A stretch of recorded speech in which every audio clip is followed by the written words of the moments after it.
Spare not, lift up thy voice like a trumpet, and show my people their transgressions, and the house of Jacob their sins.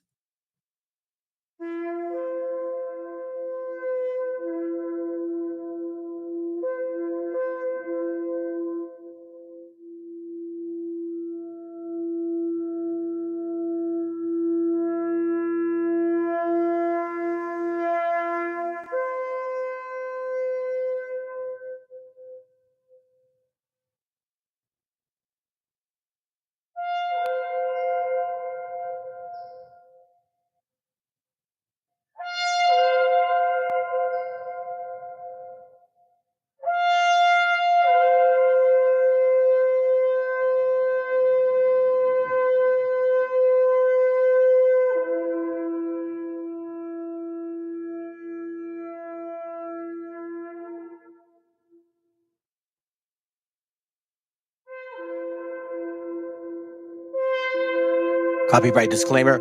This content does not belong to Bible Chronicles or claim this intellectual property. The content provided today has and always will belong to the content owner. Bible Chronicles does not have any affiliation with the owner of this property. As mentioned, Bible Chronicles does not intend to make use of any material for the purpose of harvesting gain.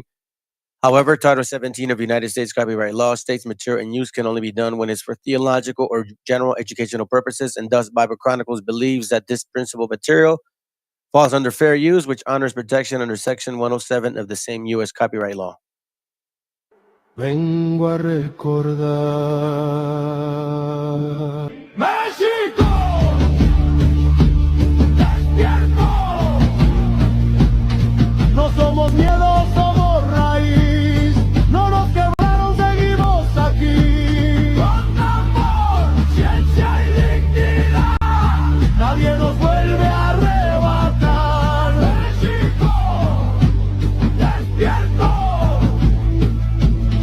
La tierra habla, el pueblo también. Cuando despierta un país, no lo vuelven a someter. Si hay violencia, pero no nos define. El crimen no es la patria, la corrupción no es la raíz. Un pueblo que comparte aunque le falte el pan. No nos reduzcan a titulares, no nos vendan como amenaza. México no es caricatura, México es alma que avanza. Vengo a recordar. La corrupción no es la raíz. Un pueblo que comparte aunque le falte el pan. No nos reduzcan a titulares, no nos vendan como amenaza. México no es caricatura, México es alma que avanza. Nieto de la tierra saqueada, crecí donde la historia se contó a medias y aún así sobrevivimos completos. Nos llamaron pasado, nos quisieron museo, pero el pueblo que recuerda nunca vuelve a ser pequeño. No es rencor lo que traigo en la voz, es memoria caminando sin perdón. No es odio lo que late aquí, es un país que aprendió a resistir. ¡México! Vengo a recordar.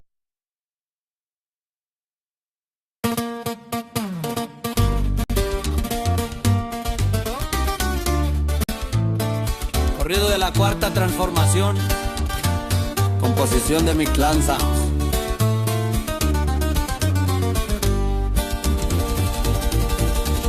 Desde los cerros y los valles, desde el sur hasta el norte, se escuchaba un mismo grito que retumbaba bien fuerte. Era el pueblo ya cansado de promesas y traición de gobierno encorbatados que olvidaron la nación. Años de saqueo y de abuso, el país vendido en partes. Privatizaron lo sagrado y al pobre lo hicieron nadie. Mientras unos se llenaban de mansiones y aviones, el obrero con las manos rotas iba hacia pensiones. no tiene memoria, no olvida lo que pasó. Y llegó el día señalado cuando México cambió. No fue bala ni fue guerra, fue conciencia y fue razón. Con el voto en la mano se encendió la revolución. Cuarta transformación, le dicen, no nació de un escritorio. Nació del hambre del pueblo y del polvo del territorio. No fue capricho ni moda, fue justicia y fue clamor. Fue el México de abajo levantándose con honor. Llegó Andrés Manuel López Obrador sin escoltas, con palabra frontal. Dijo: el poder es del pueblo, no se vuelve a negociar. No mentir, no robar, no traicionar fue su ley. El palacio se hizo austero pa' que alcance pa' la Grey. Se acabaron los moches, los contratos bajo el agua. El dinero egreso, a la escuela y a la casa. Primero los más humildes, eso no fue discurso vano. Llegó apoyo al campesino, al obrero y al anciano. Pensión digna pa' los viejos que cargaron la nación. Becas firmes pa' los jóvenes, pa' cambiarles el renglón. Sembrando vida en el campo, fertilizando la fe. Porque un país con raíces no se deja corromper. Se defendió la soberanía, el petróleo y la energía. México dejó de agacharse ante el poder de otros días. Ya no manda el extranjero ni el mercado sin razón. Manda el pueblo organizado y su propia decisión. Hubo ataques y mentiras, campañas de desinformar, pero el pueblo bien despierto ya no se deja engañar. Porque cuando uno gobierna con conciencia y con verdad, ni los medios ni los ricos te pueden tumbar jamás. Y el camino no se rompe, no se queda a la mitad, porque el proyecto es del pueblo y el pueblo lo va a cuidar. Hoy la estafeta está firme, con visión y con razón. Sigue el paso Claudia Sheinbaum, conciencia y convicción. Mujer firme y preparada, con carácter y templanza. No gobierna con ocurrencias, gobierna con esperanza. Defendiendo lo logrado sin dar un paso para atrás, porque el pueblo organizado no se vuelve a arrodillar. Este no es corrido de aplauso, ni de hueso, ni de favor. Es del pueblo que trabaja bajo el sol y el sudor. Del que vende en la banqueta, del que madruga sin pan. Del que nunca tuvo nada y hoy se empieza a respetar. Que se escuche en las colonias, en el rancho y el ejido. La transformación avanza porque el pueblo así lo quiso. No es de un hombre ni un partido, es de conciencia nacional. Cuando el pueblo toma el mando no lo para el capital. Que lo canten los muchachos, que lo sepa el extranjero. México ya despertó y no vuelve al basurero. 4 letras hacen historia con justicia y dignidad. La cuarta transformación ya quedó en la eternidad.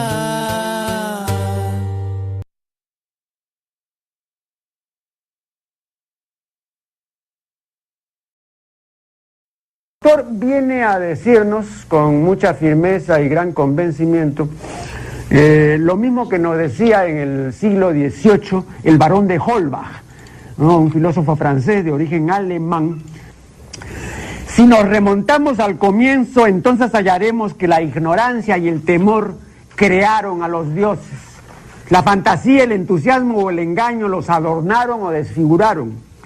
La debilidad les rinde culto, la credulidad los conserva, la costumbre los respeta y la tiranía los apoya para que la ceguera de los hombres sirva a sus propios intereses.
All right. I think we're good. All right. So, and many people watching. You know what? And that's, to me, it's like neither here nor there. I started with one follower. What's up, sis? Shalom. Good to have you here. I think you're one of the first followers I had, if I'm not mistaken, sis. So I can start the session with one person, as you guys know that. But you know, the fact is this, the algorithm's not going to let this information pass through. It's just not going to. It is very clear that it will either inject many subscribers to just senseless channels that have senseless points, that have senseless views, and then you find out their judgment of character really spits in their face. But guess what? They still have more subscribers. It is the algorithm. And it has everything to do with how stupid the algorithm wants you to be. So anyways, good to have you here. All right, sis, let me get going. Yesterday, now I wasn't going to do a class today, but I didn't realize it was a so-called holiday. I was intending to do this full thing yesterday, I'm sorry. But I couldn't do it, man. And then my son was having a hard time yesterday. So, you know, I figured, man, I'll just try to get as much as I can. But then, you know, again, it's not always like that, man. It is what it is. So I am going to continue the point, just making sure that you guys at least get the facts straight. Because in this channel, facts tell, stories sell. You get what I mean? Now, there was something that song actually said that I liked a lot. He said, no es rencor lo que traigo en la voz, es memoria caminando sin perdón.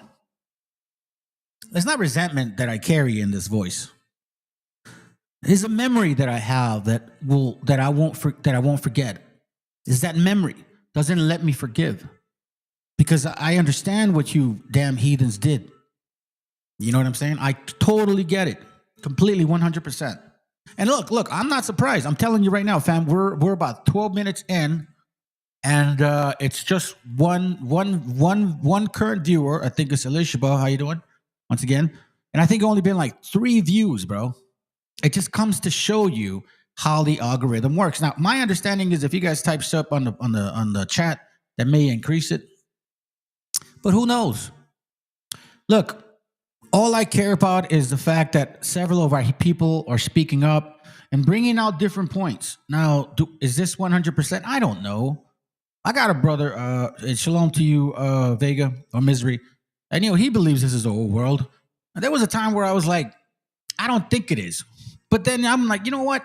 I can't confirm that 100%. There's just a couple questions I got. Like, what about like all of these other nations, like Rome, Greece, and Egypt? Like, what the fuck do we do with them? Are they here? So that's my only, you know. However, I love the fact that our people are starting to realize that, hey, the Most High, the Creator, was always talking to you, regardless of where. Maybe there may be a misconception of my end or their end. I don't know. We're going to find out. But at least our people are figuring out who they are. Okay, right. So we've been having a nice little discussion about how this is the Grand Canyon and that's the Red Sea, and it's found in your Geneva Bible, right?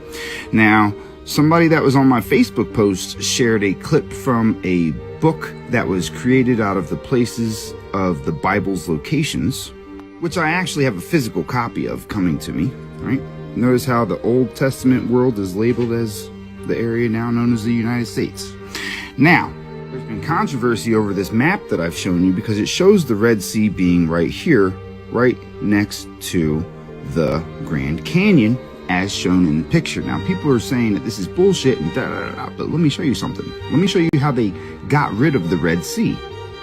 See, this is the location of the Grand Canyon, right where California and the rest of the land met. They got rid of the rivers by putting the dams on the water that ran to it. No more Red Sea.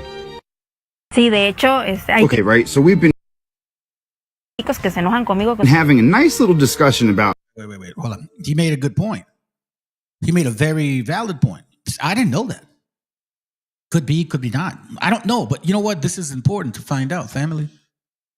How else will we? Oh, man, stop, bro. I don't know why it does this to me all the time, bro. I don't know why it does this to me. Okay, hold on. Let's do it. Okay, hold on. Hurry up, bro. Hurry up, C-Sword. Come on, hurry up. Oh, you're not working on me today, bro?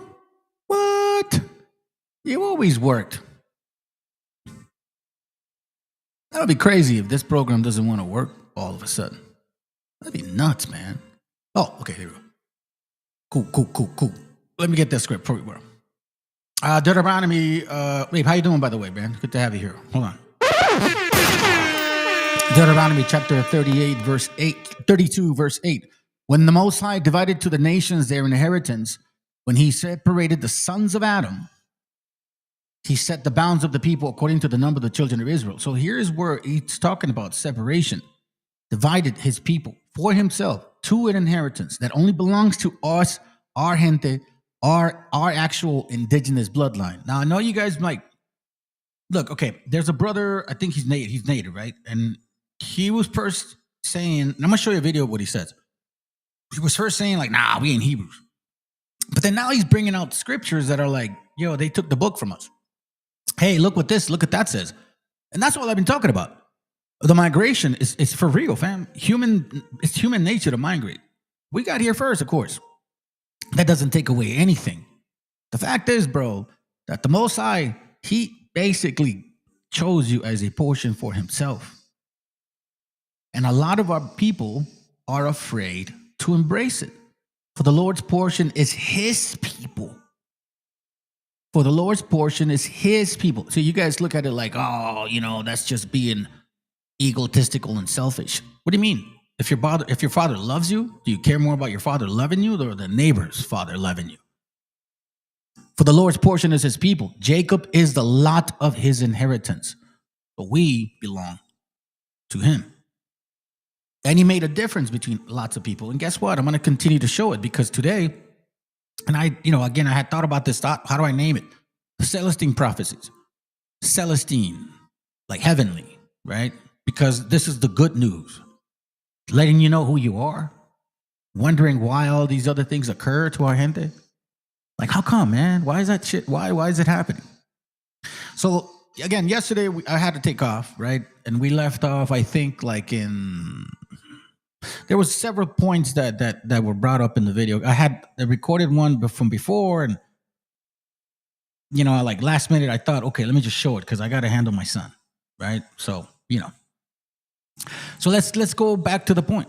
Let's go back to the point. We're talking about who you guys are according to this book. Let me give you some more examples. And it was prophetic that we would know who we would be eventually. Exodus 3 and 5. He talks about this. It says, and he said, draw not high thither, put off thy shoes from off thy feet, and place and for the place wherein thou standeth in this holy ground. Now you guys are like, okay, what does that have to do with anything? Okay, let me give you a little translation. God said, do not come on any closer. Take off your chanclas.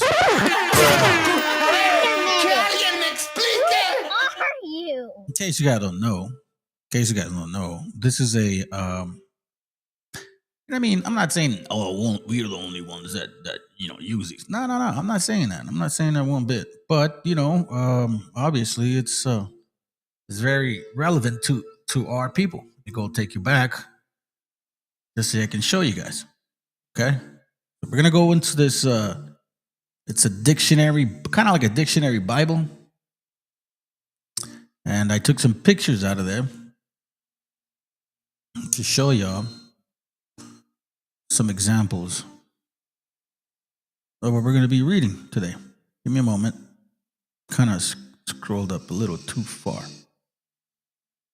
So let me see if I can get it here. Give me a moment, family. Ah, man.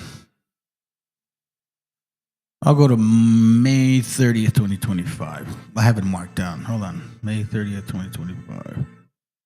May 30th. Yeah.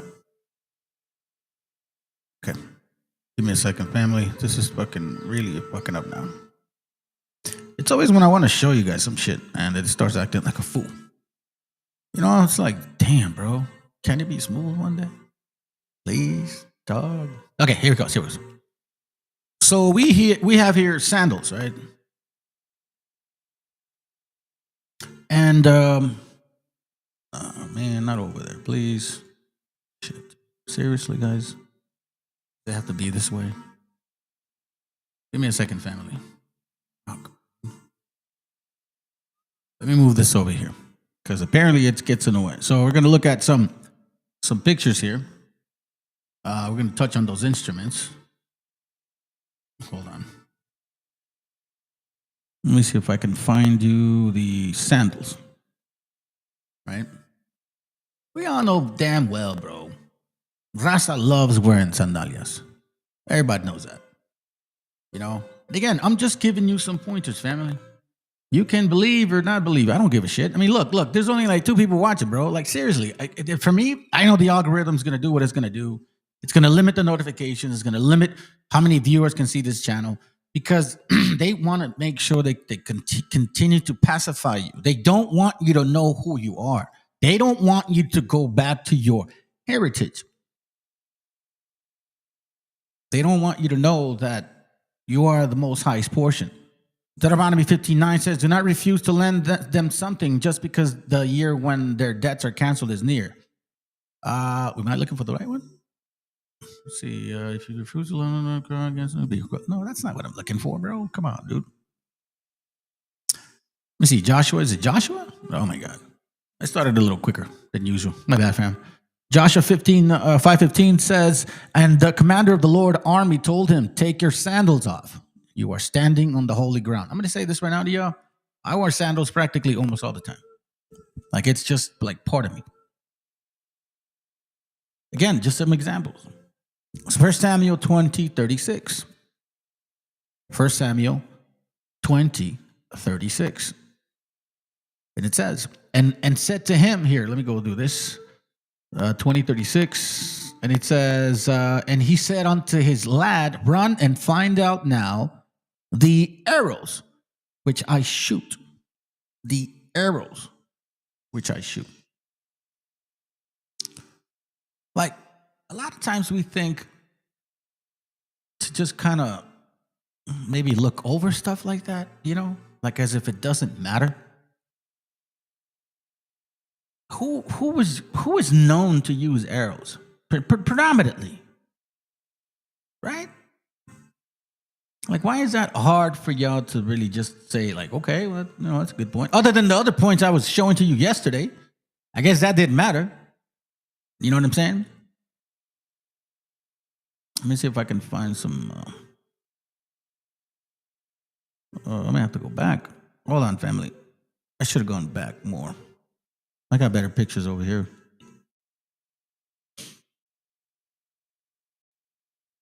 Oh, that's a good one too. Yeah, I can't wait to show that. It's funny, I was looking for it the whole time, and there you go. There it goes right there. Sorry, I'm looking for some pages here for you guys so I can show you. Be patient.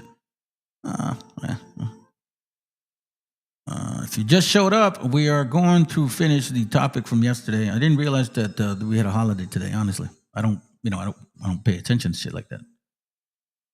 Okay, and I'm just kind of giving you some more examples of these similarities between you and those people, and why these other nations who are not from this continent, who were never invited, fucking hate you. You have to understand why. You're all over this book. You understand? Yeah, I'm just going to continue with the scriptures. And the one I've always brought up before, and I think all of you guys know by now, you know what I mean? That this is something that you can't run from. Deuteronomy 28:27 expressly lets you know, the Lord will smite thee with the botch of Egypt, and with the emerods, and with the scab, and with the itch whereof thou cannot be healed. We know that we were infected with that shit. And we know that we were reduced almost to the 10th portion. So guess where you can find that? Guess where you can find where it says that? Isaiah chapter 6, verse 12. It says here, and the Lord have removed men far away, and there be a great forsaken in the midst of the land. But yet in it shall be a 10th. and it shall return. So that 10th will return, shall be eaten as a teal tree and as an oak whose substance is in them when thou castest their leaves, so that the holy seed shall be the substance thereof. So let me give you the translation. So it's basically saying you'll be minimized to the 10th.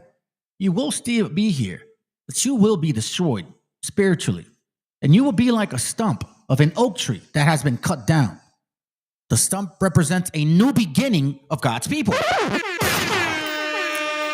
Prophetically speaking, it said that you people of this land would be killed predominantly by a lot of shit. Specifically, smallpox will be reduced to the 10th portion. 90% of you guys, supposedly, 90% of us apparently, our ancestors, right, got infected with all this shit or got killed, slaughtered, the combination of things. And it said that about 10% of our people were left. And it shows you that there would be a stump. Basically, like, yeah, you'll be destroyed, but you will be a new beginning for you, God's people. That stump means that tree will grow. Man, it'll take a while. It'll take a while, but it will grow. And if you guys don't understand the whole meaning of the trees and concept and the metaphor or the allegory, then, I can't help you. Can't help you. Another thing, what people still to this fucking day, I don't understand, even though we tell you guys not to, still worships the Queen of Heaven. Think about it. Which people worships the Queen of Heaven, fam? La Reina de los Cielos. Jeremiah chapter 44, verse 15. Watch this. And then all the men who knew that their wives offered sacrifice to other gods, and all the women who were standing there, including the Israelites who lived in southern Egypt, a large crowd in it, said to me, we refuse to listen to what you have told us in the name of the Lord. We will do everything that we said we would. We will offer sacrifices to our goddess. How many of you, razas, worship the fucking Virgen Maria, bro? How many of you guys pray to the Virgen Maria before you even pray to the Creator who created her? Who are you? Who gets in their fucking knees every December 12th, crawls for miles, then bakes cakes like tamales, all of those things, bro. And it says it right here. It says, we will offer sacrifices to our goddess, the Queen of Heaven, la Reina de los Cielos. Who gave you la Reina de los Cielos? Sumarraga. A foreigner that you criticize. You say, pinches gringos, you guys got to get out of my country, right? You say that, right? But then you're worshiping her Queen of Heaven.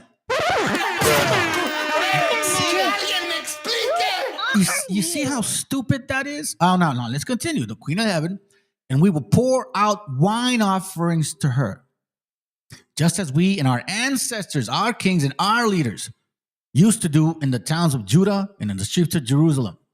Then we had plenty of food and we were prosperous and had no trouble. But ever since we stopped sacrificing to the Queen of Heaven and stopped pouring out wine offerings to her, we have had nothing. And our people have died in wars and of starvation.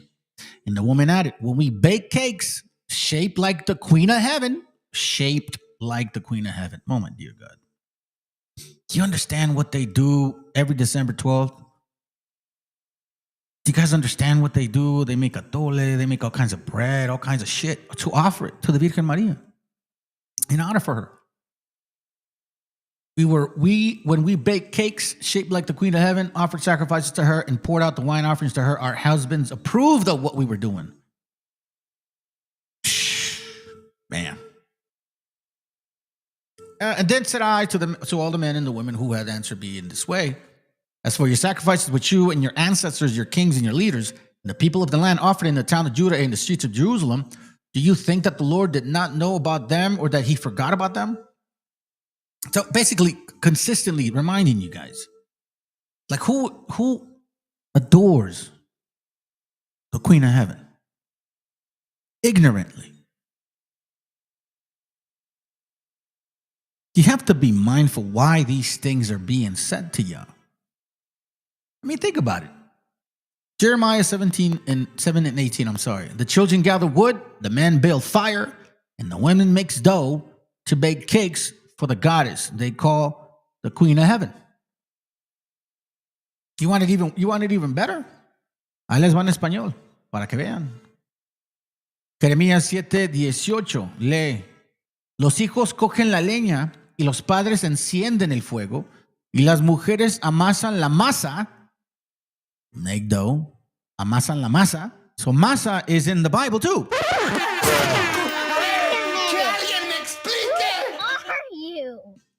Even your fucking favorite food is in the Bible. Para hacer tortas a la reina del cielo y para hacer ofrendas a dioses ajenos por provocarme a ira. ¿Sí? Why does this go over your heads? Another example. There's this thing called La Llorona, right? No one else has that story, but we do. In this continent, we have that story, and so does somebody else. In 2nd Esdras, chapter 10, verse 25, just to get to the point, it talks about the same exact thing. See, the Llorona wasn't some lady that killed her kids, fam. We knew of the prophecy of what was going to occur, okay? We knew the destruction was coming.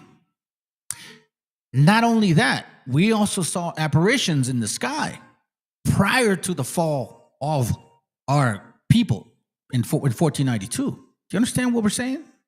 So throughout the land, there was this crying voice. And the people translated that to the La Llorona, the mother of our people, so to speak. And she was crying because of what destruction was about to occur. The same thing with the weeping woman. 2nd Esdras 10:25, and it came to pass while I was talking to her, behold, her face upon a sudden shine exceedingly, and her countenance glistered, so that I was afraid of her and mused what I might be. And behold, suddenly she made a great cry, very fearful, so that the earth shook at the noise of the woman. And I looked, and behold, the woman appeared unto me no more.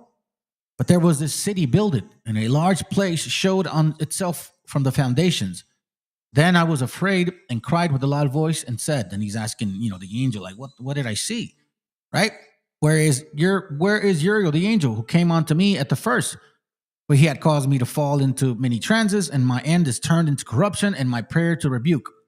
And as I was speaking these words, behold, he came unto me and looked upon me, and lo, it says, hold on, let me go to verse 41. It says, verse 41. This is the point. It says, this therefore is the meaning of the vision which thou lately sawest. Thou sawest the woman mourning and beginnest to comfort her. But now seest thou the likeness of the woman no more.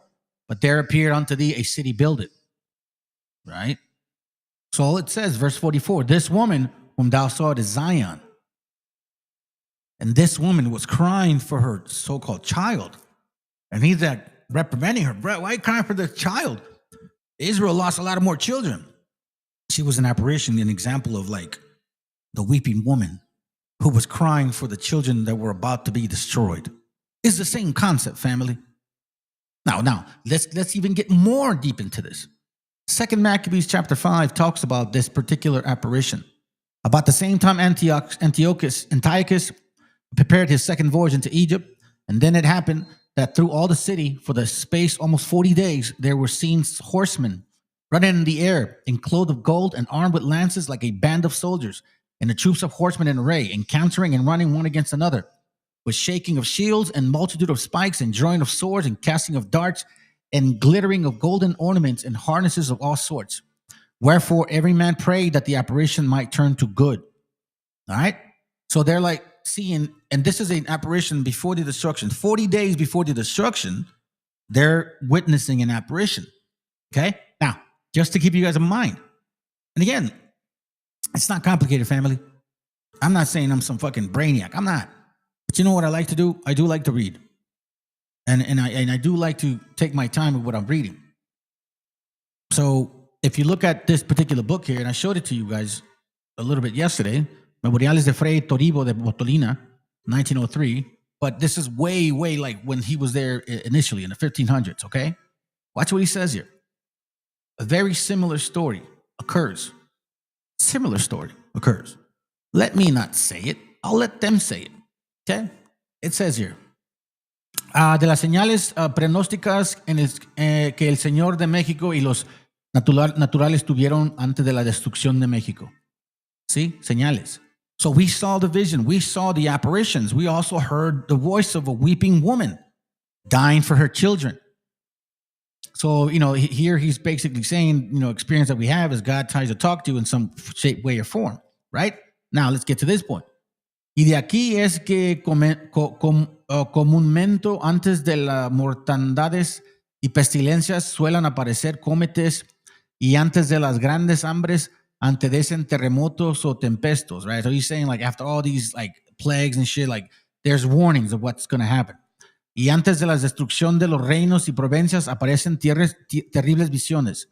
Y así leemos que en tiempo de Antíoco, antes de la destrucción de Jerusalén y del tiempo, por espacio de 40 días, fueron vistos por el aire caballos que discurrían y gentes armadas con lanzas. Y reales y escuadrones de gentes y otras mucho más cosas con el dicho capítulo parece. So we're talking about 2 Maccabees chapter 5, verse 1 and 2 and 3 and 4. Okay? So check this out. Then he says, bien así, entonces que antes de la destrucción de México, de la conquista de esta Nueva España, antes que los cristianos entresen en la tierra, fueron vistas en el aire gentes que parecían pelear unas contra otras. Y de esta señal, nunca vista en esta tierra, los indios quedaron muy maravillados.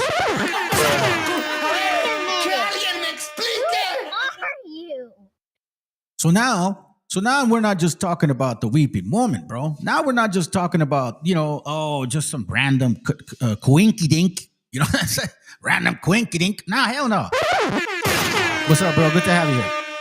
No. We're basically bringing out examples of like how you are all over this book. 2 Maccabees 5 and 1, 2, 3, 4. We experienced that before the destruction of the MESHIACHAs. Okay? And we also heard this voice of a crying, weeping woman that was crying for the children that were about to be destroyed, which is the weeping woman in the Bible. This is the angle that they use for you to worship the Queen of Heaven. Because spiritually speaking, we understand that concept. Like, you don't say Mother Earth. Like, we understand how important this earth is to us because we come from it. Look, listen, I've told people, bro, and I told I'm not afraid to die. I'm afraid to leave behind a disgusting legacy that my children have no pride in. That's what I'm afraid of. That they can look back and say, man, my dad was an asshole. He never made time for me. He was just, no, bro. That's what I care about. So before I die, when the time comes, because it's going to happen, I want to be there and say, at least to my son, hey, it's your turn now. I've done everything I could. Hopefully, I did it as best as I can. I'm not afraid to go. What I'm afraid of is leaving some horrible memory because I experienced that horrible memory. My father and I did not have a great relationship when I was younger. I wish I was able to change that. I wish I would have had the chance to do that. So what I did is I did it now. You guys are all over this place, bro. I mean, look, I'll give you an example. Okay, here's a picture of instruments. All right, and bro, we get down with this shit. Now you're going to find some other instruments that probably other people have not seen. I forget if it's this page or not. Is it this one? No. Well, we know that. We know that. The flute. We know the sandals. Well, we know the baskets. Who does basket weaving, brother? You know what I'm saying, bro? Come on, man. Fucking who eats grasshopper still?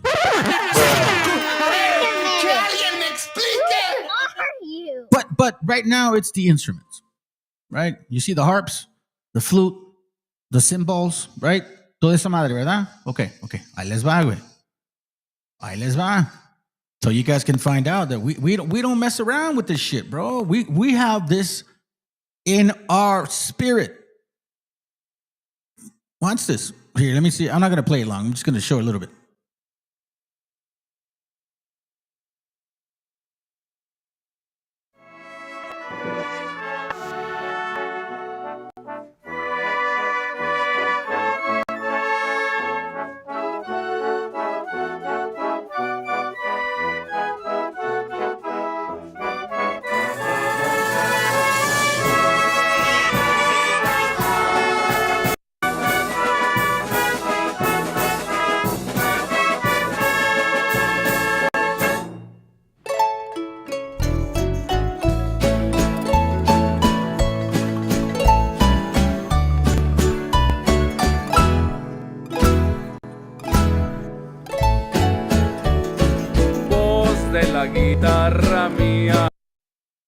Seeing all those instruments that are actually talked about in the great big book. The harp, the flute, the dulcimer. You'll see that later on. You'll see it. Right? The tremble, the cymbal, right? Check it out, check it out, check it out, check it out. Al despertar la mañana, quiere cantar su alegría. Look at that right there. The best people to play these instruments, bro, is raza. Sorry to tell you. You see this right here? That's a biblical instrument right there, fam. It's something like this form here, the dulcimer. And I think maybe I have another page where it actually shows the instrument too. Check it out.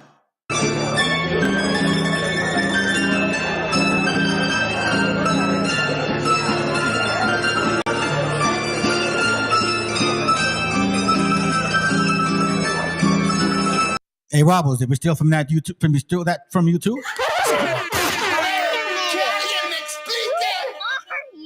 Stop it, bro. Here's another example. We're gonna move fast on this.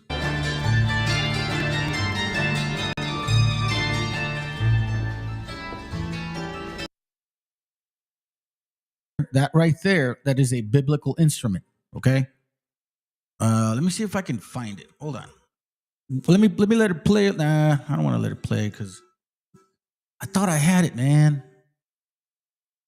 Where the hell did I put it? I thought it was in this page here. It is not. I thought I had it, bro. Pasa Mufasa. Yeah, I got a lot of these pages and shit, but I know I had to save somewhere. Oh, come on, dog. Come on, doggy. Yeah, I think this is it. Could have swore there was another one. But anyhow, I mean, look, it's obvious.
The sound. Thank you.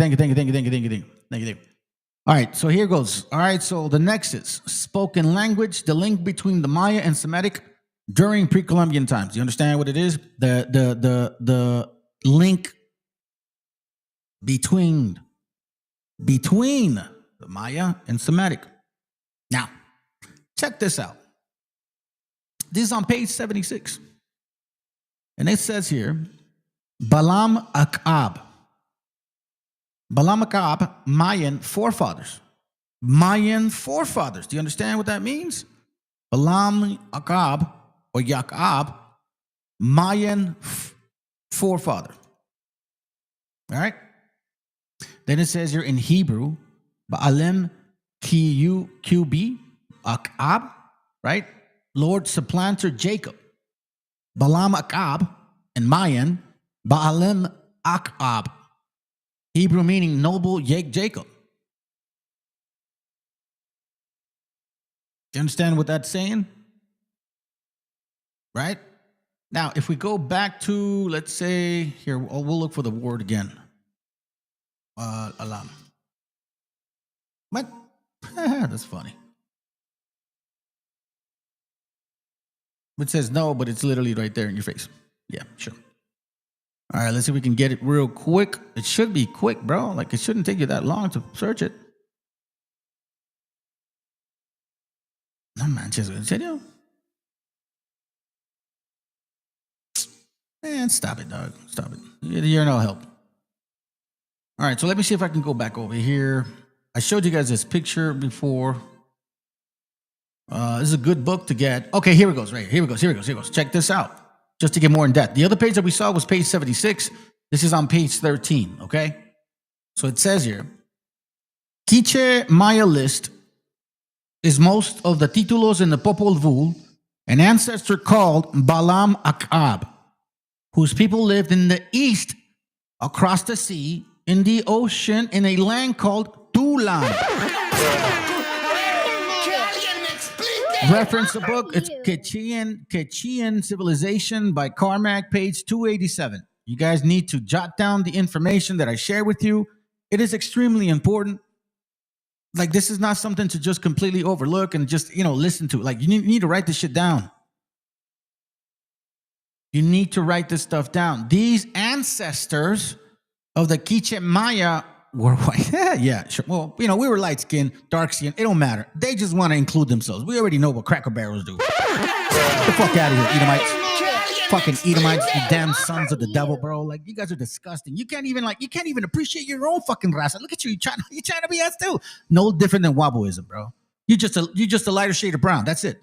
They claim to be a people of two lords, one people, two lordships, whose ancestors had come from a region of 7 caves. 2 lords, 1 ancestor. That means the 2 kingdoms, north and south.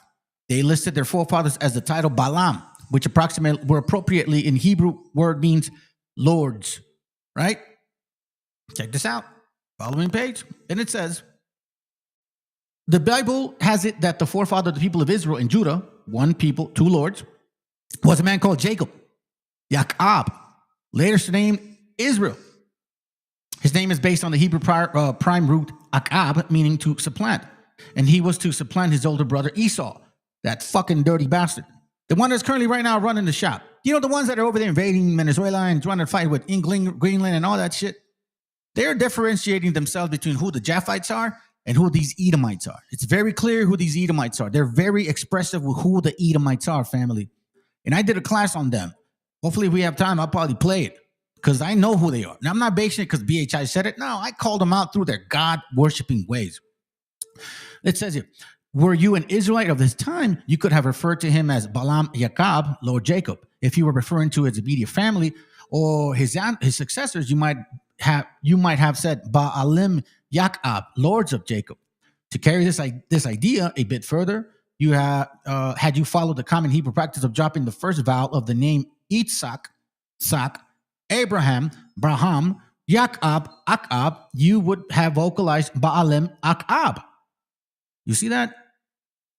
Brahmins from India, which, as you can see, is the name of the Maya forefather, patriarch of the Popol Vuh. Do you understand what that means, fam? So if you go to page 76, for context, see, the Edomites want to get in there. You guys are bastards. You dirty fucking bastards. You're so envious, bro. It's all good, man. We know now. We know what you envy. Balaam Akab, Maya's forefather. Now let's get to it. Boom. All right. Here we could just pick any like Genesis 25:26. It talks about Jacob. Talk about Jacob specifically. Hold on, let me go. And Esau. Here it goes right here. All right. H3290. H3290. H3290. What's the name? Strong's H3290. Yaakov. Yaakov. What's this one?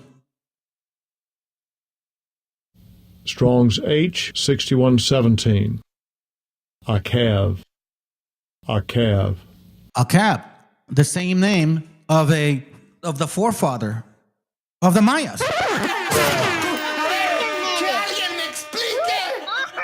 Bro, all I gotta do is just dust my shoulders off, bro. That's all I gotta do. You see, family, who you guys are? It's in your language, it's in your instruments, it's in your folklore, it's in your food, it's in your DNA. You are these people that the scriptures were talking about. Now, if this is the old world, let it be. I don't care. All my job is to let you know who you are. If all these other brothers got more knowledge on that end, hey, man, that's your lot. Because I've even said it, bro, to other brothers. That's probably not my lot, bro. That's probably just not my lot. Maybe the Most High didn't call me to bring that out. And I'm okay with that. I'm not envious of that shit. You know what I'm saying? At all. Strong's G 2384. Jacob. Jacob. Let me hear that again, bro. Strong's G 2384. Jacob. Jacob. You see? Whew. Now, Strong's H 3290. What does that sound like? Strong's H3290. Yaakov. Yaakov. Right? So now we're going to go to the root word of that one. Where are you at? Oh, did I skip it? Oh, here it goes. This one. You ready? Here it goes. Strong's H6117. Akav. Balaam. Akav. The name of the forefathers of the Maya. Two lords. Two lords. Two lords. The southern and the northern kingdom.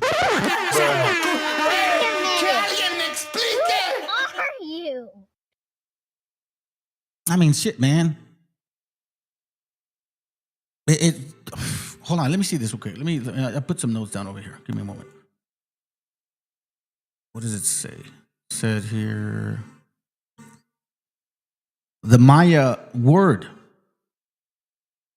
Maya, the Mayan people were involved with numbers to the point of religious obsession. Each day to the Maya was a god, corresponding to the precise mathematical calendric system. To infer that it was a religion devoted to numerology of sorts is not far-fetched. Yeah, not really. But look at the pronunciation. Maya. Maya. Strong 3967. H3967. Let me see. H3967. Can I find it like that? Oh, yeah. Here it goes. Look. Oh, my God. Strong's H3967. Mea. Mea. Hold on a second. ¡Viva México, cabrones! Listen, family, this is why I like this part of this song. Rivalo amigo, que del ejército mexica tus guerreros siguen vivos. Ready? Here it goes. Somos un ejército cautivo esperando la señal pa' comerme al enemigo. Huitzilopochtli, dime si es rival o amigo, que del ejército mexica tus guerreros siguen vivos. We still alive, bro. We still alive.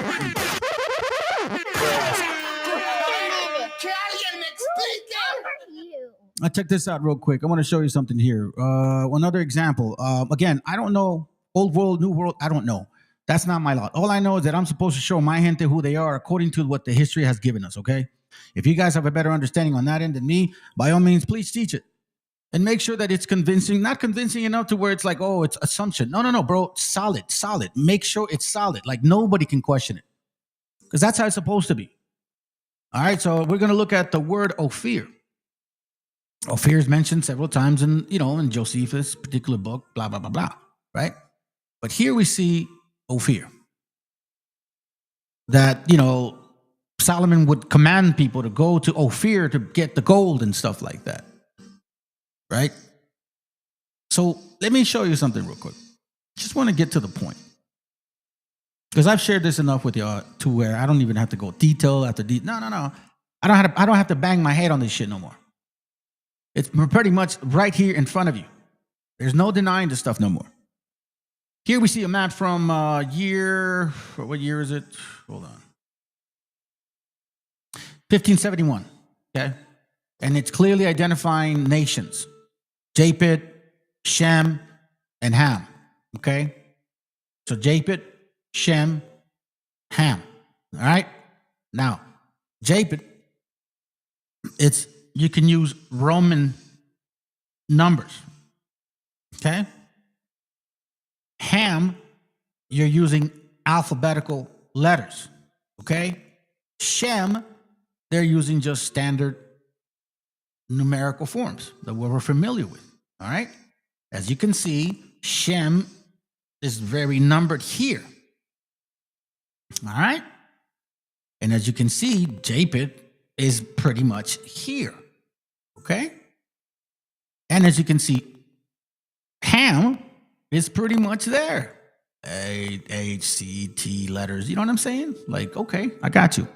Now, I'm only showing you that continent. But what about this one? Well, guess what? Here we see the number 19 and the number 22 and the number 21. So now, hold on a second.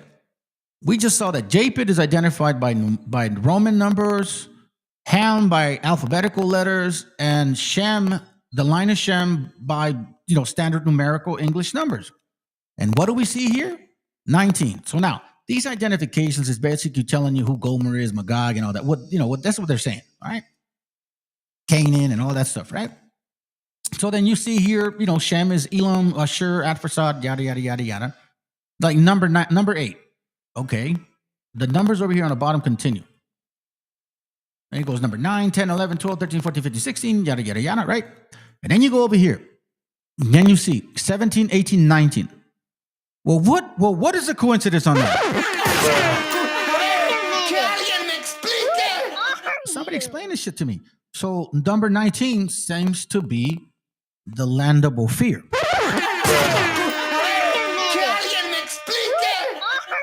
Now, in case you guys don't know, there is a scripture where I believe, is it this one?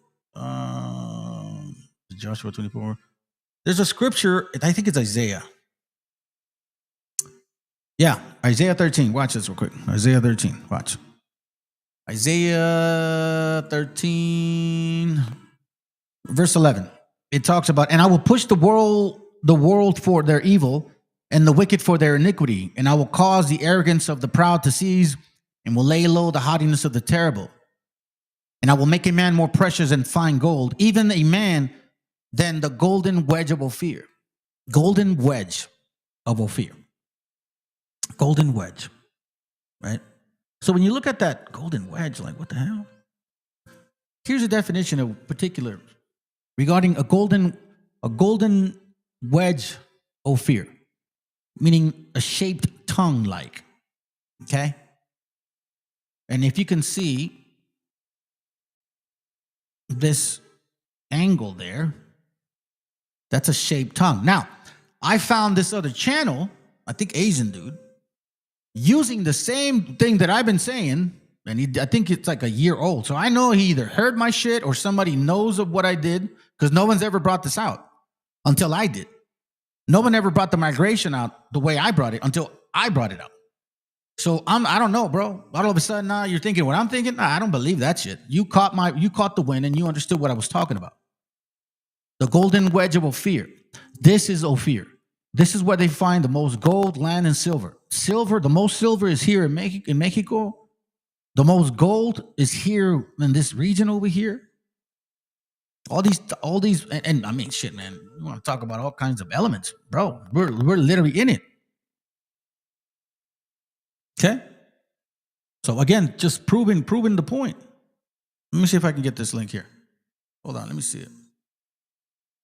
Is this it, or is this not it? Where are you at?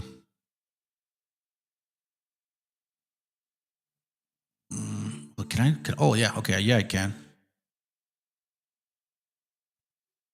I can't now? Really? I can't. Okay. Sorry. See, I knew this was going to happen. I haven't opened this link in a bit. Maybe next time I'll do it. It doesn't matter. It's all good with me. Let me show you this link here. Hopefully I still have it. And this should be, hold on. Here. Give me a second. So this book is called The Sketches of Mexico, okay? And on page 75, it's mentioning that we are told that they went to Ophir for gold, that their ships were built large and strong after the patterns of the ships of Tarshish, right? Okay. It says there was a distant Ophir, this fruitful region, fruitful region. Commentators and encyclopedias agree that it is difficult to ascertain its situation. The majority say that it was near Arabia in India or Africa. But an old Spanish author, Arias Montanus, locates it in Peru. Shit. And his views doubtless accounts for the following passage of Ben Jonson's Alchemist. That's a book, Act 2, Scene 1. Come on, sir. Now set your foot on shore in Novo Orbo, Nuevo Mundo, New World.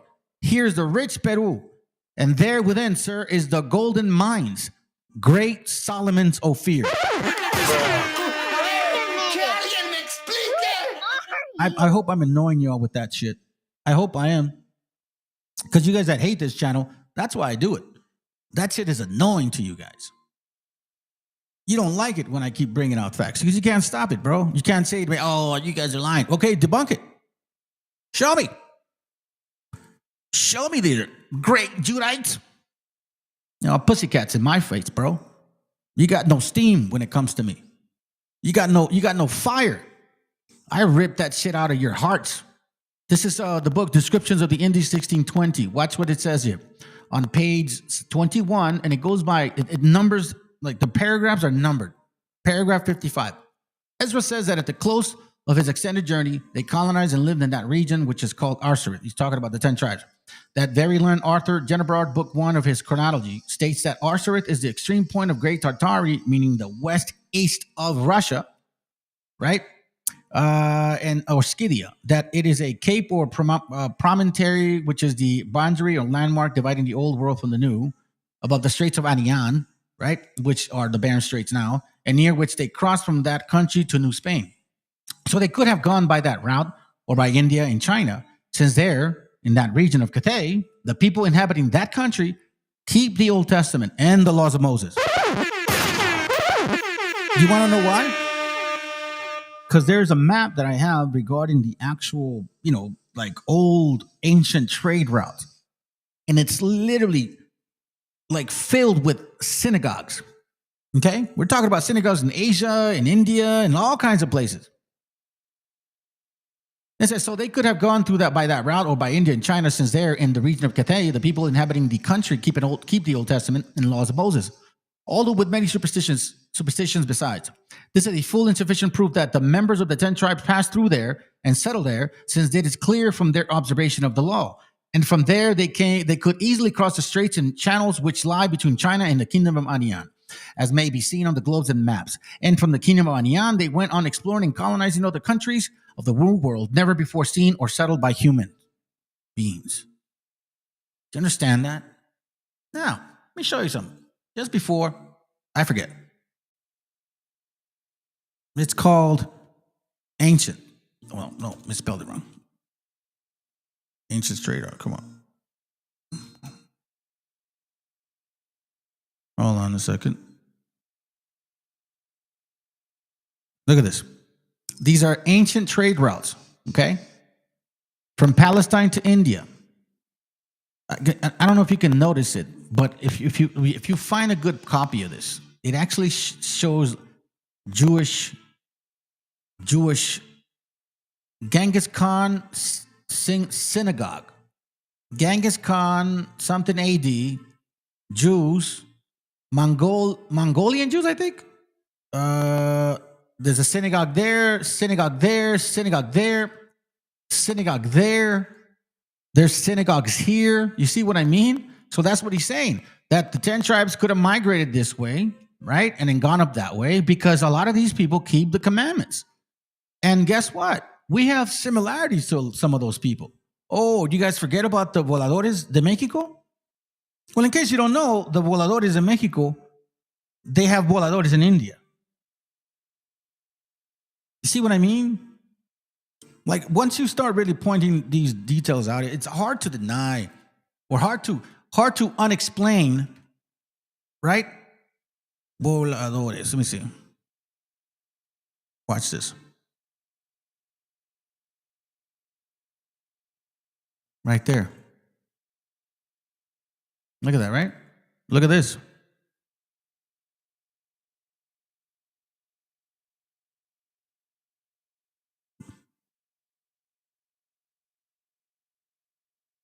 Look at that.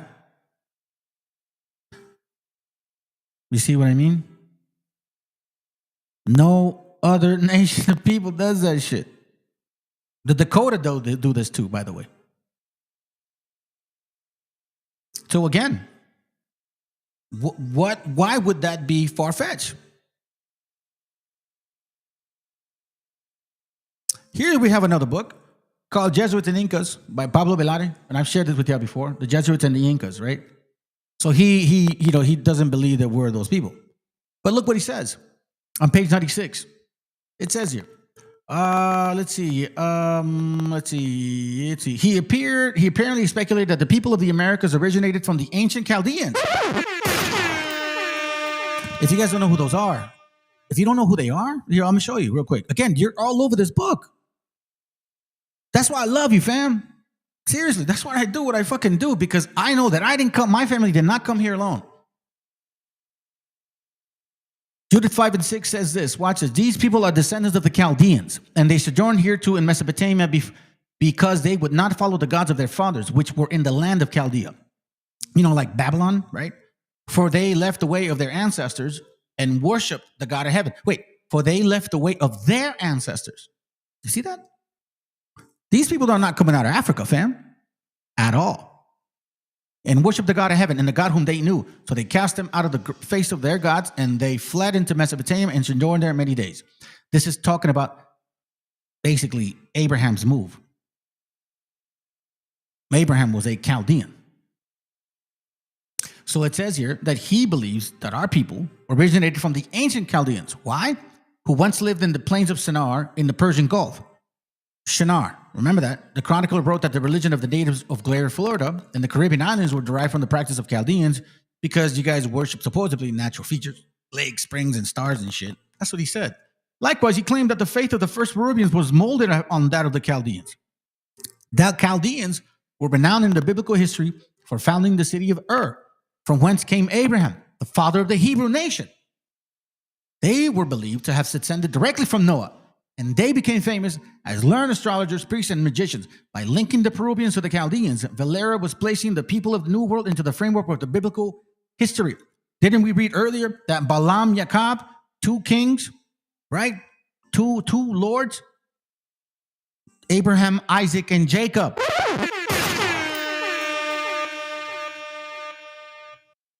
You guys already know this story.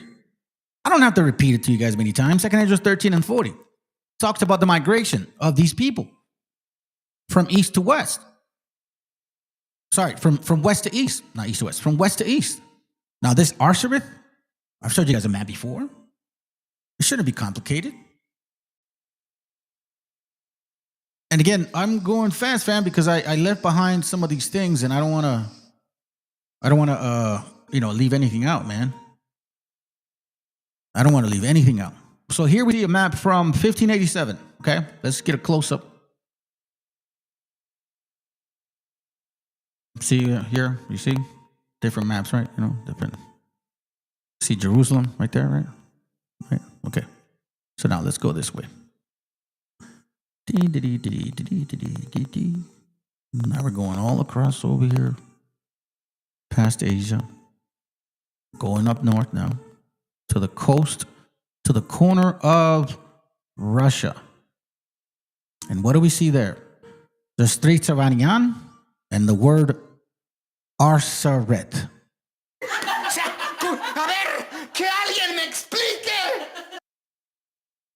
That's too many coincidences, fam. I mean, come on, man. Isn't that too many? Now watch this. Oh no, I already have it already. Hold on, I already have it ready. Now watch this real quick.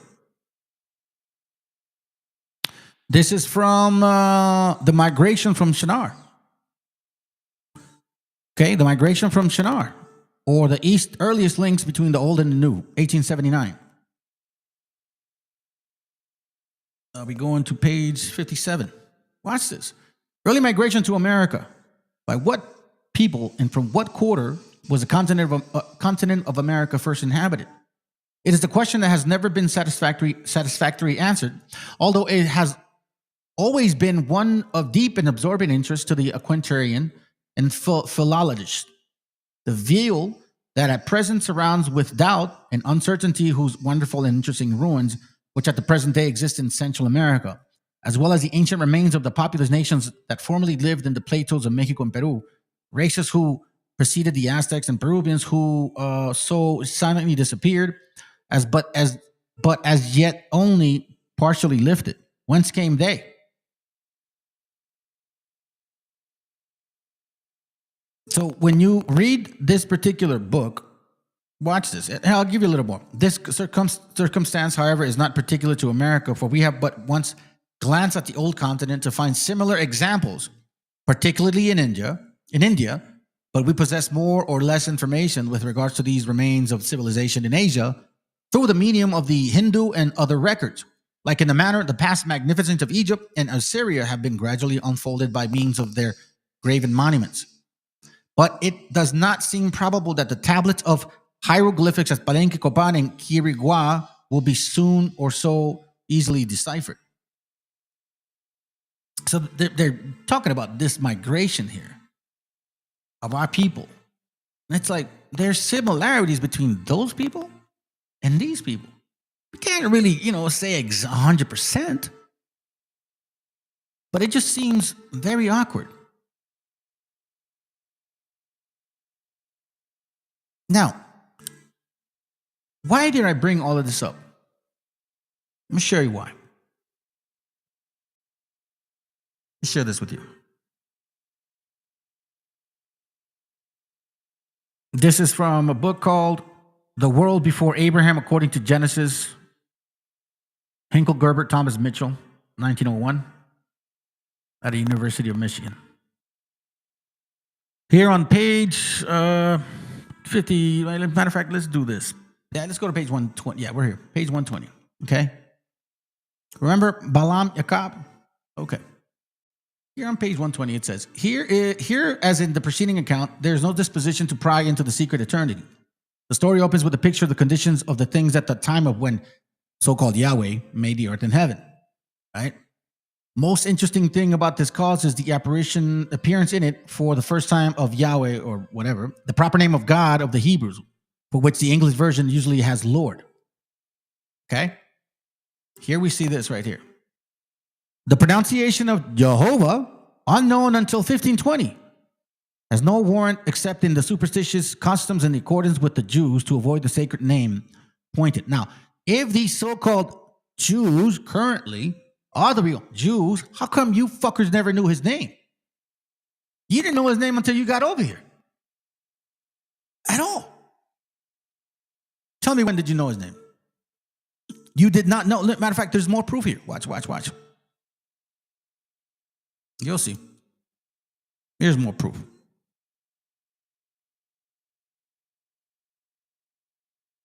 Let me see if I can find that page. Here it goes. The Great Migration, page 229, talks about the same thing. The pronunciation of Jehovah, unknown in Europe until the year 1520, has no warrant except in the superstitious customs in accordance. Why? Because, listen, these people never knew how to pronounce that name until they heard it from our gente here. Okay? You never knew how to pronounce, you never heard of his name. You was like, oh, we're not supposed to know his name. And maybe we're not supposed to know his name. What are you talking about? Let me see if I can get in this page. Is it this page? Hold on. Let me see. Page 23. Hold on a second here. Page 23. Page 23. Let me see. Is it this one? Is it the book? Hold on. Migration. Oh, wait, hold on. No, not on that one. Page 63. Here. Watch this. Here goes. Page 63 of the same book, The Great Migration. It says that the accounts of a certain Indian tribes, which we find in the writings of Escarbo, Charlevoix, and Adir, and the Indians use the word hallelujah as a magic spell. The Indian has a magic spell. You idiot. That's funny and shit. That's funny. Hey, what up, bro? Good to have you, man. Oh, shit. Experto. I haven't seen you in a bit, bro. It's been a while, man. Good to have you back.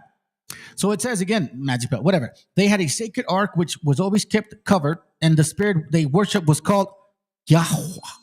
Yeah, they don't know how to say it. Yahweh, Yahweh, Yahweh, Yahweh. See what I'm saying? See? He noted their favorite expressions of MESHIACHA, MESHIACHA, MESHIACHA, and Shiloh, which they sang in connection with the other word Yohua, or Yohishi, or Yomishiha, Himishiach, Wamishiach, Shiloah, Shiloh-E, Shiloah. Bam! Watch this real quick. Now, although the Latifu knew nothing about it, these two words are not only Hebrew, Meshiach, but they are to be found only in a connection with the most ancient Hebrew legends, and principally the book of Genesis. Stop the cap, bro.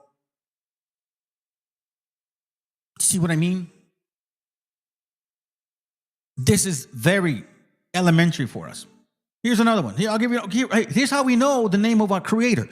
You fuckfaces never heard about his name, never knew of his name, never even had an idea of his name. But you heard us saying it so much, so often. You must have like, oh, what the hell? Compendio de Arte de la Lengua Mexicana, 1579 to 1662. So this is printed in 1759, but they were studying our language, Oricio Coricha, between 1579 and 1662. And one name that constantly comes out is Yahweh. Yahoo. Yahoo. Y-A-H-U or Y-A-U-H or A-I-U-H. Yahoo. Or some might say Yahoo. But not Yahweh. None of that fucking B-H-I wobble shit. No. Not at all. You didn't teach nobody the name. Oh, I suplicate the cat home of the truth. You didn't teach nobody the fucking name. You stole it from our people that knew the name already. Especially in Peru. They knew this name.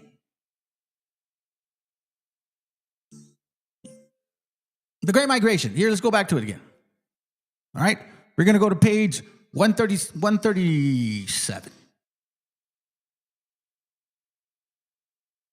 I'm going to read about something real quick. Something that a lot of people don't really mention. Maybe they do. I just don't know why we don't tackle it more often. But it literally tells you something here. It says here, now, what are the real facts?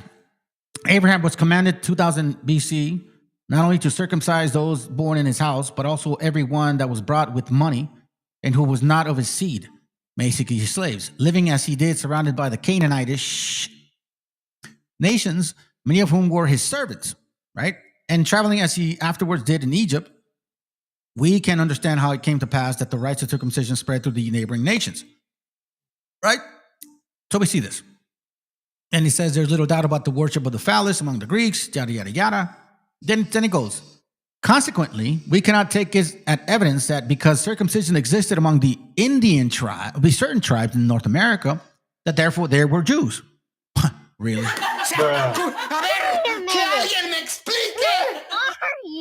Really?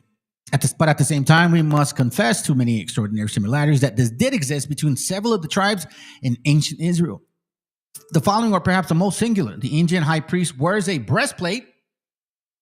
The Indian high priest wears a breastplate made of white conchas or conch shells, and around his head either a wreath of swan feathers or a long piece of swan skin dubbed so as to show only the snowy feathers on his head on their side, on each side.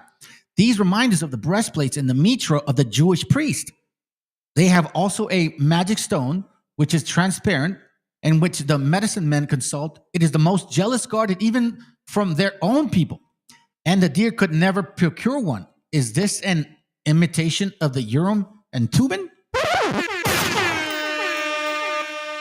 The book is called The Migration from Sinar, or the earliest links. Here, I'll give you the link. There you go, bro. Boom. 1879. Then it says here, again, they have a feast of four fruits. Remember, fam, listen. I'm telling you, you're all over this book. Again, they have a feast of the first fruits, which they celebrate with songs and dances, repeatedly, hallelujah, hallelujah, hallelujah, hallelujah. And then, hallelujah, hallelujah, hallelujah, with great earnestness and fervor. They dance in three circles around the fire that cooks their fruits on the kind of altar, shouting the praise of Yahweh. Kind of like breathing. Yah, like that. Their words are only used in their religious festivals, and they have no image of the supreme being from Hudson Bay to Mississippi. So you motherfuckers. ¡Viva México, cabrones! It's too easy, bro. Now check this out.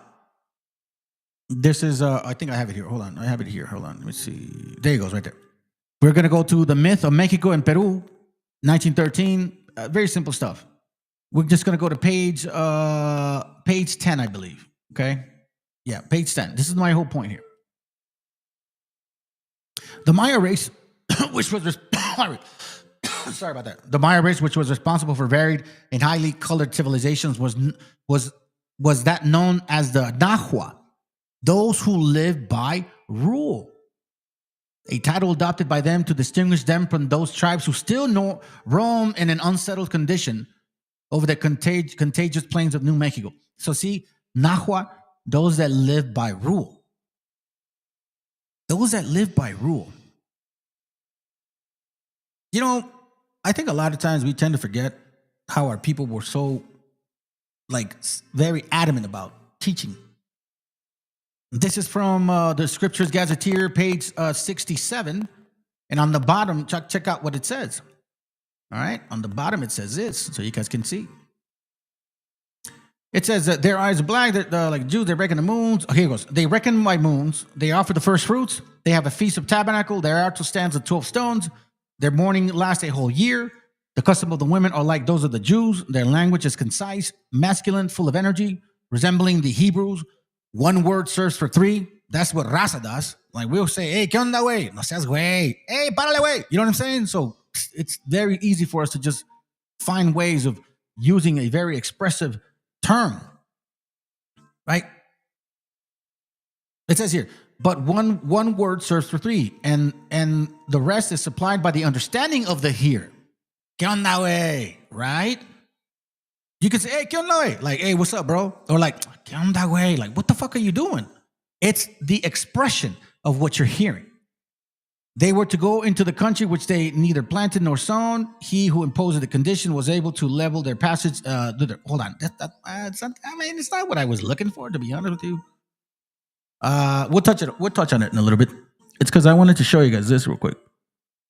Those that live by rule, okay? This is from a book called Yucatan. I showed this to you guys before. Let me go to each page.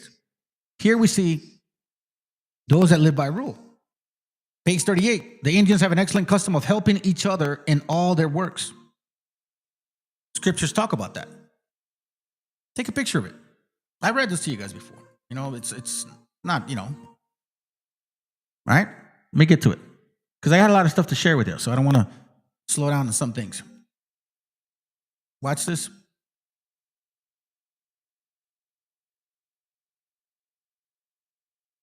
If the children were all daughters, then the cousins or other nearest kins inherited. They were the heirs, was not of sufficient age to receive the property. They entrusted it to the nearest relative as guardians or tutors who supplied the mother with what she needed for the bringing up. For it was not their custom to place the property in the mother's control, or they even took the children from her care, where the tutors were the brothers of the deceased. When the heir reached their majority, the guardians rendered them the property. If this was not done, it was held in a great dishonor and became the cause of violent quarrels. You see this right here? Watch this. We're talking about structure.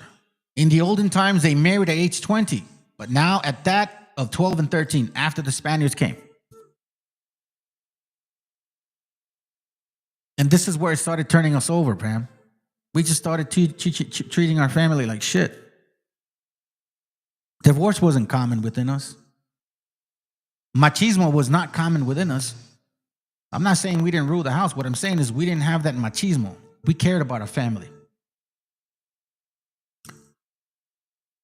See, look at 42. The fathers were at great care to seek in good season wives for their sons, or of equal rank and condition.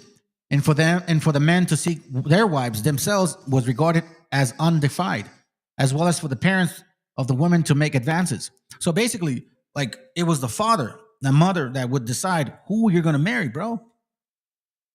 Scripturally speaking, the Israelites did the same thing. The principal substance is maize. Oh, no, this is just the maize stuff and how we make maize and yada, yada, yada. Let me give you this other one here. That's a different page. Hold on, let's continue with this. Hold on, let me break this down. Let me see if I'm leaving anything out. Hold on. I'm kind of going fast here. Oh, here we go. Here's the best part. Here's the best part. Watch this. And this is where you can't like fake this shit. Do you see what I'm saying? You can't fake this shit. Okay? Watch this, family. I've showed you a lot of similarities of us and those people that they speak of in that big, great book. Watch one more thing. Because again, we're not just mushrooms that came out of this continent. It's human nature to migrate. Page 372. The book is called The History of the New World Called America. Edward John Payne, between 1844 and 1904, printed 1892. Okay? Hold on a second. By who? University of Michigan. All of this stuff that I find for you, family, it's pretty much Ivy League shit, okay? Like actual real good sources. So that if you went to Harvard or Michigan, whatever, you would be reading this stuff. You know, it wasn't my calling. The Most High had other plans for me. I could have gone to college. I would have done probably very, very well. It just wasn't. If you knew who I was when I was young, you would understand what occurred. But I love what he did. He put me to sleep and then finally woke me up. It says here on Pete 372, the conclusion arrived at the time. The conclusion arrived at in this case of combined reckoning, time reckoning, that such reckoning arises from the natural tendency to combination. It confirmed when the throwing and scoring games of the old world are compared with those of the new. The fundamental principle of these games, watch this, whether the tab of the Arabs, the table or the backgammon of Europe, the bachisi of India, or the patoyi of Mexico, be taken as a type, is one and the same. ¡Viva México, cabrones! I know I annoy you guys with that shit. I don't care. If you don't like this channel, if you don't love what I share with y'all, then I'm glad to annoy the shit out of you. Because you can't debunk this at all. Nor can you say we stole this shit. So basically what it's saying, family, is that if you look up these games, like look them up yourself.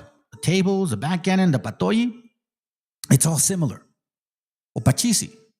So that the Arabs, backgammon, pachisi, or patoyi, it's all one game. It's all one game. It's all the same.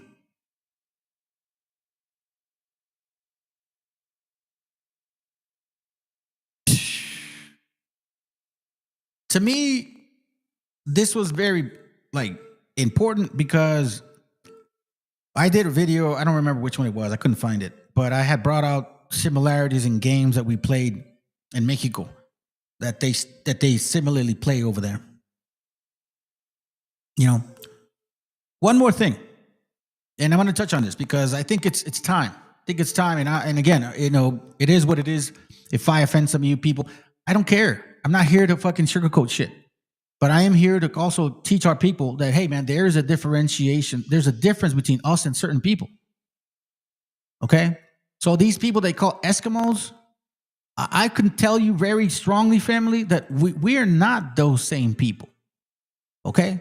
Did they mix with our gente? Yes. Did we have any qualms with them? It doesn't seem like it.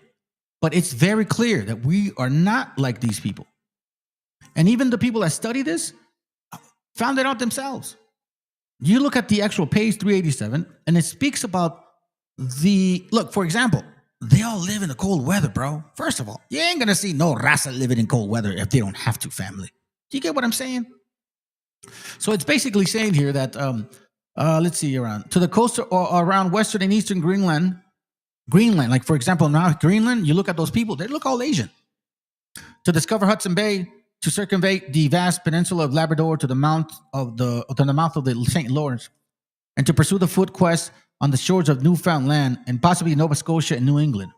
No people, whether they of the old or new world, can show more astonishing record, and that is consistent with the progress made by this remarkable people in the language and the arts of life. So this basically they're saying, like, look, they gave us an example of the migration. How the fuck did they get here? After, you know what I mean? No.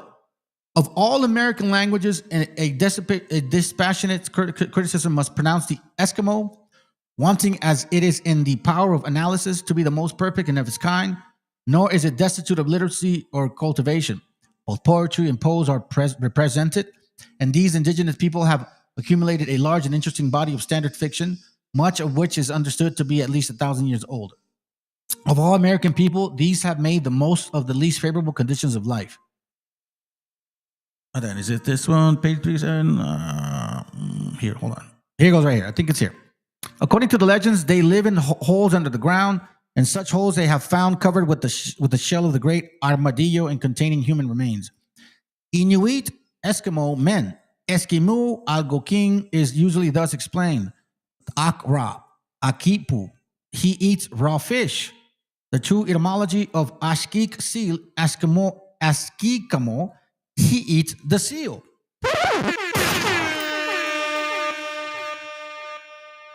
See? Let's see what else. Let me see what we got. Migration from Sanaa. Let me go back. Page 137. Here it goes right here. Let me see. Is this one? Oh, no, I already showed that. Oh, another thing, which another brother made a good point. Again, and I'm not going to agree or disagree 100%. We're all trying to bring about as much information as we can that pertains to our gente. Hold on a second here real quick. Did this catch my attention? On page 59, it talks about, is it 59? Oh, no, 50 way.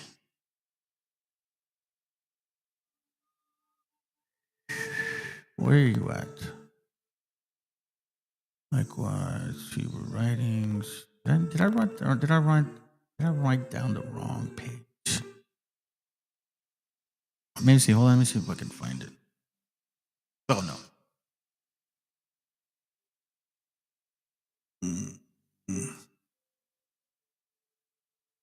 I think it's page 88, and this book is basically mentioning the serpent, the similarity of the serpent. Right? It's in it's in our history, page 50. Here it goes. I was right in front of it. What a dummy. It says, in like manner, the temptation and fall of our first parents are pictured in the poisonous serpent, Kali Naga or Kaliya of the Hindus, the serpent god of Naga or the Nakash in Chaldea, the serpent Ahriman of the Persians, Ahriman, who stung to death the first man, together with the Chinese dragon and the serpent of the Mexicans and the Scandinavians, Midgard. Again, I don't get into that. You know what I mean? Again, I'm not into that whole thing. But this brother made a good point. I'm going to show you. It's a short video. It's 5 minutes. This is cool. It's 5 minutes real quick. Hold on. Let me see what he says. Here it goes right here. Yeah, there it goes. So he's talking about, again, I'm not agreeing with him 100%, but I like the fact that he brought this example out because it literally shows in the migration, the similarities. I'm talking about the similarities, whether good or bad, the similarities. You understand what I mean? Don't get stuck on just because. Don't get stuck on BHI shit. Please, family, this is not a BHI channel. Whatever, if you guys came from BHI concepts, you need to wash that shit away. Wash it away now. Whatever you thought, whatever you think BHI is, this is not BHI. You understand? Because they don't teach none of you guys any of this shit. Let's continue. Kukulkan. You guys probably have heard of him as Quetzalcoatl, the feathered serpent, the plumed serpent, and I'm going to connect Kukulkan to the demiurge, also known as Yaldabaoth. Here's a sketch from an ancient Greek Egyptian amulet that depicts this creature, and this is basically God that created the physical world. And what's crazy about that is this comes from Gnosticism, and Gnosticism is a mix of all the ancient beliefs into one. This is what the Gnostics came before Christianity, the Muslims, and the Jews. But they believe that this is one of the creator gods, the son or grandson of Sophia, the fallen angel, the divine feminine. And I already connected Sophia to Sky Woman. Sky Woman is Sophia. But here's another depiction of Yaldabaoth, or the demiurge. He's a snake with a lion's head. And that's literally how in Asia, Chinese dragons are depicted. A snake body with a lion or a tiger head. But here's Yaldabaoth, or the demiurge. And I believe that Quetzalcoatl, Kukulkan, the Amaru, the horned serpent, feathered serpent, is also the demiurge, or Yaldabaoth, from Gnosticism. Here's some more depictions. But yeah, lots of serpent worship in the Ring of Fire in the Pacific Ocean. There's a tectonic plate, and they call that the Ring of Fire. So you got the serpent worship in Asia, right? The red dragon, what white people call Satan. You got the Aboriginals in Australia. They worship the rainbow serpent, right, for their dream time or creation story. In the Americas, you got Kukulkan or Quetzalcoatl, the feathered serpent or plumed serpent. And then with Gnosticism, you have the demiurge. But Yaldabaoth is relevant, ignorant creator god, the demiurge, in Gnostic teachings.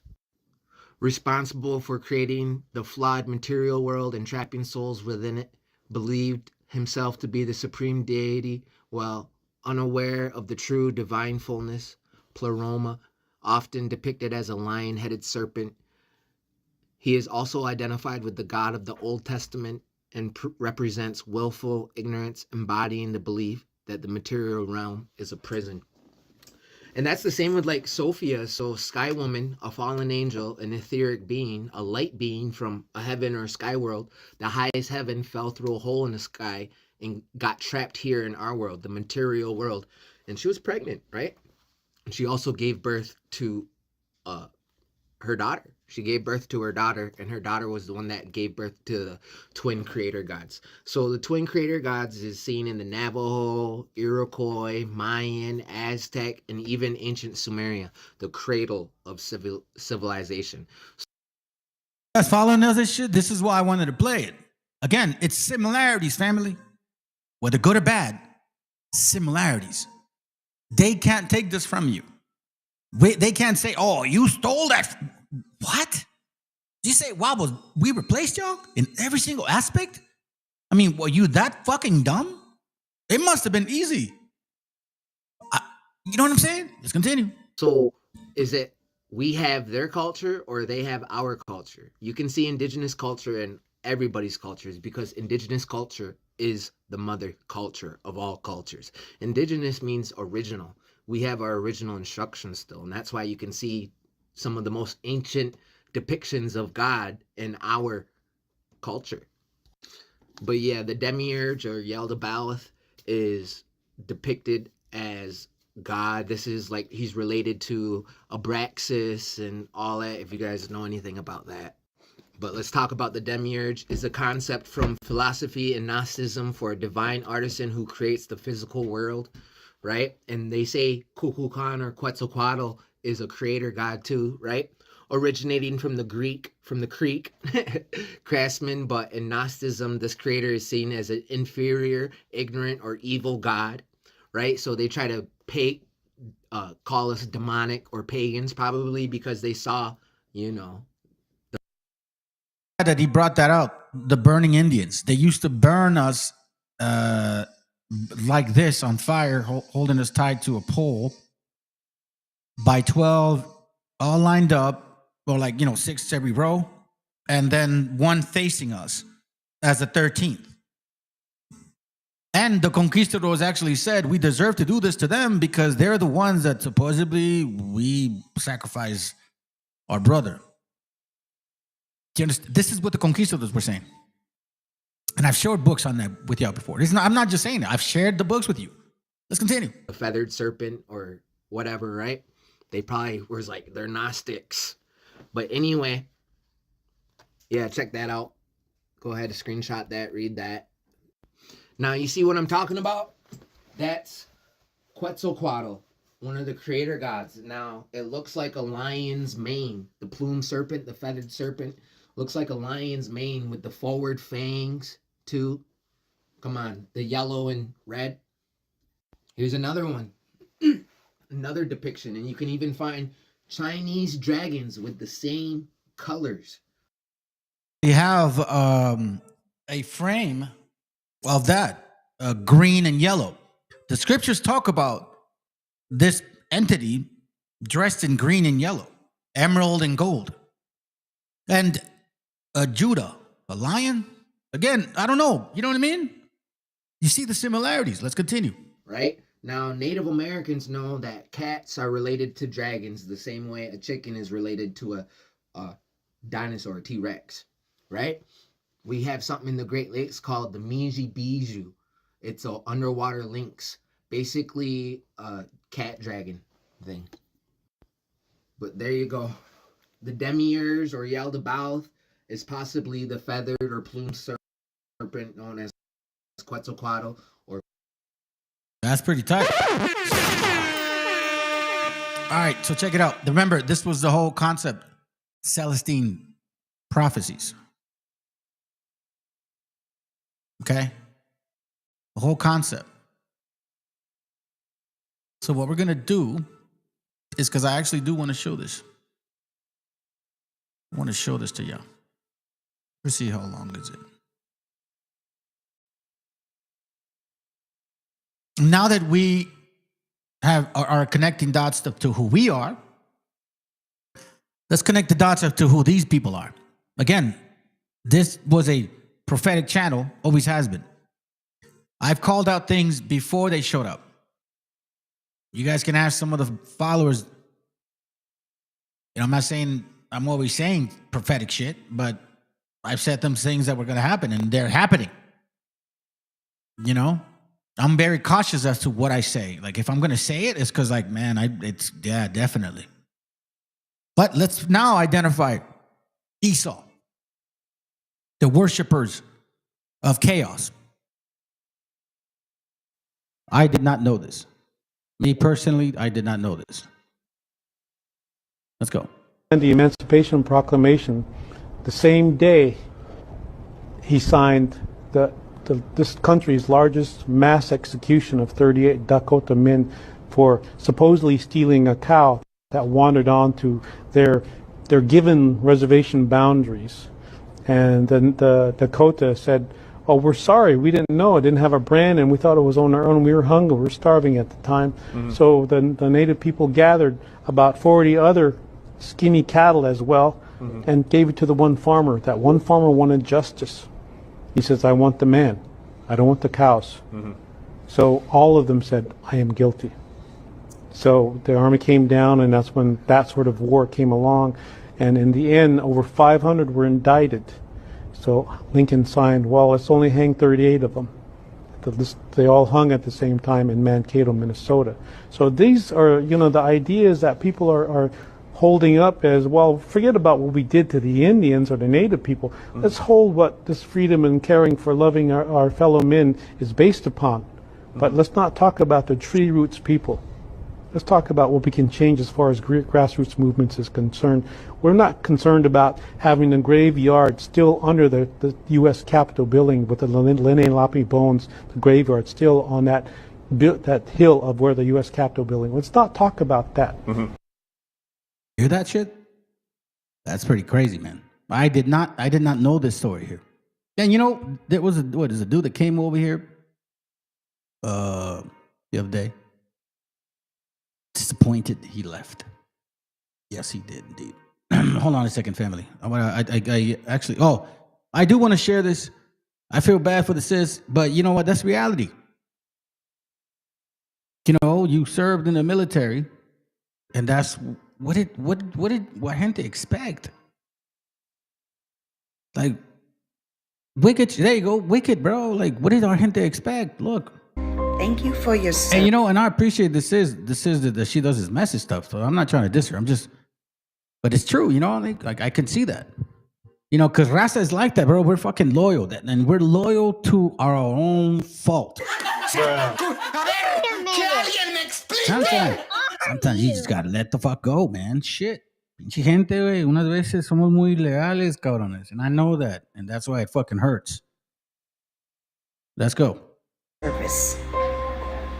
It doesn't mean the same thing to me anymore. When I would hear, thank you for your service, to me that meant that you acknowledged the fact that I was willing to sacrifice everything, including my life, to protect the Constitution of the United States and the rights of the American people. This is what I hear when I hear thank you for your service now. Thank you for protecting my rights while I strip away yours. Thank you for willing to sacrifice your life and your rights for this country.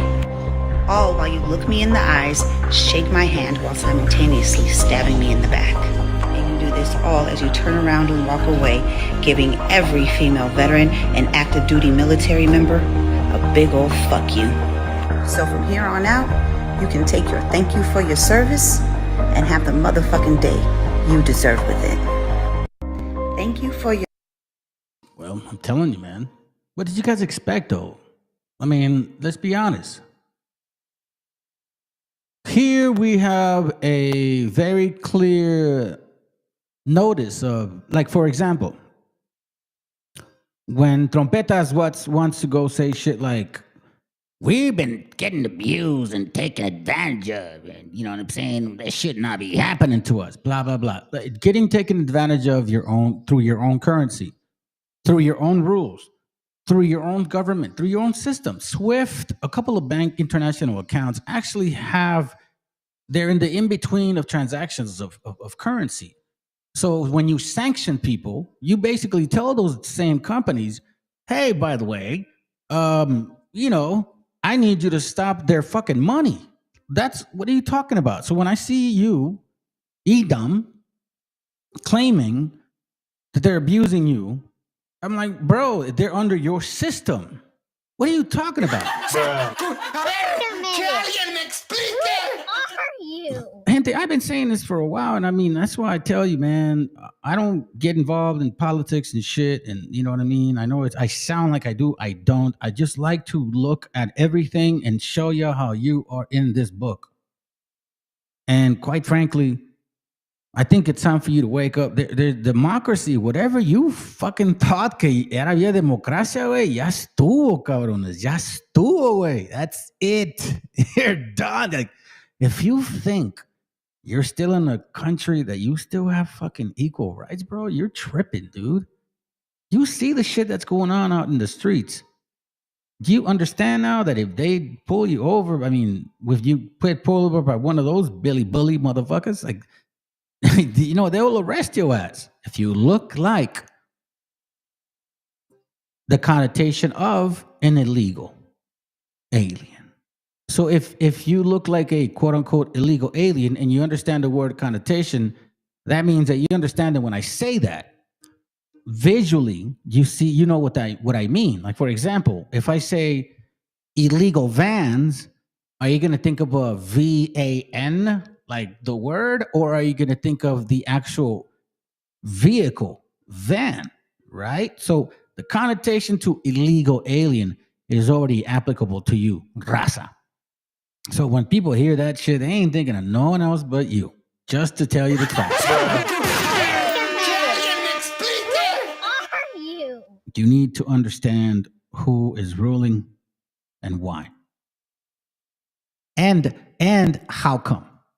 Hold on a second. Oh, shit. I put it on mute. People. If you think of the UN as it's portrayed in education, as it's portrayed in the media, you imagine like, oh, the world is coming together and we're singing Kumbaya. But that's not the reality. If you look, there are key people who make the decisions, and they're not always in the news. Oftentimes they're behind the scenes. Here in the United States, we have a number of secret societies that are very, very influential when it comes to this architecture of international governance. The Skull and Bones Society at Yale University, kind of a secret club where you find people like John Kerry, George Bush, etc. Then you have the Bohemian Grove out in Northern California, very, very bizarre secret organization bringing together really hundreds of the most powerful men in the world, presidents, prime ministers, cabinet ministers, CEOs of the big corporations. And all throughout the history of the United Nations, these groups have been really a critical component of the decision-making, the agenda setting.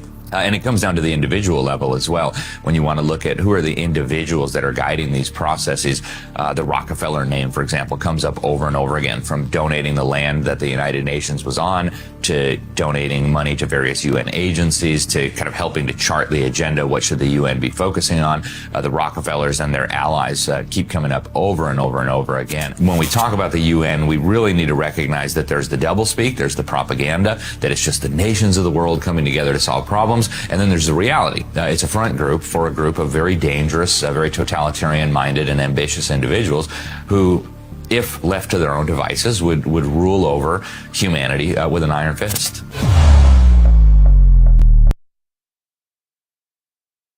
I've been saying for a while now that you guys are collateral damage. Your nation, you guys. Your nation, you individuals that have been protecting 1776, oh shit. It was created by these people, by Freemasons, by people of power, by people that study the Kabbalah, that worship certain gods that are not the same ones that you think they worship.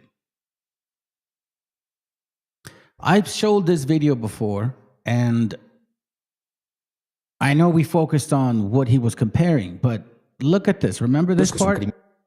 This guy. Remember this guy? Check this out. Sionista, lo digo abiertamente. See? That guy right there.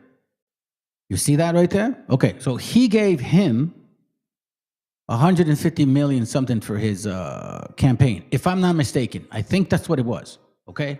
You guys, you can find that shit out. Él apoyó a Trump y es íntimo de Netanyahu. See, he supported Trump, and he's very intimate with this guy. So, what do you think this guy is saying? Why do you think El Trompetas is squeezing every single thing he can about this so-called constitution? Do you think he's really for it? I mean, they've pledged to a certain people. They claim to, be trying to destroy Edom. So then, now that we're talking about like that concept, well, let's look at some concepts here. Let's look at a concept of the mindset first of Edom. I want to know what you're thinking, Edom, because I think, me personally, my opinion, you're dysfunctional. And I wondered, what was it that you wanted out of all this shit here? A lot of you are, I don't want to say a lot. A space to not agree with what goes on, but you want to know something, family? A lot of people agree with what's going on. I'm talking about 60, 70 plus million people agree with what's going on. Like the same amount of people that they want to deport, so-called, that are Hispanic, the same amount of people are the ones that hate that much. So if there's like 70 million haters like that, then you're talking about 70 million so-called indigenous they want to get rid of, or anybody that looks like you. And you want to know why? It's not to fix it. It's absolutely not to fix it. Watch this. It's something deeper, something beyond that you and I hope, cannot reach. I cannot hate people this much. Me personally, I can't. This is fucking nuts. I've been dying to dig into this. I've been asking myself for years why Trump's followers can't see reality. So I did my research, and I'm going to share it with you. Let's talk about the psychology behind the Trump cult. because that's what it is. It's not a normal political movement anymore. It's a cult of personality. And if we want to fight it, we have to understand it. So let's break it down. First, Trump doesn't offer policies. He offers identity. He's not popular because of what he does, but because of what he represents. To many of his followers, he's the walking, talking middle finger to a system they believe has failed them. They see him as their guy, not because he's honest, not because he helps them, but because he talks like them, rages like them, and punches the people they've been told to blame for everything. In psychology, there's a term for this: identity fusion. It's when your personal identity becomes fused with your group or leader. That's why criticism of Trump feels like a personal attack to his supporters. It's not just he's being criticized, it's I'm being criticized. Second, he offers revenge, not solutions. He doesn't promise to fix healthcare or raise wages or protect your rights. He promises to go after them. Whether it's immigrants, the press, black activists, LGBTQ people, liberals, college students, elites, anyone outside the tribe. That's classic authoritarianism. Give people a sense of law. Tell them who stole it, then promise to make them pay. And to some people, that rage, that promise of vengeance is more emotionally satisfying than actual policy. It doesn't fix their problems, but it feels like power. Third, people crave order, and Trump promises strength. When institutions fail, when you don't trust the media, the courts, elections, schools, you start to look for a savior, someone who says, only I can fix it. That's why Trump acts like a strong man. He creates the crisis, then sells himself as the only one tough enough to stop it. He's done that over and over and over again. He's not leading a movement. He's leading a dependency. Fourth, his followers are trapped. I've been dying to dig into this. I've been asking. Now that's a very important topic, because you see this guy here?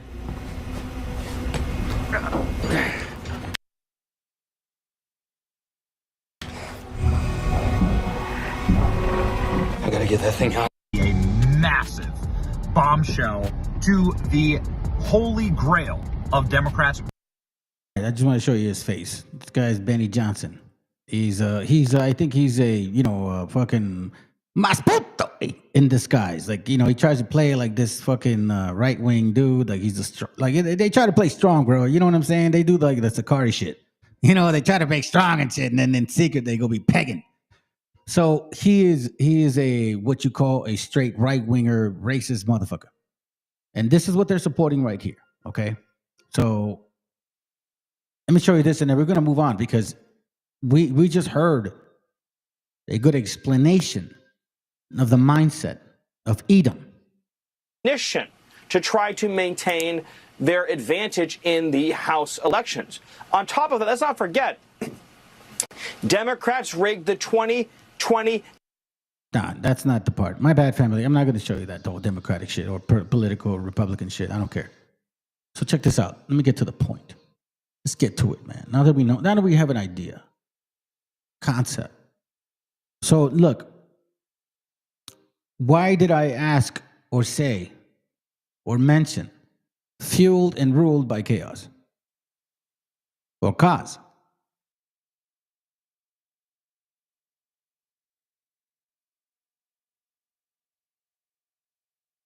Okay, fam, we apparently got a new one. Apparently we got a new one. I don't know. I've never seen David before, and all of a sudden he got trigger happy with verses and shit. And it looks to me like you're a Christmas Christian. That's what it sounds like. So what I would first suggest to you, David, is don't celebrate holidays that are not in the Bible. You should really look that up first. You're talking about unity and like friendship and oh my God, nobody feels superior to nobody else here. See, you don't know this channel. enough to even assume. But yet here you go, assuming, and there you go. Look, you know, like nonstop. Like you think verses are gonna really give you salvation. Nah, they don't work like that. I'm gonna give you an example of one. All right, I'm gonna give you an example. Accusers of brethren. How do you know they're your brothers? David, who is your brother? Everybody? Is that what you believe in? Everybody's your brother? Is that the case? He said it's Christmas Day every day. You fucking wacko. Yeah, you definitely are a Christmas Christian, bro. You guys are a sad case. You probably voted for Trump too, I bet you. You know what I mean? And you voted for these deportations of innocent people. And your excuse is, well, they broke the law. You know what? You guys been breaking so many motherfucking laws, bro. It's so idiotic that you're even here. Since you believe in the Bible, do you believe in what this verse says? Wisdom of Solomon 18:7 says, so of thy people was accepted both salvation of the righteous and destruction of the enemy. You know what the will of the Father is? Hey, brother, sir, give him the will of the Father. What is the will of the Father? He does not know what the word will means in the Father, bro. Somebody tell him what the will of the Father is. Please. Let's continue, because it's silly to me, bro. See, look. Trump is the best. Trump is not the beast of best, bro. Like, no, Trump's your man.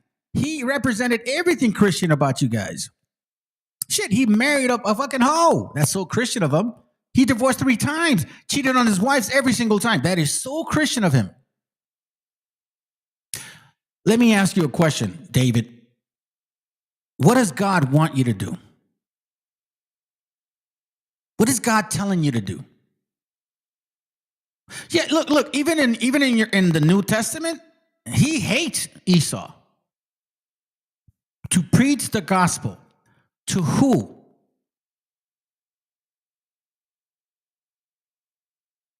I know God personally. You don't know God personally. Even the scriptures say nobody can know God that personal. You get destroyed if you know him that personal. To preach the gospel, to love your father first and your neighbor as yourself. Who's your neighbor? Anybody? You see, here's the funny part. The Bible isn't even a book for everybody. It even says it in the New Testament, a book to the Hebrews. God's sakes. To the Hebrews. To the Hebrews. No. Let me remind you, and I'm going to use your New Testament, okay? I'm going to say it like this. Watch Romans 4. Romans 4. What shall we say then that Abraham our father, as pertaining to the flesh, hath found? For if Abraham were justified by works, he had wherefore the glory, but not before God. Why is that saying that? Why do you think it's saying that? Why bring up Abraham and bring up justification? See, this is something you Christmas Christians don't ever know. You don't know anything about Abraham. You don't even know about his history, what he grew up in. You have no idea, which is why you don't have no concept as to what this is pertaining to the Hebrews, consistently. That's why Paul references Abraham a lot of times. So I'm asking you, David, why does he bring up Abraham in Romans 4? As a matter of fact, why does he bring up Abraham in Romans 9? To justify that he hates Esau. And he didn't, hey, listen, it's not because before you were born, I just decided the way it was. So answer me, David, how come he mentions Abraham here? Why does Abraham have to do with the New Testament? While you're at it, because I know that's you're not going to be able to answer it. And it's okay. You're new to this channel. And you're a Christmas Christian. I get it. And you're stuck in your ways. Totally see it. Which is why when I'm watching you posting a bunch of verses, I'm like, oh, this guy goes to Christmas and celebrates everything that the scriptures say don't do. It's pretty nuts. Hold on, let me see. Maybe he has an answer. Because Abraham saw the Lord Jesus Christ? When? What verse? That's the fucking shit. Did he just say that? Bro, yo, Warakuya, he fucking said that because Abraham saw the Lord Jesus Christ? Oh, please provide us a verse in scripture while we're listening. Let's continue, family. This is fucking funny. Let's dig into this thing. If you guys ever heard of this word Valhalla, I showed this on some other class before, but I didn't really dig into it like thoroughly. So we're gonna do it right now. We're gonna determine who Edom is. I'm gonna see who these guys are. Valhalla, it says, Old North, the Hall of the Fallen, is the hall where the god Odin, that name right there is interesting, houses the dead whom he deems worthy of dwelling with him.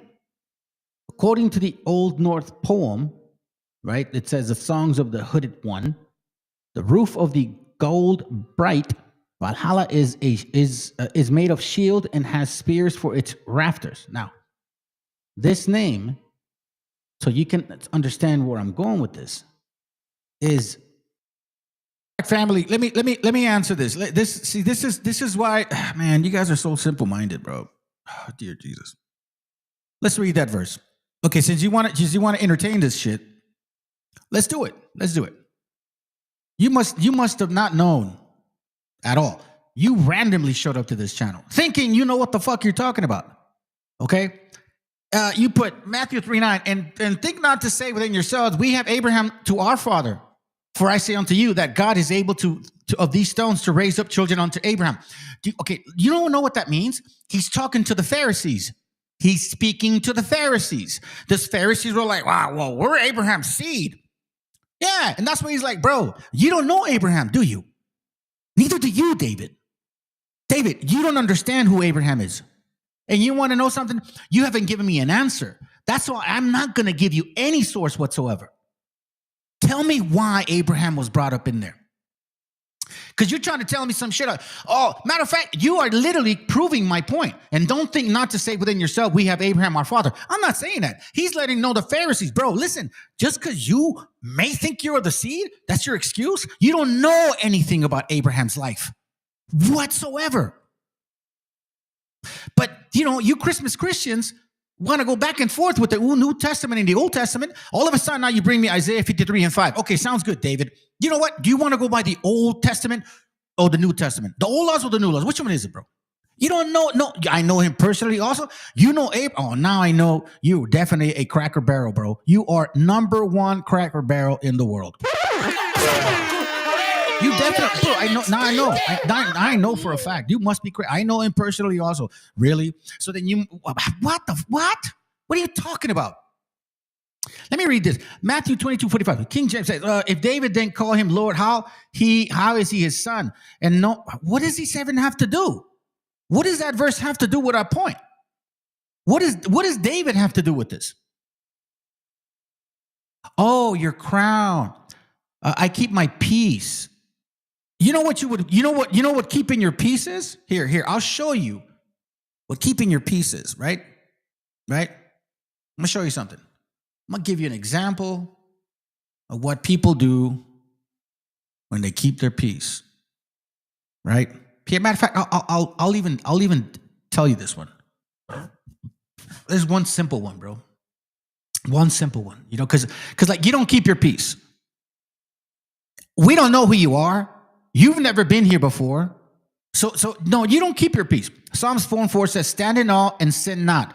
Commune within your own heart upon your bed and be still. You want to know what this means? Sometimes you just got to pause, man. Sometimes you got to pause before you open your mouth. Before you go assume stuff.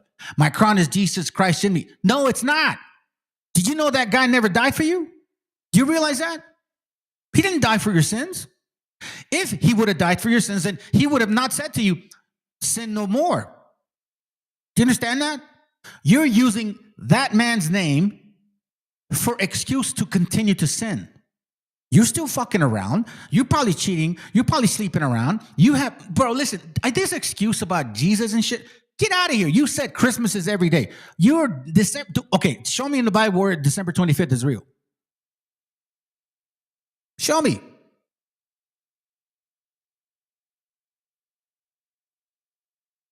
Show me. I'd like to know, bro. Where does it say in the Bible that you are supposed to celebrate Christmas? Just give me one verse, bro. Where does it say in the Bible?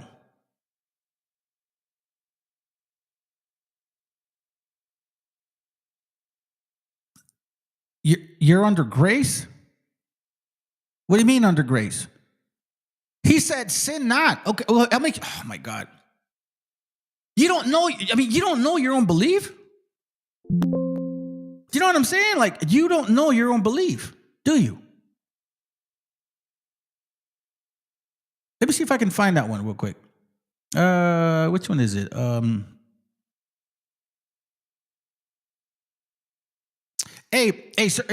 Sir Spent, which one's the verse that talks about, putting him at the cross? Like it says, like, don't go and sin, or else you slay him to the cross once more.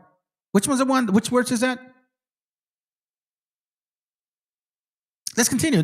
Hey man, you know what? This is why he's mad, fam. He's mad because he understands and he knows that Valhalla, Odin, Woden, cause or chaos is the god of the Edomites. He knows he's Esau. David, you do know you're Esau, right? You know you're Esau. That's why you're here. You're mad at the fact that you know you're Esau. I am not of a man-made religion, but you just said Christmas is every day. What are you talking about? You contradict yourself. Let's continue, fam. Referencing Odin. Okay? And we've heard, in case you guys haven't noticed, there's a lot of movies where this is mentioned. In the gates of Valhalla or Valhalla. If you pay attention, especially to those old ass fucking, medieval movies, you'll see this. Matter of fact, the 13th Warrior, it mentions this at this moment. Mentions it at the movie. So check this, okay? Let me see if I don't miss anything here. Okay, all right. So now that we get an idea of Valhalla and then Odin. Now, Odin, supposedly, right, in Old English or however, an Old Saxon, Woden, Saxon. Now, remember, who are those people that claim to be Anglo-Saxons, right? So white folks, Benny Fuckface Johnson, you guys claim to be Anglo-Saxons, which is 2 tribes, by the way, in case you don't know this, but this is one of them. And it seems like Old Saxon Woden, an Old High German. Oh shit. Wotan or Wudan. Okay, we're talking about a Germanic word. Is one of the most complex and enigmatic characters in Norse mythology, meaning, Europe. And perhaps in all of world literature. So here he goes into the little more like so-called Asgard and cosmos, something more of their story. But let's kind of hear a little bit about Odin real quick before we move on. As mentioned above, Odin's name can be translated as master of ecstasy. Odin is formed in 2 parts. First, O and ecstasy, fury, whatever, all that shit, whatever. Right, that's good. But the word is Odin, as the furious, whatever, however that is. Maybe that's in their language or Greek. You hear that right there? You hear that, David? Sirach 5:11 says, "Be swift to hear." See, you didn't do that. Here, I'll give you an example. And as a matter of fact, you haven't stopped. Look, you're just here to post shit. Do you think you're gonna convert somebody to your bullshit religion? Nobody believes in your Jesus, bro. That man did not die for your sins. That is. You don't even want me to go deeper on that particular part. But this right here, look, you haven't stopped. Look, you don't stop. And then you're like, oh, I'm a peaceful man. I come with peace. Bro, no, you're ignorant. You don't even know your own self. You're saying what you're not doing. And here we see, I'll give you an example real swiftly and quick. Be swift to hear. You're new to this channel. You could have been like, let me hear this out. Let me see what the point is. I'll be patient, but you're not patient. You're like every Christmas Christian. I love Jesus and Jesus loves me, so I can continue sinning. I could be gay. I could have a wife or two wives. I could divorce my wife for whatever fucking reason. I could put my parents in like a fucking elderly home, and I can tell my 18-year-old kids to get out of here, and I can oppress the other nations because I'm whitey. And I can get away with it because I'm showing verses, because Jesus said so. What are we talking about here? He goes, look, he goes, who is the liar but that he denied that? Did I say? I said he didn't die for you. That's what I said. And let me remind you, matter of fact, I don't know why you guys forget this verse. Seriously. And it's in the New Testament. And you guys are all over that fucking place, right? I mean, did you guys forget? Matthew 15:24 says it clearly. But he answered and said, I am not sent but unto the lost sheep of the house of Israel. I am not sent but unto the lost sheep of the house of Israel. You see that? You are close to hell fire calling other fools. Yeah, you are a fool. You're a fucking fool.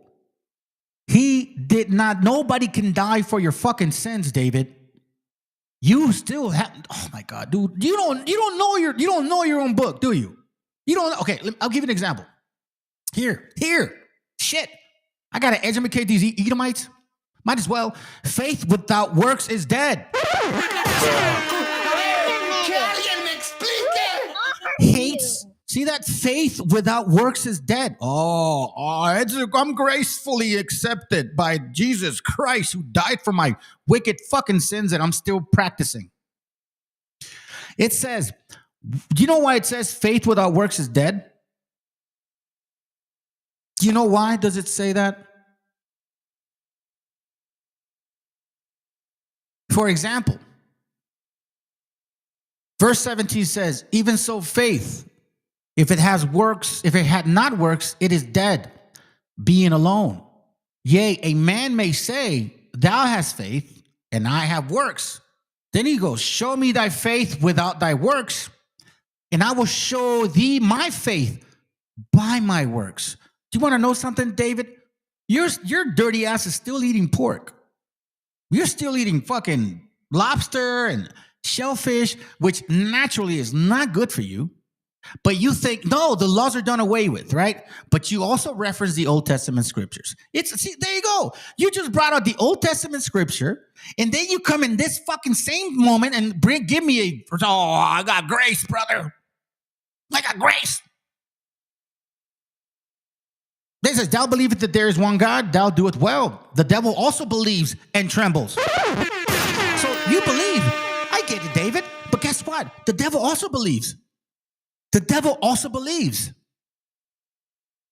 The devil, I am with the Father, you are your father, the devil. Hey, listen, David, if that makes you feel better as an Edomite, bro,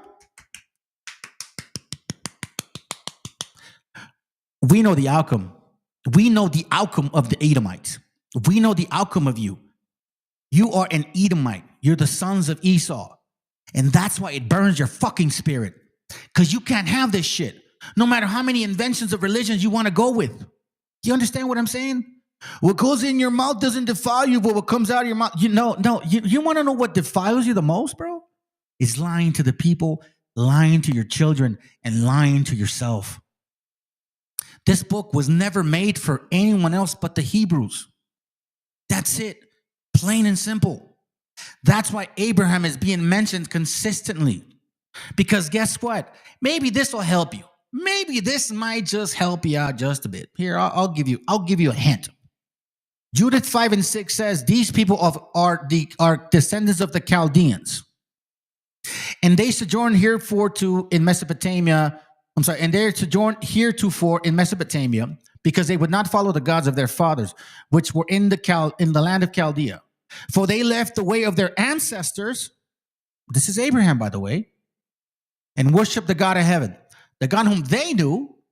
So they cast him out from the face of their gods and fled into Mesopotamia and sojourned there many days. Do you understand what it's trying to tell you? That Abraham was in idolatry before he was called by the Most High. But Abraham was still of the seed of Shem. After Peleg and everyone else after that, until it got to Abraham, they were all in idolatry. Shemitic people.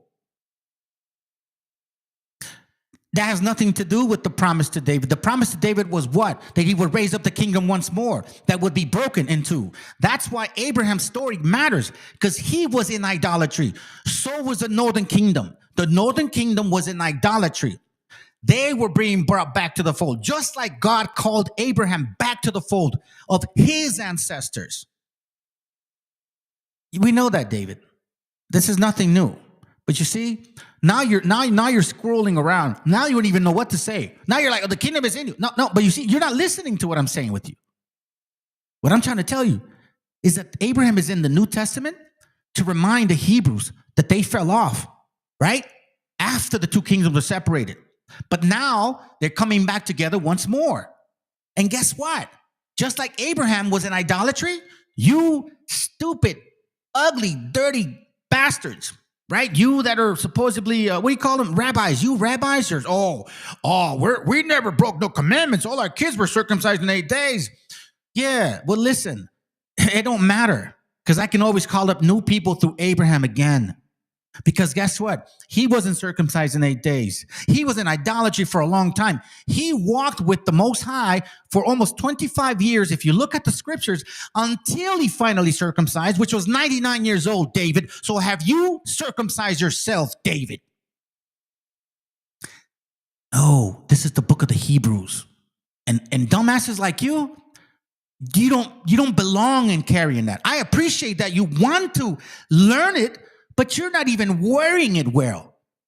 You're wearing it with rags and shit. You got holes in your pants while you're trying to say there's an everlasting covenant with you. There was never nothing. Listen, if God wanted to give you guys a covenant from the get-go, why didn't he do it with Noah in the first place? He could have just stayed with Noah. No, he chose Abraham. I'll give you one more, because guess what? I laugh at you guys. You claim to know this book and you don't know shit. Watch this. Galatians 3:23. But before faith came, we were kept under the law, shut up unto the faith which would afterwards be revealed. Watch. Wherefore, the law was our schoolmaster to bring us unto Christ. Let me remind you, when did the Most High give you guys the laws, statutes, and commandments, you Gentiles? When? These are Galatians. He's telling the Galatians, wherefore our schoolmaster, meaning before this understanding came further, we were under the law. He was telling the Galatians, so were you, that we might be justified by faith, which is why he mentioned Abraham, because Abraham was born in idolatry. And so was the northern kingdom, born in idolatry after the separation after Solomon. That's why Jeremiah 31 talks about bringing the two sticks into one. But see, you don't know nothing about that. You're just stuck into, everlasting covenants. The kingdom is mine. Oh my God, call no one. No, nobody's talking about calling anybody. See this? Oh, David, you see, this is now you got soft. Now no more verses. You see that? You see what I'm saying? No more verses. You haven't posted verses in quite a while after Ezekiel. You want to know why? Because you have no answers to what I'm saying. That's why. Can take countless different forms, as one saga describes Odin. Again, I want this word to stick to you. And I need you to understand exactly what it relates to as well. So in modern popular culture, Odin is often portrayed as being an eminently honorable ruler and battlefield commander, right? Let me skip. In contrast to more straightforward noble war gods such as Tyr or Thor. We see the name, Odin. So now who is this character, Odin? So you guys can dig into this, you know what I'm saying, on some independent material. But this is what I found about this, and this is interesting to me. It says here, from the HebrewNations.com, I'm sure this is a Kabbalist, but we're going to listen to one of parts of his video later on. Check this out. Look what he says, okay? Edomites moved to the west together with 10 tribes. This is what they believe. This is the guy that claims that the 10 tribes are in Europe. But he claims that they're around Edomites. So let's take him for his words. And I want to show you these important things, why all of this matters right now. The Edomites worship Isus. Oh, shit.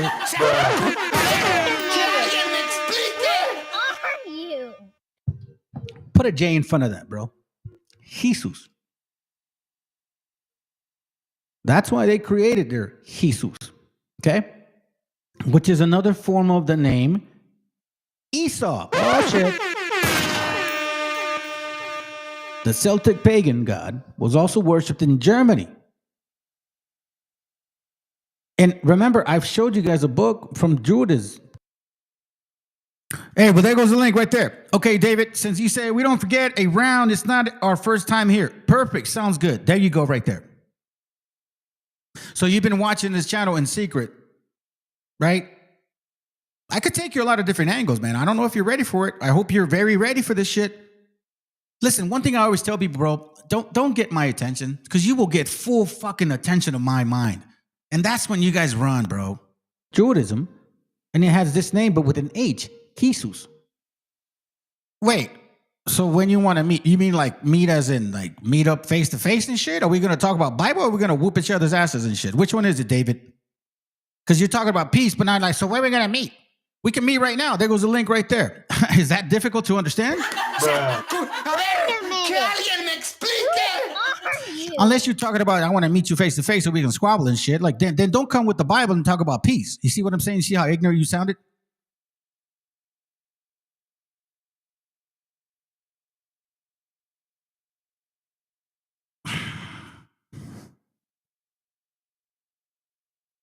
Why do you guys contradict yourselves every fucking time, bro? You see what I mean, fam? He became known as Odin. Oh, my dear Jesus. What? Hold on a second. So Esau, and Celtic pagan god was worshipped in Germany. He became known as Odin.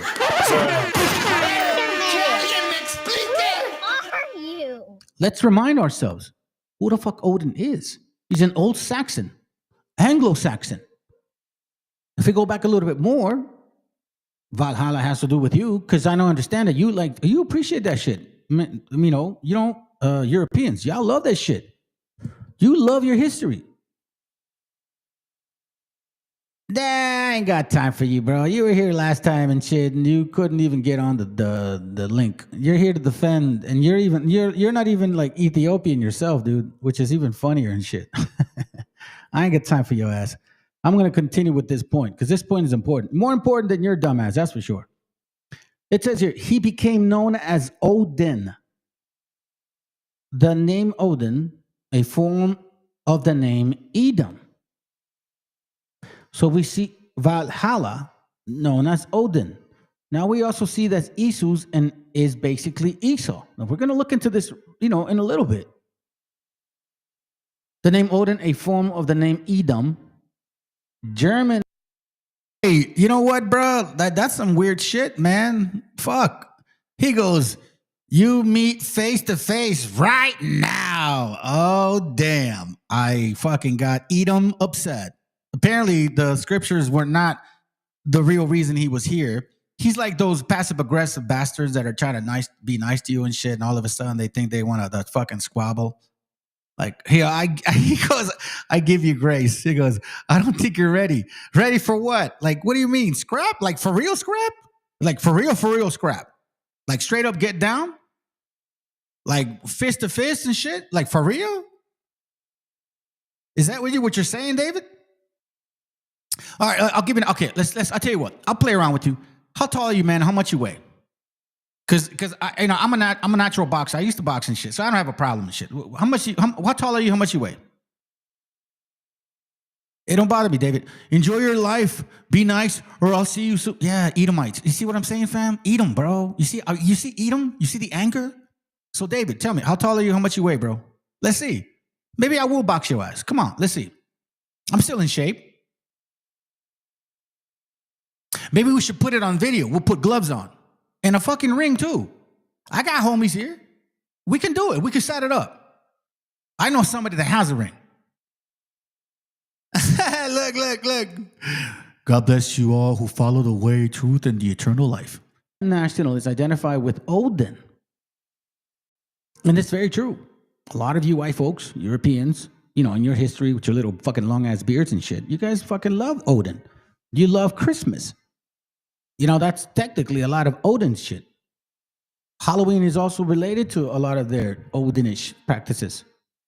It says, so did Hitler. Oh, my dear Jesus, did he really? Of course he did. Odin means Edom. They identify with Edom.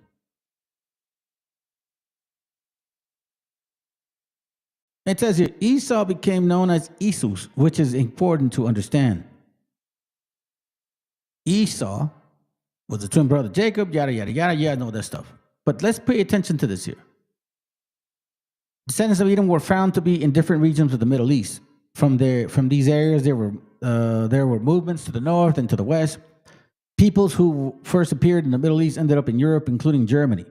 Before the Romans came, we find the name Esau reconstructed as Isus in Gaul or Galatia. The Esuvians or Normandy were named Isus. Isus also was recorded in southern Gaul and worshipped at Paris and at Treves. An example for it. So he says, Trier, a city in Germany on the banks of Moselle. Hold on, let me see. That's not important. Okay, here we go. A coin with the name of Isus has been found in England. Personal names like Iesugenus, son of Isus. So here, wait a bit. Wait, hey man, are you all right, bro? I fear no many. Then he says, when I come in, his is the name. I think you're drinking. You're probably drinking now, huh? You must be East Coast, bro. It's like 10:30 where you're at. He says he's 5'8". He fears no many. And he says today. I'm 5'8", 5'9". I'm almost 5'9". You know what I'm saying? Bro, like this is a stupid conversation to even have with someone like you. You came in with scriptures, which, hey, listen, I listened to them first. I was like, okay, what you about? But it's like you just kept going. And I'm like, oh yeah, I've never seen you here before. And you just kept going and going. And I noticed you have a little Christmas spirit in you. And now you're upset because I proved you wrong. And then all of a sudden you say, you got a rock in my pocket. I fear no many. Bro, if you want to fight a man, don't threaten him with a gun. Don't threaten him with a quote unquote rock. Threaten with your fist. Like what men used to do. You see what I'm saying? I'm not a young man. So what I had a lot of street fights. I didn't gangbang or anything, but I did enjoy street fighting. So there was no weapons involved. It was just you and I and see what's up. You see what I mean? But here all of a sudden, no, look, watch this. You have no idea who God is, relationship with your father. Wait, hold on. You just said you just basically threatened me and shit. I mean, technically, you ready to fight with a rock in your pocket, and you're talking about God in your fuck. Oh, bro. See, this is why Christianity is so devastating. This is why you Christmas Christians hate what's going to happen to your great Constitution, to your glorifying ways that you think God loves America. Nah, bro. You guys were set up by the Freemasons who did not believe in God ever. Freemasonry wrote your Constitution. Do you understand what the fuck that sounds like? It sounds like you had no idea what your country was about. This is what you guys are about. Currency and fiat. This is what your reckoning is going to be. Your people created Babylon. You are Babylon, David. And now you're trying to act like as if your daddies did not create this heathenish ways. You did. You brought your heathenism to our continent. And for that, you will pay like Edom will. And I have no empathy for you. Did you have any for our people? No, you voted for Trump. And I know you did. Because every evangelical or Christmas Christian like you voted for Trump. 80% of y'all voted for Trump. If you're that 20%, maybe you're lucky, but you don't sound like it. Let's continue. I mean, it's constantly telling y'all, bro. You German people, y'all are Esau. Y'all guys are Edomites. You guys are fucking Edomites. Que alguien me You can't. You look. Listen, I'm not saying you're Edomites because of the way you look. I'm telling you because of where the fuck you're from and how the fuck you have your history here, and it's right here in our face. I'm not even, dude. I'm only like 10, 15% into what I have, and I can already tell this is who you guys are. No wonder. Now, if you believe in the Bible, then you would actually listen. But it's only pertaining to when Christmas Christians always want to claim that that Bible belonged to them, but can they prove?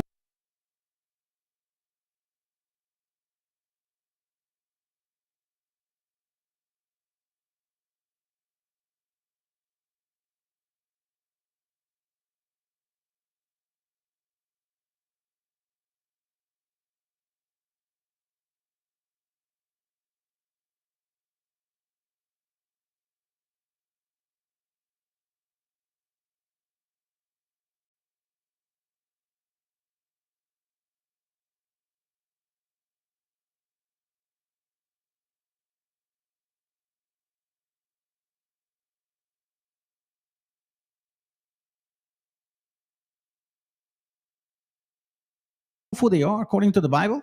David, listen. I'm asking you a question. Are you pale or are you dark skinned, bro? I'm just asking you a question. Are you pale or are you dark skinned? And look, you don't even know how to spell Psalms. Or unless you're like really shit face. Are you pale or are you dark skinned?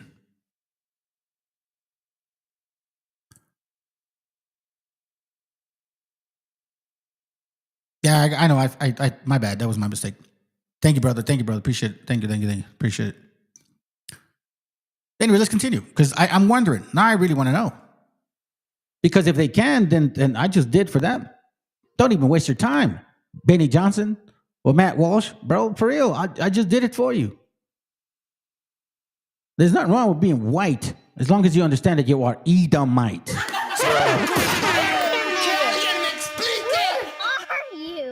These were the CUB and company who first appeared in what is now Poland and East Germany. Poland, holy fucking shit.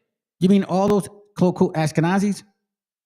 Converts, so-called self-proclaimed Jews, and whose appearance should be dated after the 200 BC.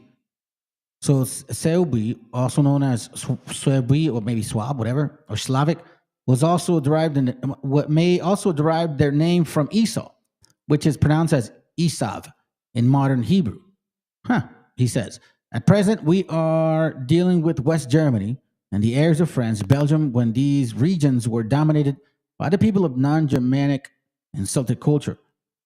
So we understand here that somehow, some way, Isus is up in the northern parts. Now, look, check this out. The worship of Isus preceded that of Odin. Later, the adherent of Odin, like those of Isus, hang their victims. Look, like those of Isus, hang their victims from trees.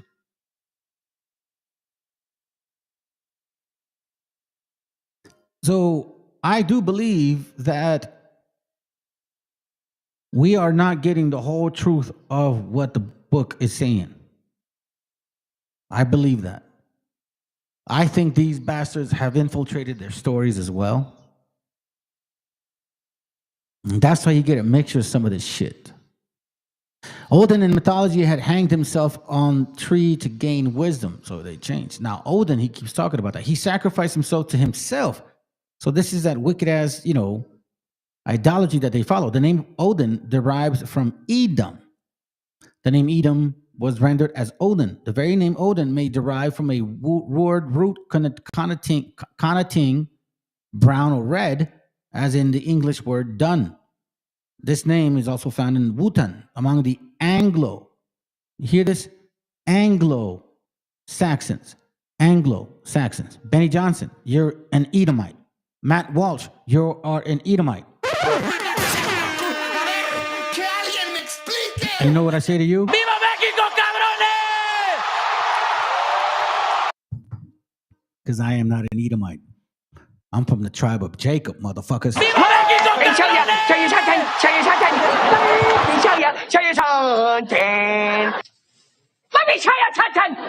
The German Odin was different and not necessarily the same as Odin. No. David, this will be the only one I'll probably share. Isa meaning Jesus, Arabic. No, that's not in Arabic. No, actually, no. In Arabic, you never say Yeshua. And Shua is a female name, you fucking dumbass. This is how I know you're dumb, bro. Like, how do you don't even know what you're saying? In Aramaic, the name of the anointed is Meshiach. Like this right here. MESHIACHA. You understand that? And I was just sharing that earlier at the first part of the... This is how I know, man, you Edomites are just so... There you go, bro. That's the word. Here you go, right here. This for you. Hold on. And then this one too, David. And just for showing up. Fuck that puto. Fuck that puto. Yo, listen. If you feel froggy, like very boastful, bro, listen, bro. Just hit the link and go through your verses. Prove to us how the Lord opened a door for you. Explain to us why Abraham is in the New Testament. You can't. You guys don't have an answer for that. And then show me where in the Bible it's okay to have Christmas every day.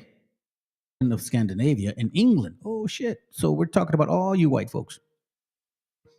All you white folks that are basically of this bloodline. You know, Visigoths, all that shit, Anglo. Anglo is one tribe. Saxon is another, by the way, just in case you don't know. Odin in Germany was known as the wild hunter. Huh. Interesting, isn't it? Esau also had been a hunter. Genesis 25:27. The name of Odin was Cause. Hold on a second.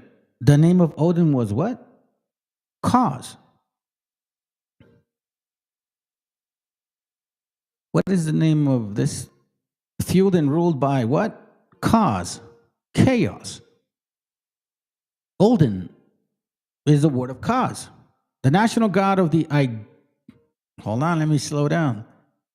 The national god of the Idumeans of Edom. Oh shit. David, listen.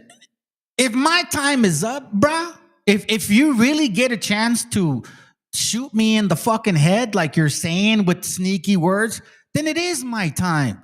I don't give a fuck what you say. None of you bastards are scaring anybody, bro. Get the fuck out of here, man. This ain't 1490 motherfucking 2. They ain't no goddamn smallpox. They ain't no black man to help you. In case you didn't know this, David, the people that came originally to this continent were pretty much dark people. And they fucking enslaved your Cracker Barrel asses and shit. You're probably one of them poor-ass Irish stupid motherfuckers that claim to think, oh, white people superiority. Man, your own white folks taught you wrong. You were slaves, no different than them. Indentured servitude. The elitists always had power over you motherfuckers, man. And they gave you Christianity to pretty much, manipulate your minds because you are collateral damage. You see what I'm saying? You don't scare nobody with this shit. I don't know why you show up on social media and then claim you're going to threaten somebody with, oh, my rock don't miss. Motherfucker, say, if you're going to shoot me, then fucking say it. Stop being a little bitch and fucking say it. You ain't dealing with no Christmas Christian, bro. This ain't no church channel. I don't know why you guys show up to this place thinking like, oh, I'm just going to, nah, bro. See, we understand Edom. We know that eventually you'll resort to violence. But guess what? Bring it. Because you don't know who I am.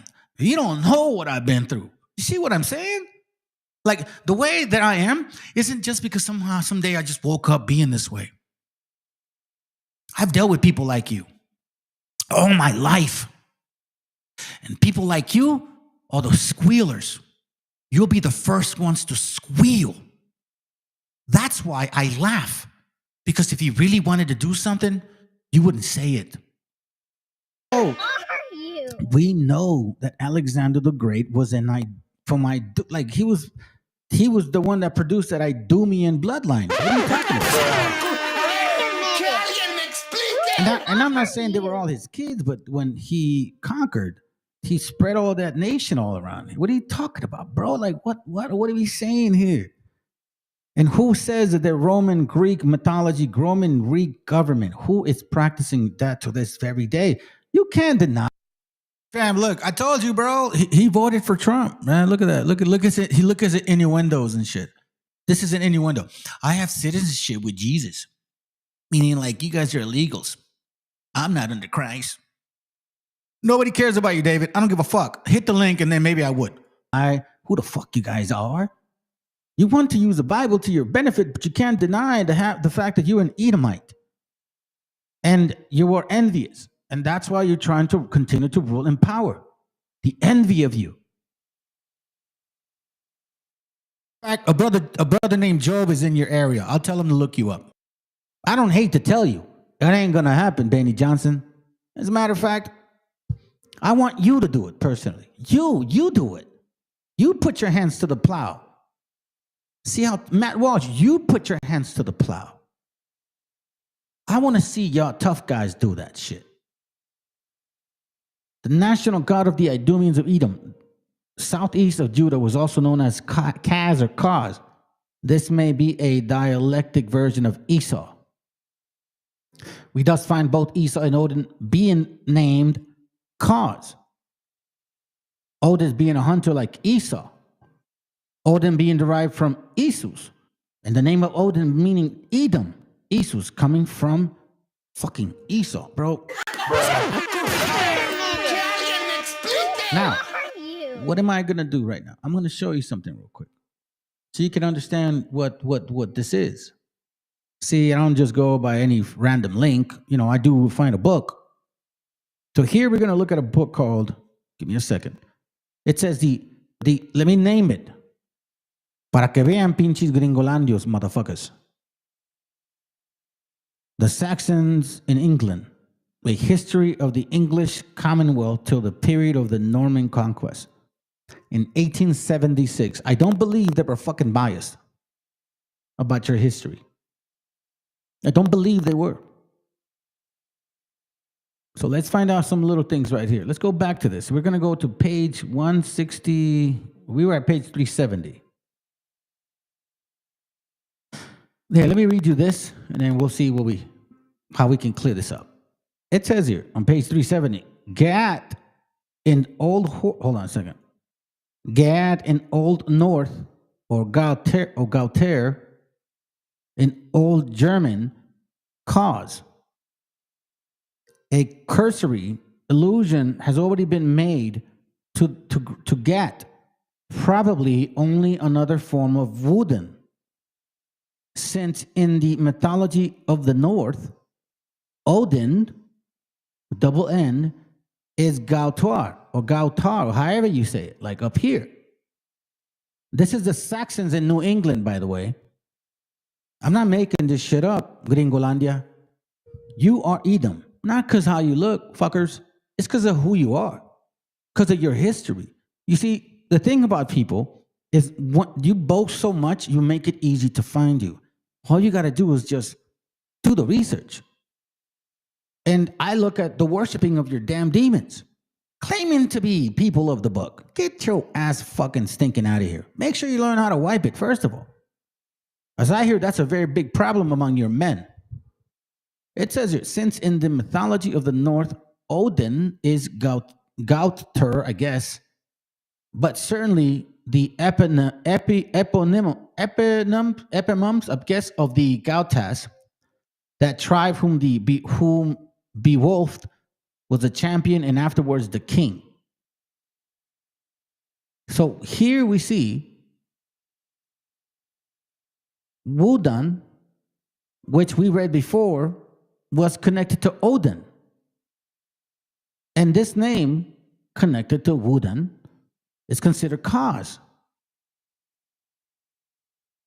Now, I could read more pages behind, but I would lose you because you have to read like about a good 15 pages to understand what this point is. I just needed to point out the fact that, hey, they wrote it themselves. They understand who the fuck they're worshiping, bro. I'm not stupid. Look, I'll give you an example. Look, right there. Here, I'm going to just do it. Woden. Oh, look, I even have it up here. Odin. Where's that? This is like like an old saying for them and shit. And you see the name. It says here, the page 345. One of the names of Odin is the Old North mythology Osk, which by an etymological law is equivalent to the German Wunsch, the Anglo-Saxon Visk, and the English Wish. You see this? So who we talking about here? MAGA. This is MAGA right here, family. This is MAGA right here. I don't have to lie. All I got to do is prove it. Check this out. I just now want to show you something. Where is it at? Give me a second. I thought I put it up here. Hold on. I thought I put it up here. What the hell? Okay, here it goes right here. Okay, check this out.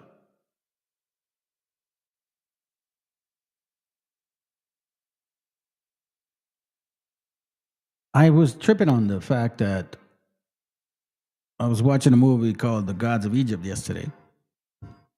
And then my wife said, hey, look what they said. Lords of Chaos. The Lord of Chaos. Cause. Chaos. Because it really, that's what it means. There's a lot of translation. I'm going to keep showing you this shit. And because Ra was a solo deity. Now remember, keep in mind that these Freemasons, which mostly are these Europeans, these Edomites, they believe in the Egyptian concept. Don't think this is too far-fetched. The Lord Chaos, cause. Take away the A, cause. Serpent, snake. What does the Bible talk about? The evil dragon? Hello? I mean, shit.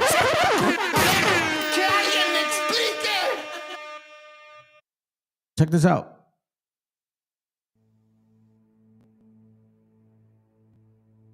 In every good mythological story, there is always a villain, an entity that threatens chaos and destruction, the inevitable end of everything we know. When we take a look at Egyptian mythology, that evil takes the form of Apophis, or Apep, the god of chaos, darkness, and destruction. He was known by several names, including Apep, Apepai, and the Greek translation of Apophis. In some of the earlier stories, Apophis was once the god of the sun. He was later pushed aside by Ra, the god that we've all come to associate with the sun today. Having been somewhat dethroned by Ra, Apophis harbored a great deal of resentment towards the god, and he vowed to make it as difficult as possible for Ra to succeed in his task of bringing the dawn every day. In some depictions, Apophis was born from darkness and chaos, making him the mortal enemy of light and fueling his desire to overthrow the balance of all things. Apophis takes Yeah, we do. The form of an enormous serpent over 50 feet long, which is right there, the shape of a dragon. What does the scripture say about the dragon in the end? Let's continue. Why he earned the nicknames Evil Lizard and Serpent from the Nile. The word Apep is derived from the Egyptian word meaning slither, and could also be used as a term for being spat out, which would refer to the way Apophis was shunned and removed from his position as god of the sun. There are even some depictions of Apophis being described as a crocodile that swims in a... Okay, so check this out. I just wanted to show that part. Now I need you to pay attention to this right here. This right here. Cause represented by the eagle. It says, the symbol of the deity Cause, worshipped by the Edomites, is often associated with an eagle, especially or specifically. The eagle is depicted on the top of Atargates' head in a Nabatean carving, believed to be a symbol of Cause. It's talking about this right here.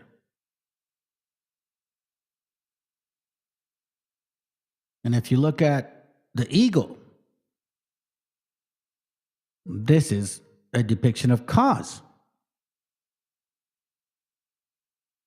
Esau. Your forefather, Benny Johnson. Your forefather, Matt Walsh. This is your daddy. Come say hi to your daddy. Hello, daddy. I miss you, daddy. Cause, Edomite. Northeast, we can read that later. Later, cause, Hebrew. Was the Idumean structural parallel to Yahweh? Holy shit. Now, we know what this is, so, let's just understand exactly what this is going. This is not the name. This is a wicked-ass demon. But, this is not what I mean, though. I'm not saying he's a demon. I'm not saying our creator is a demon. I'm saying that this name here is a demon name. The name occurs only twice in the Old Testament. Barkos. That's a name. Barkos. Ezra and Nehemiah. If a possible allusion is an otherwise corrupted text in the book of Proverbs is excluded. Here goes right here. Nehemiah, right? Barkos. But in the Bible, in the King James, it's actually a K. Just let y'all know. You see, the word cause, it's never used that way, but people understood what the hell that meant. The worship of cause appears to originally have been located in Hisma, area of southern Jordan, right? He entered the Edomite pantheon as early as the 8th century. Now, keep in mind what we've been reading. Odin, Esau, Anglo-Saxons, Odins. Matter of fact, I forgot to even show you. Woden. Look. It's right here. Woden in the Gentile form of a horse, yada, yada, yada. I'm not going to read their bullshit stories. It's none of my business. Does Woden. There we go. Woden. Woody. Hey, look, check it. It is also very probable that the early genealogies of the various Anglo-Saxons kings were arranged in a series of 8 names, including always the great name of Woden. Don't forget a point. Don't forget the point. Eagle. Esau. This is who you guys are. This is your history. You just have to admit it now. There ain't no way to run from it. Everybody knew about it. Odin, as a German soul. Carl Jung, which is a famous, what was he again? Psychologist, often referred to as C.G. Jung, was a Swiss psychiatrist and psychotherapist who founded analytical psychology. Well, I guess he was these and not that. Well, he was basically that, but then that became that.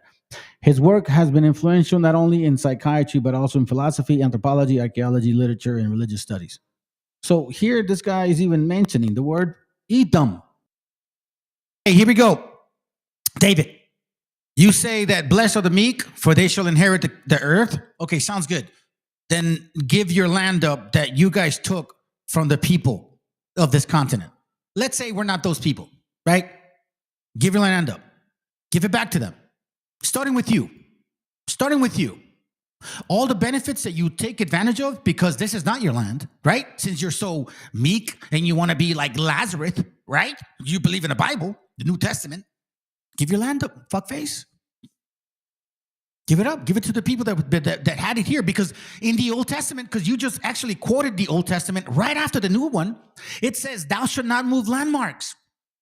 And you motherfuckers move landmarks. So you are benefiting from the movement of landmarks, which it should kill you because that's what your scripture said.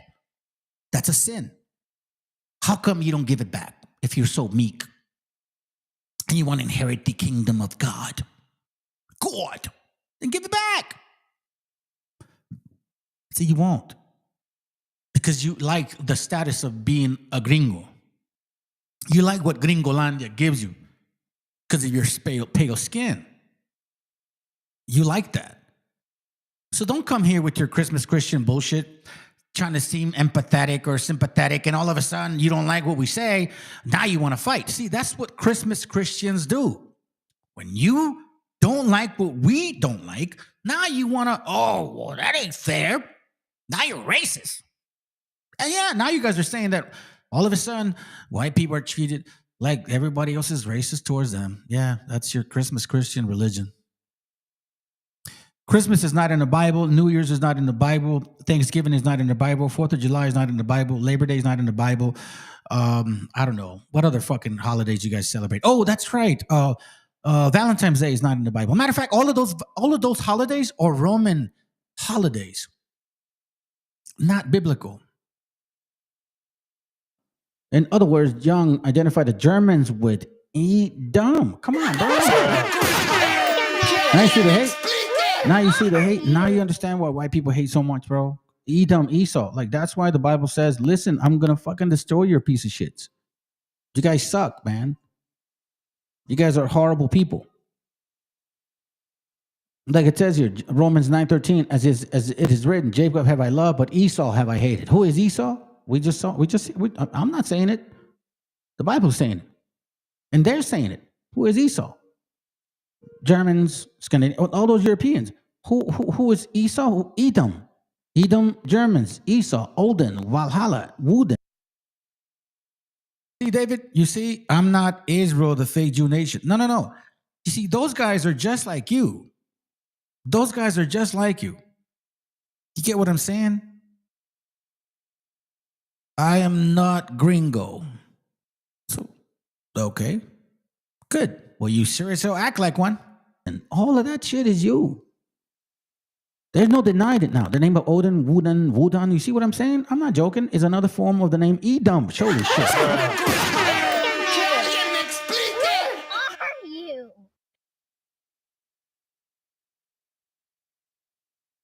I'm not done.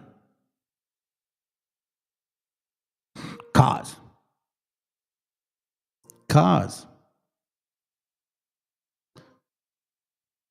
Where's the eagle at? Don't get this twisted, by the way. Oh, those are good references. You should dig into that. Look up that word, cause. You'll see something very interesting. Now, look at the eagle. Is used in heraldry as a charge, as supporter, as a crest. Heraldic eagles can be found throughout the world history, like the Achaemenid Empire, or the present Republic of Indonesia. And look at these eagles. We've seen this now.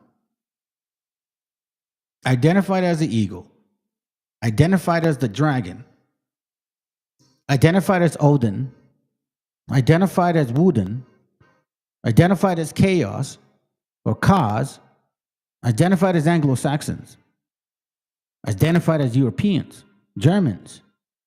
These are the people that the Bible speaks of, the Edomites. And I'm not saying it based on fucking color. I'm saying it based on history.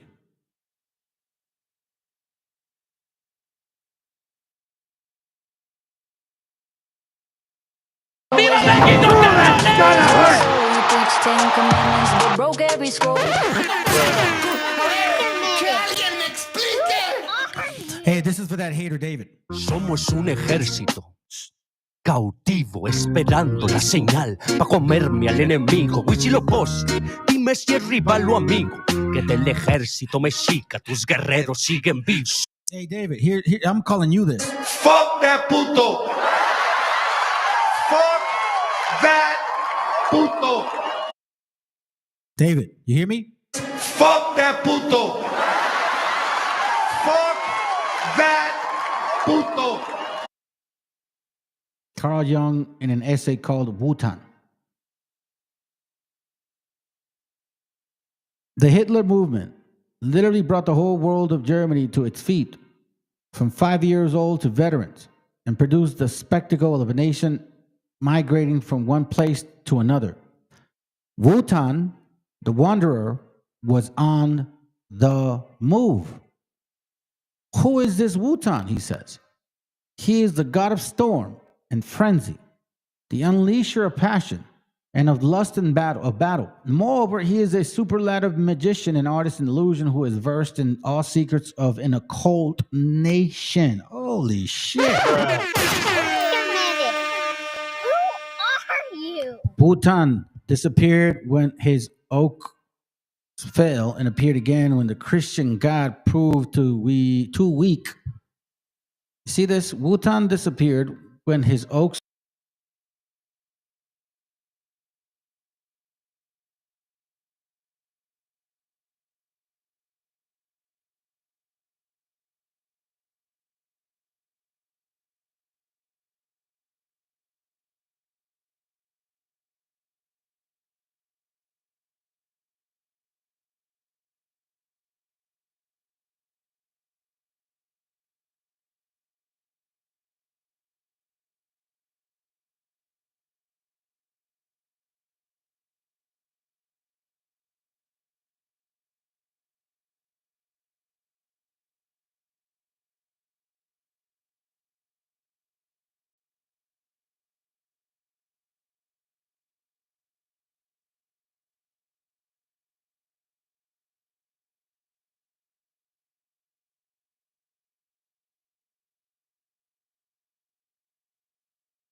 That's right. Okay, my bad. Thank you, bro. Appreciate it. Let me go back. I just want to say this because I'm noticing something about this kid. He is very unstable. In one way, in one form, he goes, who is Israel but those who follow Jesus Christ as the Lord our Savior? Then he says, do not call the word or anyone shit. Then I call him Masputo and shit, right? You have no idea who we are. Then he said, I don't want to know. I don't want to bad, but hopefully Jesus forgives you. I'm like, dude, you are about 34 years old.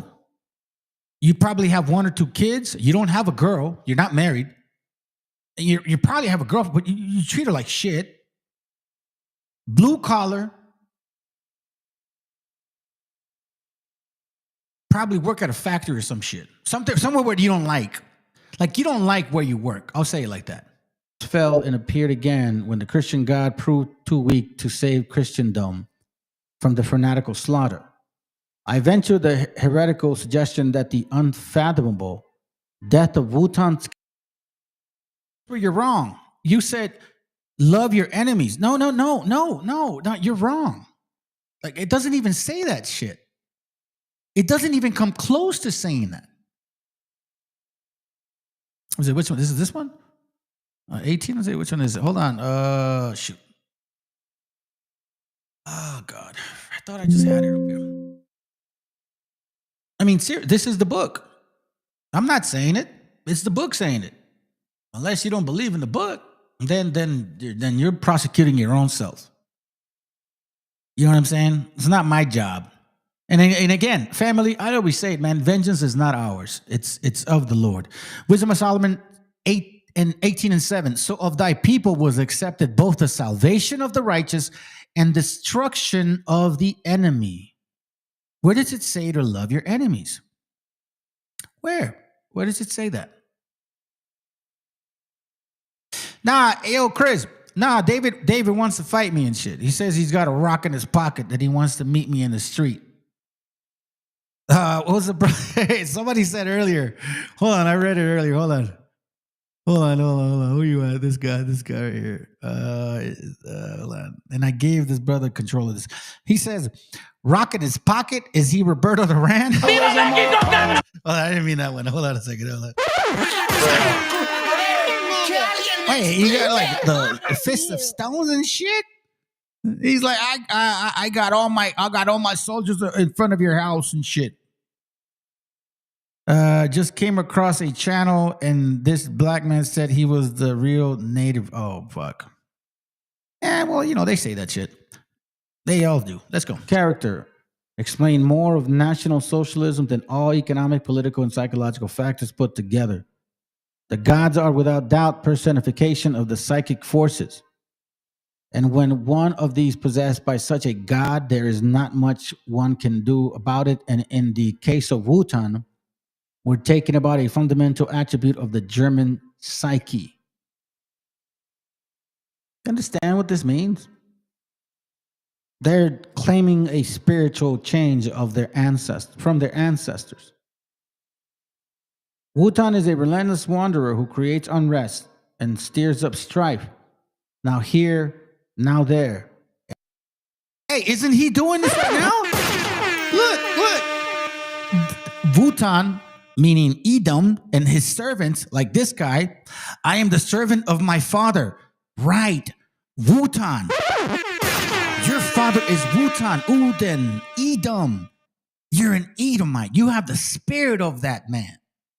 Wutan is a restless wanderer who creates unrest and stirs up strife. You're a restless wanderer. You just wandered on this channel and just you haven't stopped. Look, you can't stop. This is crazy.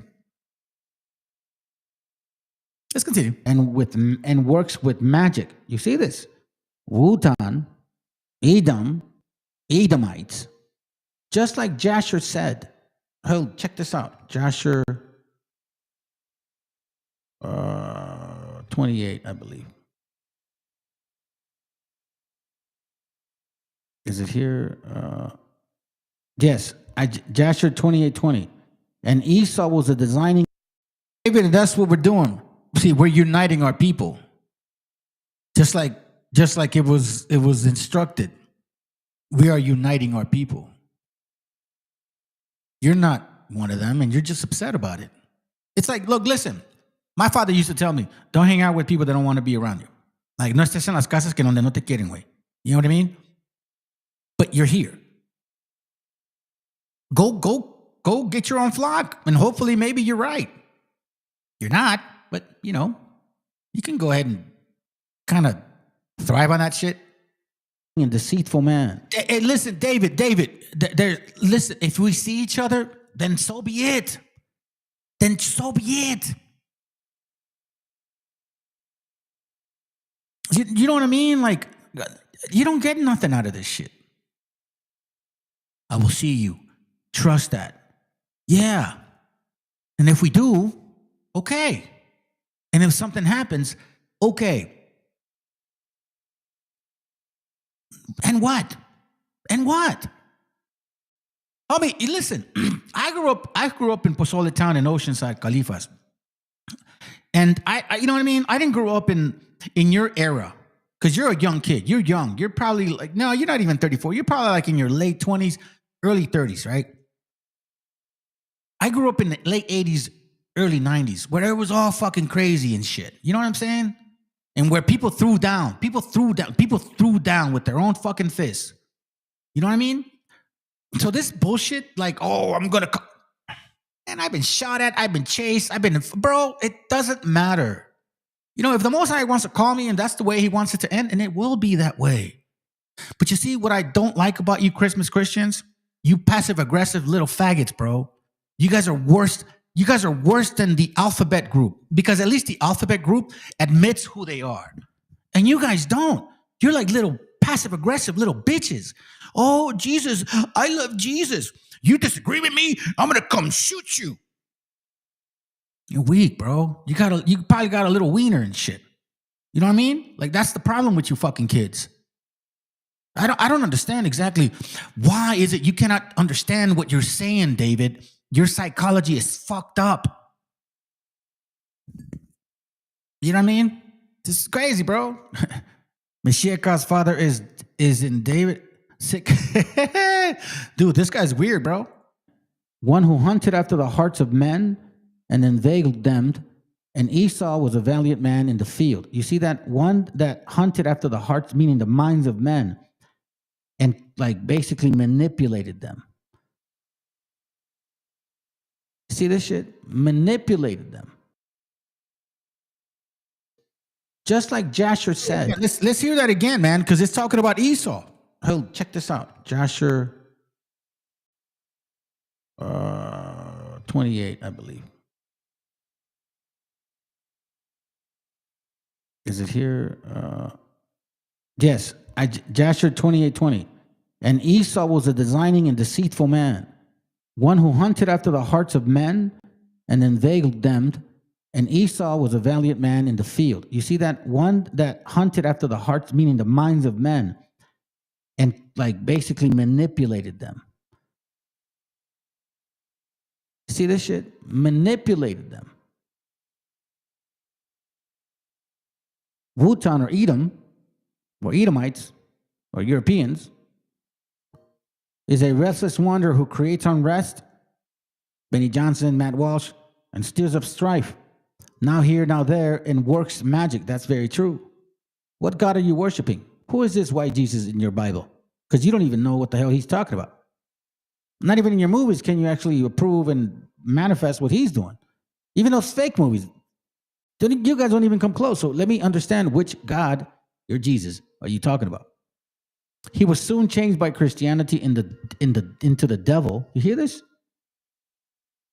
So let me just shut up and read the whole thing. Wotan is a restless wanderer who creates unrest and stirs up strife, now here and now there, and works magic.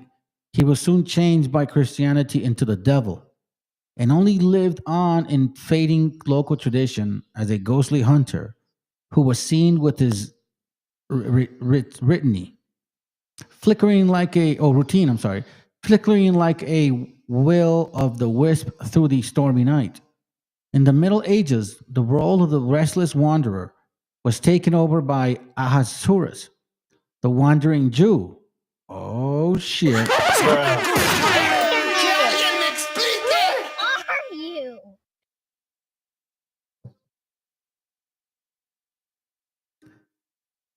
Khazar, Edom, Poland, German, Christian Zionists. This is what we're seeing here, which is not a Jewish, but a Christian legend. The motive of the wanderer who has not accepted Christ was projected on the Jews, in the same way as we always rediscover our unconscious psychic contents in other people. At any rate, the coincidence of anti-Semitism with the remaking of Wutan, you see this, the coincidence of anti-Semitism with the remaking of Wutan is a psychological subtlety that may perhaps be worth mentioning. He is the god of the storm and frenzy, the unleasher of passion and lust of battle. Moreover, he is superlative magician, artist in illusion, who is versed in all secrets of the occult nation. Fuck. Damn, bro. Check this out.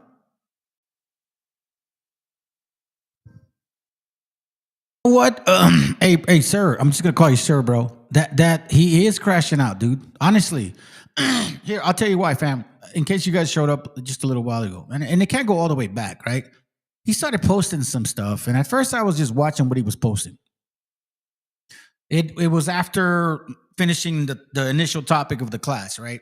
You know, because I call this the Celestine prophecies, like the heavenly prophecies. Now, these guys think heavenly must mean lovely. No, fuck no. Do you not see the background? Do you not see the prophecies of invaders from another land, from another nation, with a different language that would bring disease, chaos, hardship, slavery, oppression, raping, pedophilia, all that nasty shit that they are very good at doing, right? So he started posting all that stuff, and I'm like, okay, let me check it out. Let me see what he's saying. Let me see what he's doing. But then I started noticing a pattern. I said, oh, he's a Christmas Christian. So then that's when I paused the whole video. I paused the video, bro. I was going to let this video just play out. But then that's when I paused it. I said, wait, hold on a second. I think we have a Christmas Christian here. And then that's when it all started. You know, so it's like, I'm not concerned with whatever fucking demons you got within you, bro. Like, I've never been afraid of spirits. Like, I see spirits. Yeah, I don't talk about that to not many people, though. Only like 1 or 2 people. But I see them all the time. And it doesn't bother me. Maybe that was just the gift of the Most High. I don't care. But people like this guy, it just shows weakness. It shows their look. Now he's good. Look, now he's posting verses. You know what I'm saying? It's like, bro. No, actually, no. He's not even. Yeah, he did. He looked one, whatever. That's it. But that, you're done for, bro. It's like the brother said, nothing new under the sun. It always comes back around. Hey, and you know what, Chris? I think you could be a testament to this, bro. A lot of people show up to this channel, say all kinds of shit, threaten all kinds of ways. And then when I say, okay, sounds good, here you go, hit the link, show your face, and tell me what you're going to do to me. And guess what? They never do, bro. They all burn out. All you West African Americans that claim to be natives, all you wobbles, all you black-only Israelites that fucking hate our guts, FBAs that supposedly are foundational black Americans. I've debunked every single one of you fucking genres. And every single one of you genres, whether you're Christmas Christians, whether you're FBAs, whether you're wobbles, or whether you are BHI, you have nothing for me. That's a fact, Jack. So all you brothers and sisters that have been watching this channel, I think it's about time you guys understand exactly, who we are. Who we are. With the promise of these things, brutes have risen to power. But they lie. They do not fulfill that promise. They never will. Dictators free themselves, but they enslave the people. Now as a spite. Did you guys even know that shit? Hunted after the minds of men. Yo, check it. No. That's good. I'm glad you brought that up. Here, I'll use the New Testament. I don't mind and shit. You know what I mean? Because they want to bring it out. And again, you guys, well, I haven't really talked about it to some of you guys that are showing up recently, but I will eventually bring this up to your attention, okay? I want you guys to know that. Is it this one? Hold on, let me see. Shit. I think it's 1 Corinthians 13. I could be right. I could be wrong. Oh, there it goes. 2 Corinthians 13. For such are false prophets, for such are false apostles, deceitful workers, transforming themselves into the apostles of the Mashiach. And no marvel, for Satan himself is transformed into an angel of light. Therefore, it is no great thing if his ministers also be transformed as the ministers of righteousness, whose end shall be according to their works. See?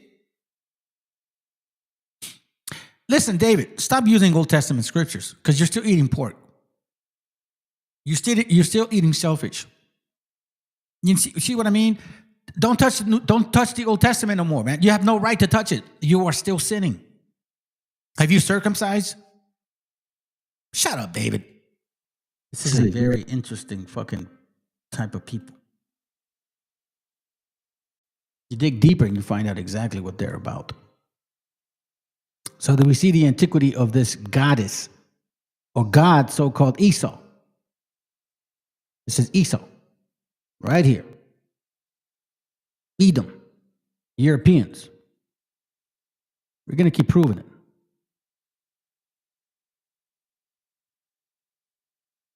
Let me see if I can show you this real quick. If not, we can skip it. Matter of fact, let me show you this one, this page. I think this is more to the liking. Check this out. Hebrew Nation once again. This is the dude that wrote that book claiming that the tribes were over there in Europe. But we're going to use this information because I think it's very interesting. I'm glad you're connecting the dots for us, my friend, because you're basically proving who you are. Esau became known as Edom.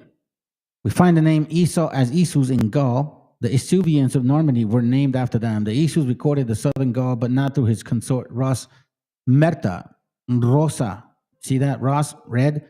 We may trace him with West Germany.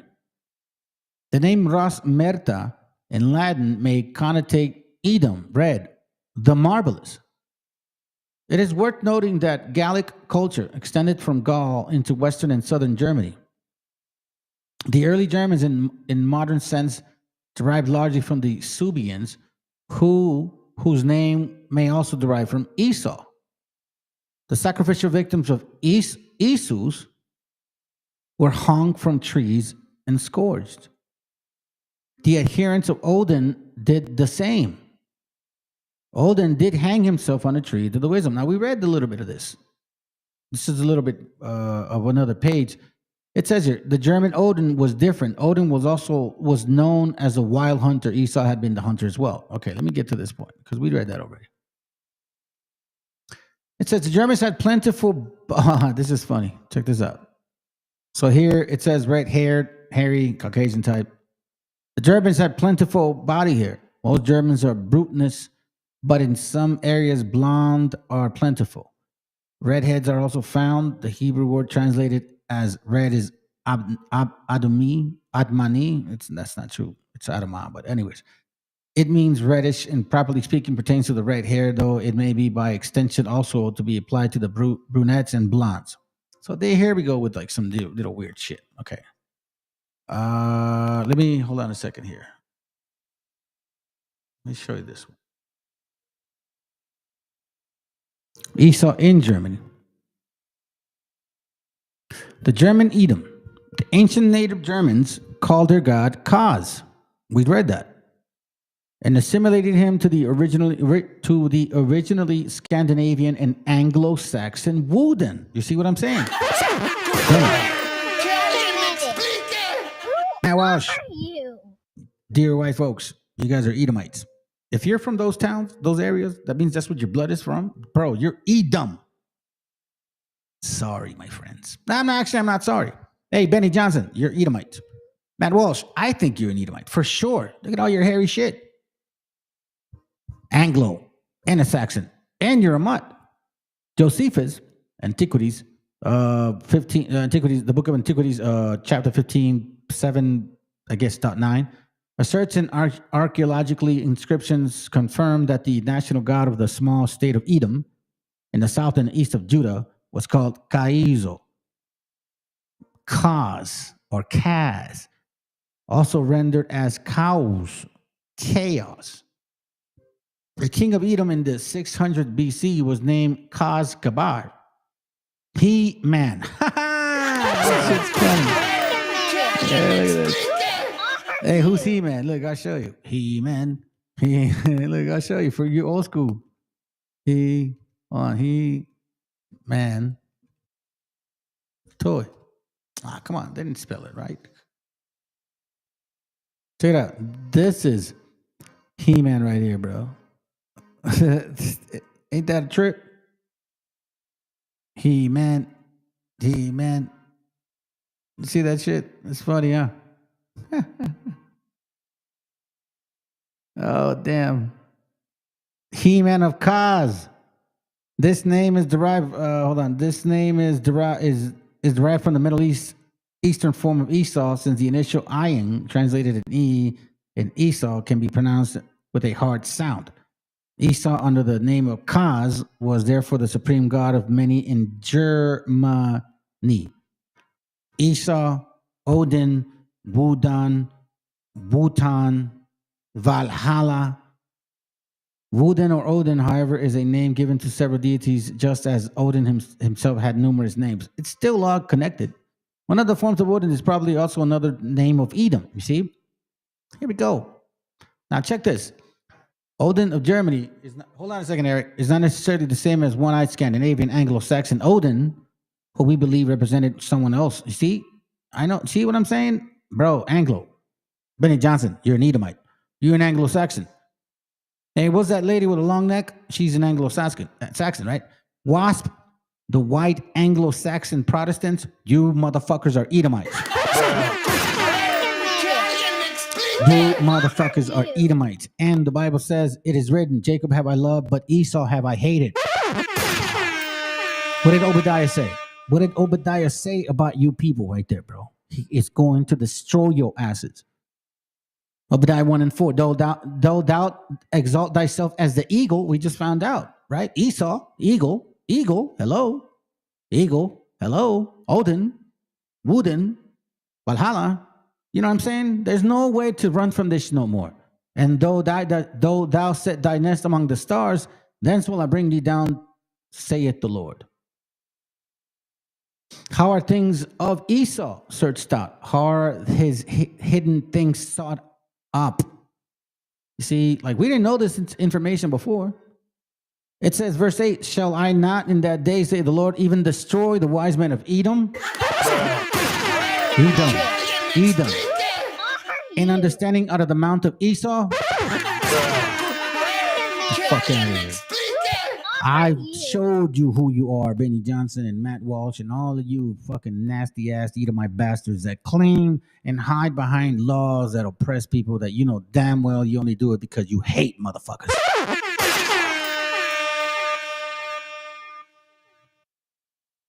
Yeah, you're very cunning. But that's it. It's over for you. It's over for you. Odin in Germany was known as the great wild hunter. Esau was also known as the hunter. I have this book. Let me see if I can, hold on. Let me see if I have it. Where is it? Here? Okay. I have this book right here. Okay. So in this book, it's called, well, I jotted it down different, but the history of the Holy Bible from the beginning of the world to the establishment of Christianity. Okay. So in this book, supposedly they're giving an explanation of some shit. But as you read this book, they're actually making excuses for Esau. Yeah. These fuckfaces like Benny Johnson and them, like, you know, they always make excuses for for what the fuck they hate. It's right here. If you read this book, matter of fact, let's see. So on page 130, it starts talking about Esau. Okay? Now, I'll be honest with you, family. I want to read this whole thing, but my space got really hot, man. I ain't lying to you. It got really freaking hot. So I am going to do my best to read, but I may cut it short. Okay? Just letting y'all know. So it says Esau. And again, this is an old book. You guys can see it, you know, rewind the tape and you can take a picture of it. Download it and read it for yourself. So here he's talking about who Esau is. Esau is the Edomites or Idumeans, who were the prosperity of Esau. You see what I'm saying? So we understand this stuff. Now, that it's going through like the history, but I want, let me get to the point where, hold on a second. What's up? Yeah, we will. Let me finish. Yeah, I think so. Let me finish. Sorry, fam. It was my son. Okay, so here, let me see. Hold on. Let me. Okay, here it goes right here. So, you know, in these pages, he's explaining some shit. But then here is what he says, the objection. And listen to his objection, okay? It says here, of all the promises that God made upon the patriarchs, none is so frequently repeated as that of the plenteous issue. And yet, meaning he's talking about the massive amount of kids, right? Yet, if we look into the history, we shall find that no man's wives were so frequently barren as theirs. So basically saying that, you know, like the heritage of the Israelites, their women were barren. They weren't really having that many kids, right? This is, you see where the mindset is going. What if Edom, this is Edom. This is you European motherfuckers. This is those Benny Johnsons, those Matt Walsh, you know what I'm saying? Those Donald Trumps. Like all the white folks, all the white Anglo-Saxon Protestants that claim to be those people, these are Edomites. It is officially confirmed. There's no denying it. It's not about color or nothing. It's about heritage and in your own history.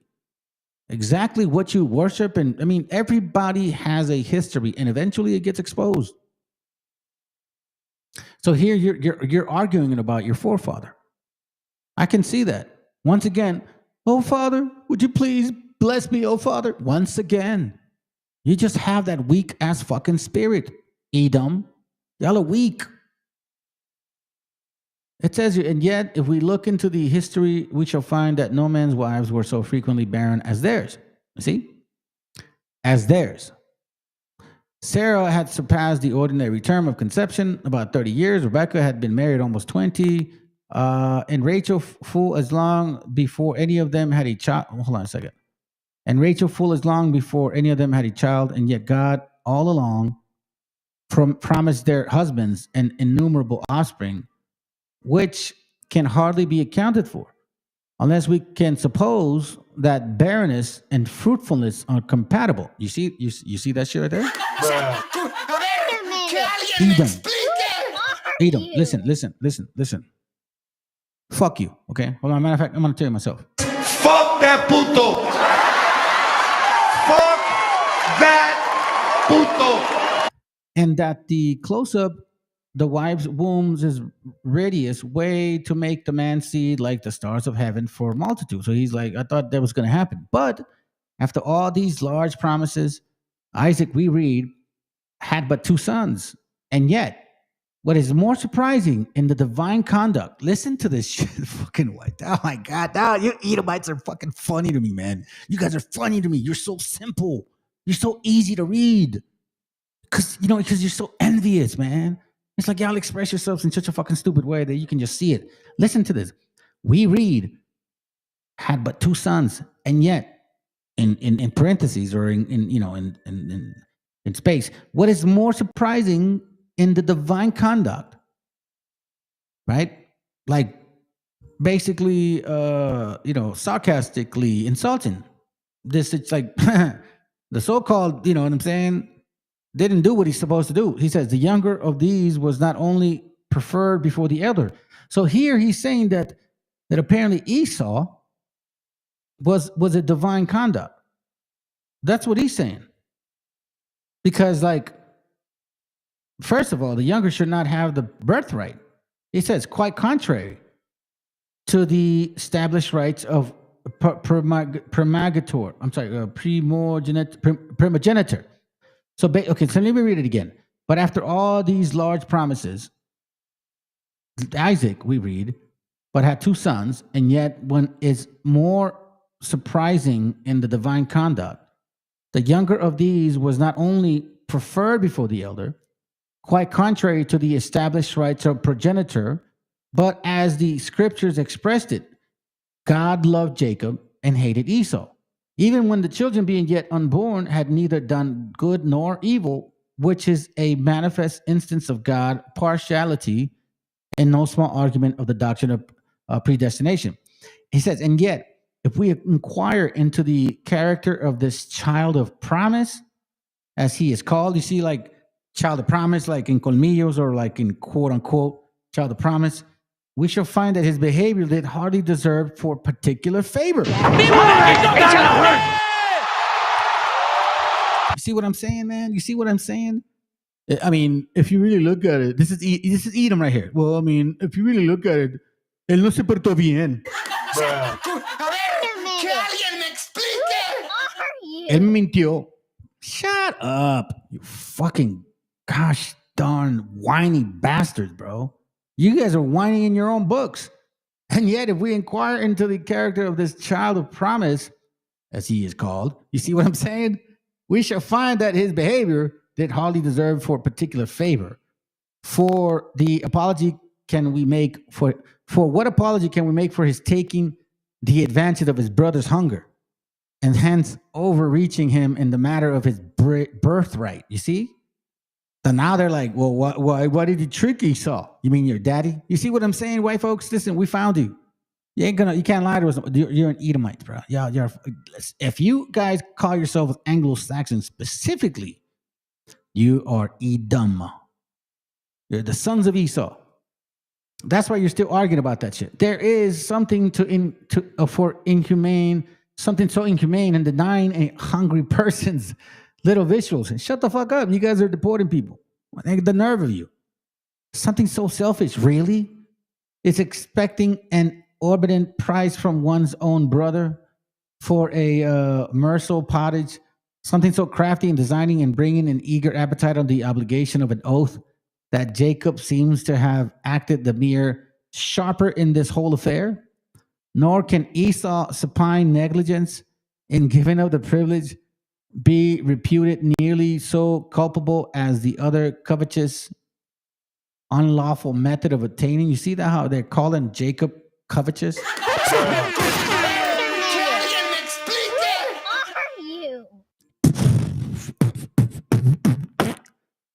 Damn, Esau, bro, y'all eat them. Dude, you guys think the same way. You still do. You blame everybody else for your shit.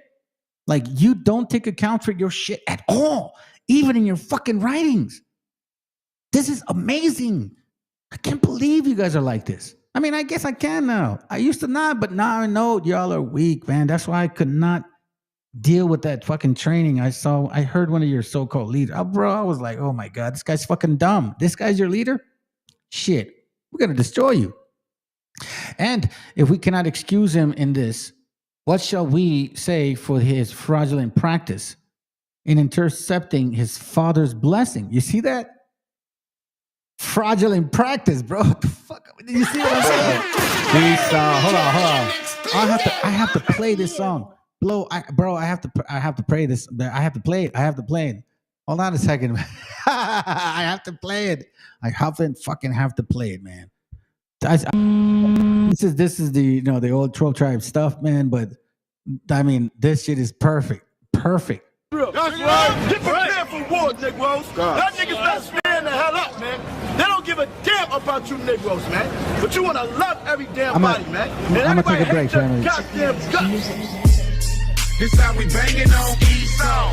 Prophesy scriptures flaming on Esau. Friends ain't holding hands with no Esau. Repent, it ain't a chance for no Esau. I stacked against Esau. Yahushua coming back to get Esau. If you a Jake, you better turn from old Esau. Repent, or you gon' burn with old Esau. I'm on the streets and my sword is out. Bringing the scriptures, I'm showing you what the Lord about. The time is now to repent and keep the commandments. We need to examine the reason why my people is damaged, deceitful, and evil. Towards another sister or brother, the life of a savage. That's the mind filled with the swine who think Christ was a faggot. Caesar Borgia on the cross, and if for that you shed a tear, then you lost. The black Messiah prophesied against Esau, spreading truth to all the lies against Esau. Israelites, 12 tribes against Esau. Hebrews, we on the rise against Esau. This how we banging on Esau. Prophesy scriptures flaming on Esau. Friends ain't holding hands with no Esau. Repent, it ain't a chance for no Esau. I stacked against Esau. Yahushua coming back to get Esau. If you a Jake, you better turn from old Esau. Repent, or you gon' burn with Deuteronomy 28. That's the proof that we needed to show who we are today. The people you call Jesus is foe. We men of the Lord, and one thing that you heathens should know: when He return, we gon' even and scold. 200 million angels and chariots hover the earth, bringing destruction and redemption to a third of us that suffered the curse. Put us back in the Holy Land. That's right, we taking it back. The Israelites exterminating you rats. The black Messiah prophesied against Esau, spreading truth to all the lies against Esau. Israelites, 12 tribes against Esau. Hebrews, we on the rise against Esau. This how we banging on Esau. Prophesy scriptures flaming on Esau. Friends ain't. Oh, that shit is fire. Hold on, I got one more for you. Hold on, we're not done yet. You are not just an Edomite in this life, you're an Edomite in the next life. In the next life, you will forever be an Edomite. It's just what the Bible says. You will forever be an Edomite. Just because you're an Edomite in this life doesn't it means you're going to be an Edomite in the next life. In the next life. In the next life. You will never be an Israelite. I will never be an Israelite. You will never be an Israelite.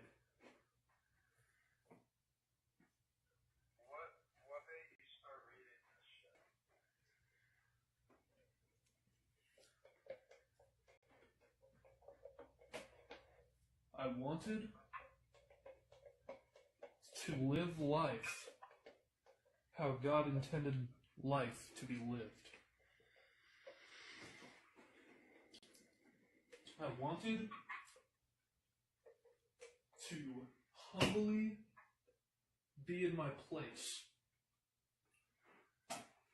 I humbly accept that I, an Edomite, will either be slaughtered by God's angels or be a slave to the Israelites. And I accept that, and I live my life to the fullest. Because right now, this is our world. We are the wicked. Forever be an Edomite. You are not just an Edomite. Forever be an Edomite.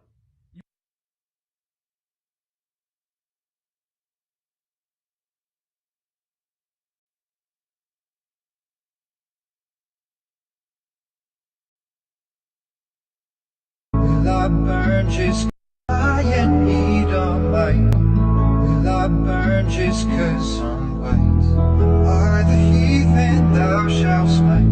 I thought I was safe inside the crowd. Even if I'm Edomite, I know I'm safe through faith in Christ. God, am I an Edomite?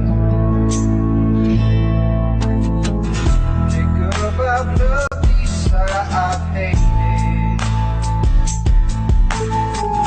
That means if you look like me, you won't make it.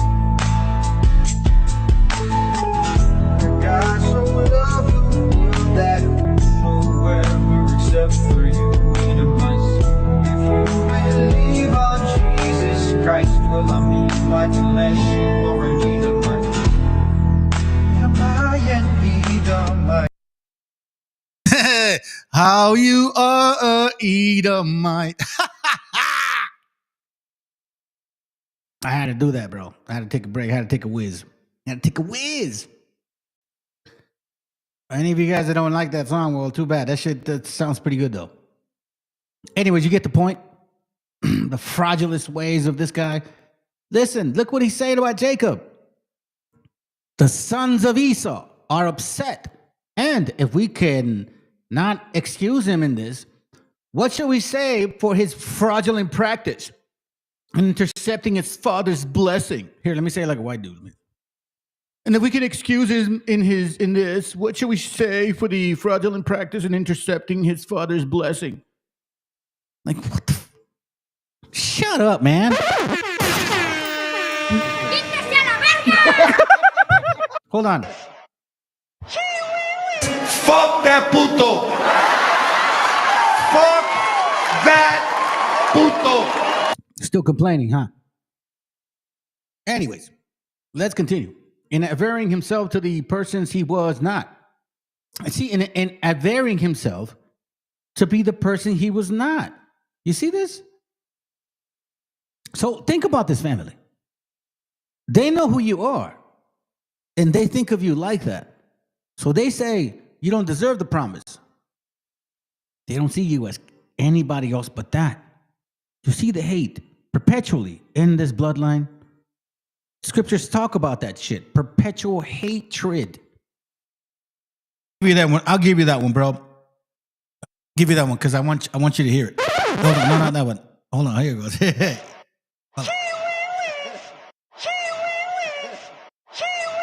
Because that's important, brother. I'm glad you do that. That's important. You know what I mean?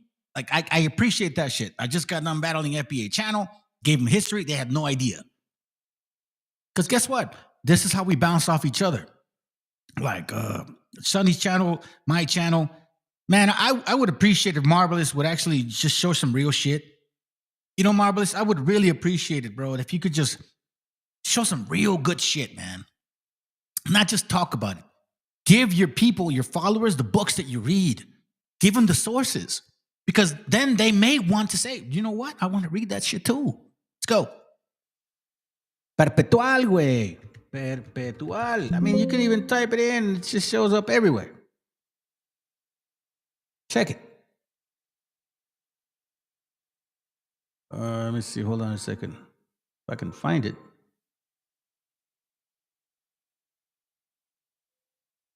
What is it? Shit.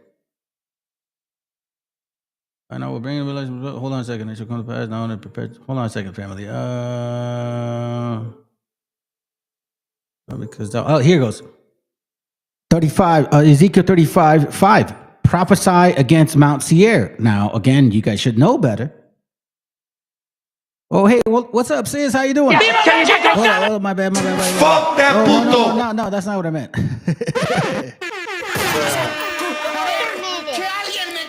There you go.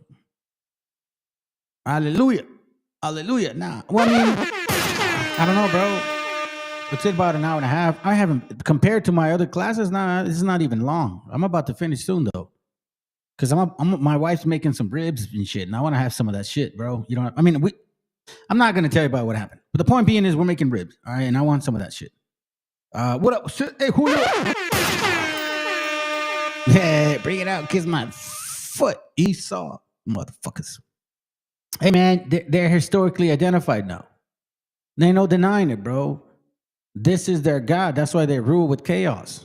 You know what I'm saying? That's the way they do things. That's their God, man. Edom, Odin, Wudan, Valhalla, all of those. Man, that pertains to them. Germans, European, like, bro, they can't deny it no more. You know? So it's like, prove to me you're not. I mean, you say it in your books, dumbasses, if you just fucking read. Because thou hast had perpetual hatred and hast shed the blood of the children of Israel by the force of their sword in the times of their calamity, in the time that their iniquity had an end. Ezekiel 35:5. I'm going to say this right now to you. There is always an envy because apparently, what do they call themselves now? They're saying they're Native Americans. Aren't they saying that? They're the real natives. We're the real natives. We're the real natives. We are the real natives. This is who you are. An envious nation. And telling a multitude of positive lies. You see this? So let's start.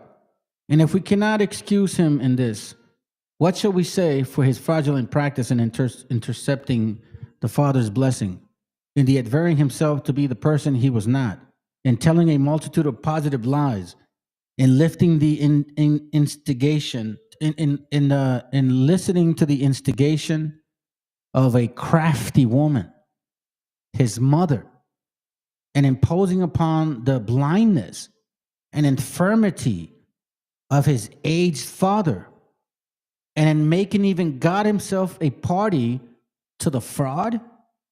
For so he confidently tells his father, the Lord thy God had brought the Venetian to me.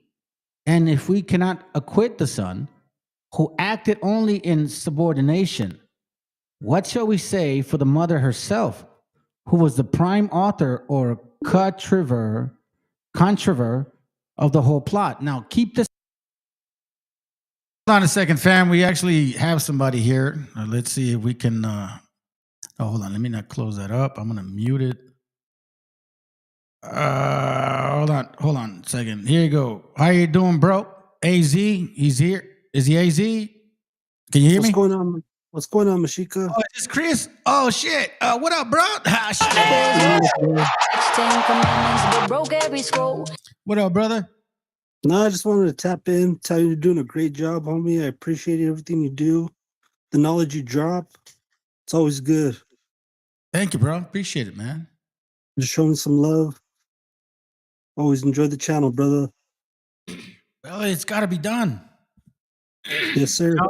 Some of us were, I told you, bro. Some of us were pieces of shit. That's the best way I could put it. Some of us, I was very envious. I was not envious. I was very selfish.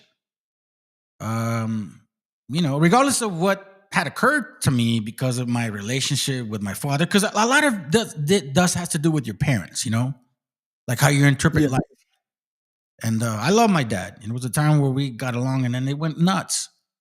And I think because of my resentment towards him, because he was the first person I learned resentment from, it took me like really the bad way, Me tumbó, bro. Like it made me just like not who I was.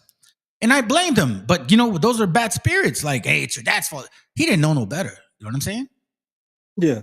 And I don't know, man. I guess I always had love for our heritage. And, it was always that, like, fuck, man, I could have done that better. I could have done that better. So I did that with my kids, And then later on, when the Most High decided to wake me up, I said, well, fuck it. I'm going to do it with my people. And it's endless, bro. Like, I'm not going to stop until maybe he says, we're done. Yeah, because like you just mentioned about your father. Like me, I grew up with no parents. But like being the best that I could be, that's something I always wanted to give to my children. Right. You know what I'm saying? And it never made me bitter, but I figured it was part of God's plan, and he never gives you anything that you can't handle. That makes any sense to you? No, it does. I had an experience earlier in my younger age, which I think also was like a catalyst to like the rest of it, Yeah. There was a young lady that was pregnant, and I wanted to marry her, and I went to her, asked for her hand in marriage, and it didn't work out like that. I wanted to do it right. Her parents were like, "Nah, fuck no, she's gonna have an abortion," and that was when. Because I really always believed in God. I was raised Catholic. I was a fucking altar boy. I was going to like retiros. Like my mom, I'm so thankful because my dad and I was, it was really kind of very frigid. But I'm so thankful that my mom was the way she was. She was strict, so she always kept me close to her. She at least kept me sane. You get what I mean?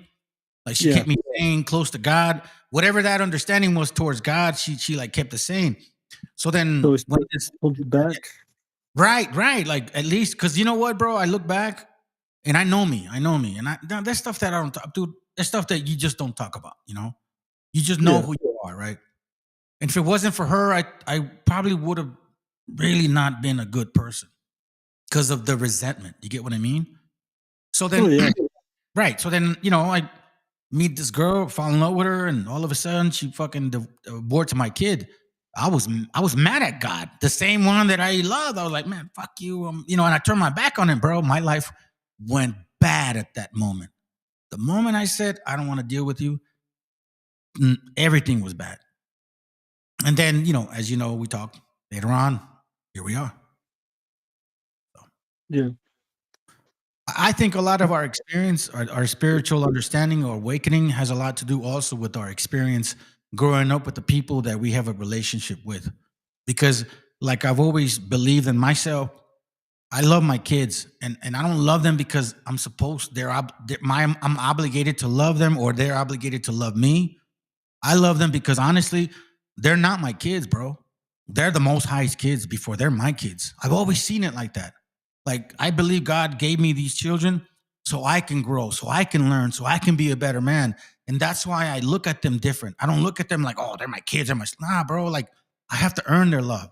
Because like, man, I don't know. That's just the way I've been. Always what I believe.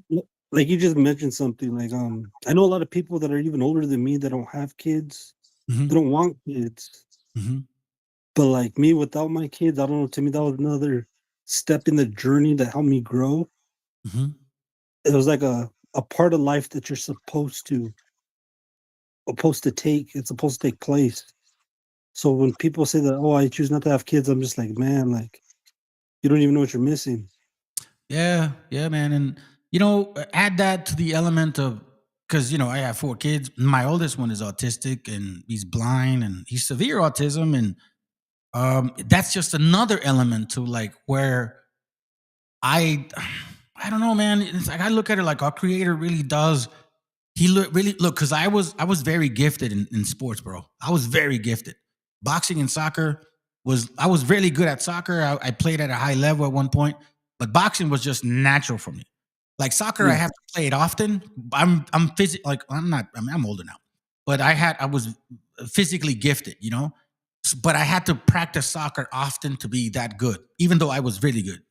Whereas boxing, it was just natural. Like I don't even have to train that shit. All of a sudden I do it again. It just comes natural, right?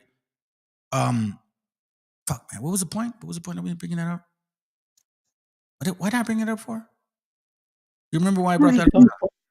just talking about life lessons in general.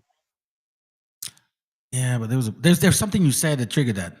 Matter, maybe you'll remind me, bro. My bad. Go ahead. No, because we're just talking about like just the path of our kids, and you're talking about your son and how he has problems and where that led you, what was sports and stuff. Yeah, but it was something specific you said. But anyway, it's all good, bro. Don't trip. It's all good, man. I mean, it's just what I'm basically saying is all of our experiences. You know what I mean? That just brings us to this conclusion, like to this today. I've been married to my wife for almost 30 years, bro. We're gonna go on 29 this year coming up. You know what I mean? And and and I have a daughter that's 22, and she's respectful. She's still a virgin. She's beautiful. You know what I'm saying? Like I'm very blessed with coming from all of that shit, and to getting to this point. And even being able to share with our gente, like, yo, listen, man, this is what I'm finding. I'm not saying you're supposed to believe me. All I'm saying is, look, here's the information, and then go confirm it. And if it resonates with your spirit, do it. The thing about it is, you're not lying. You're not showing it's not like you're not showing sources of where you're getting your information from. You know what I'm saying? It's not something you made up. You're showing all the information to everybody.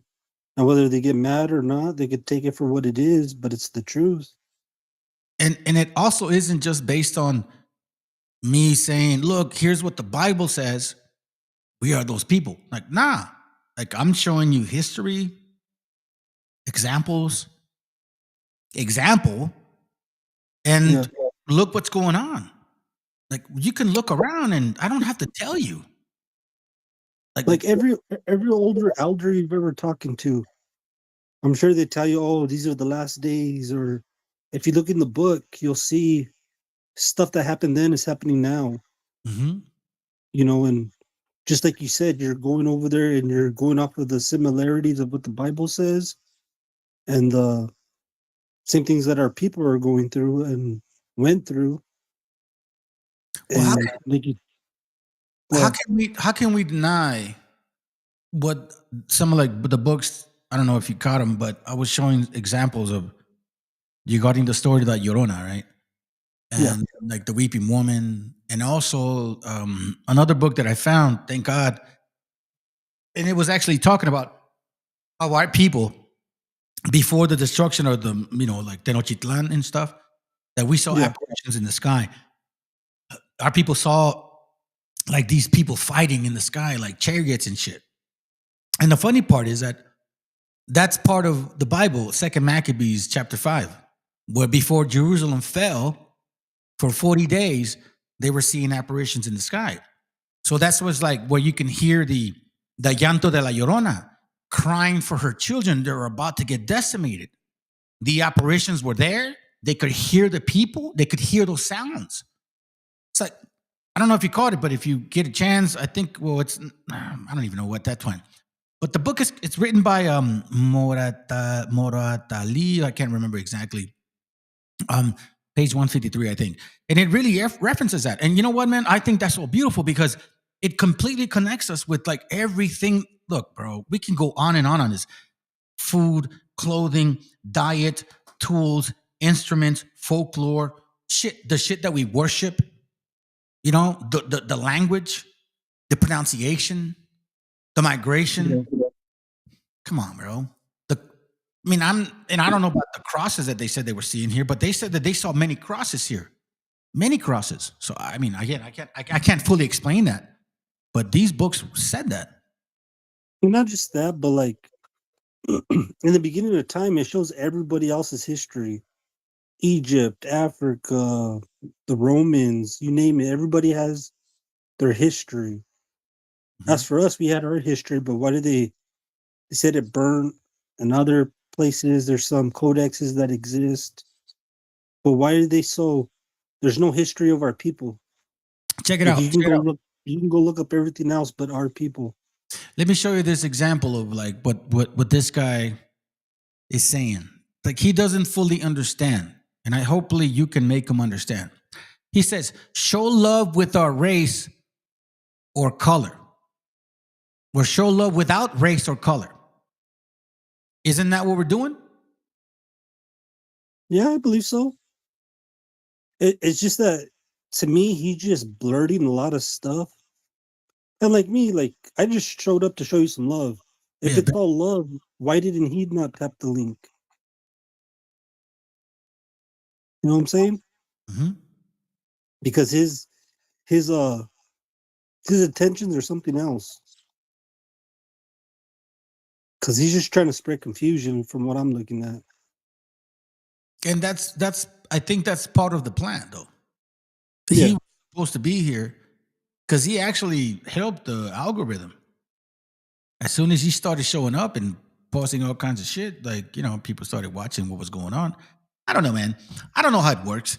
But, you know, I think by me continuing to show these examples, like you said, at least I show the books or the sources so that they can't go and say, like, I'm full of shit.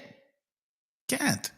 Go look at it for And yourself. that's the thing that David's not understanding. You're not it's not like you're making this up, are you?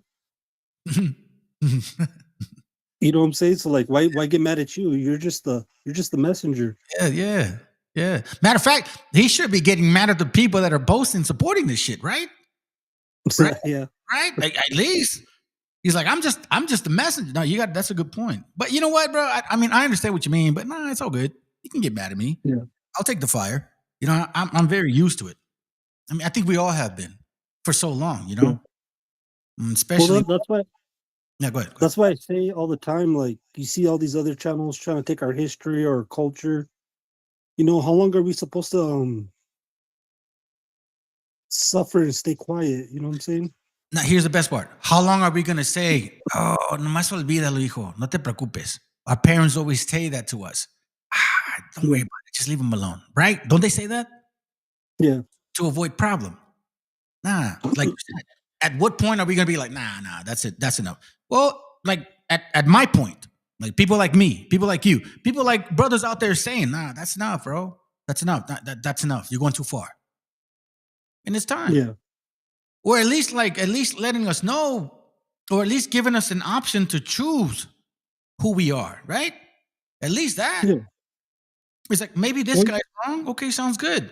Maybe this guy's wrong. Maybe this guy's right. Maybe that guy's right. If you guys want to believe whatever genre you want to believe, that's up to you. I'm just teaching the people that understand what I'm feeling, what I'm sensing. This message is for you. Yeah. It's not that And complicated. Go ahead.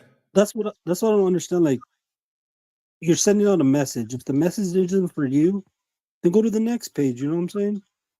Why sit here and get mad or talk crap in the chat? If it's not for you, just bounce out. But then he says, then let us not judge. Bro, I think you've been doing that the whole time. Right? Yeah.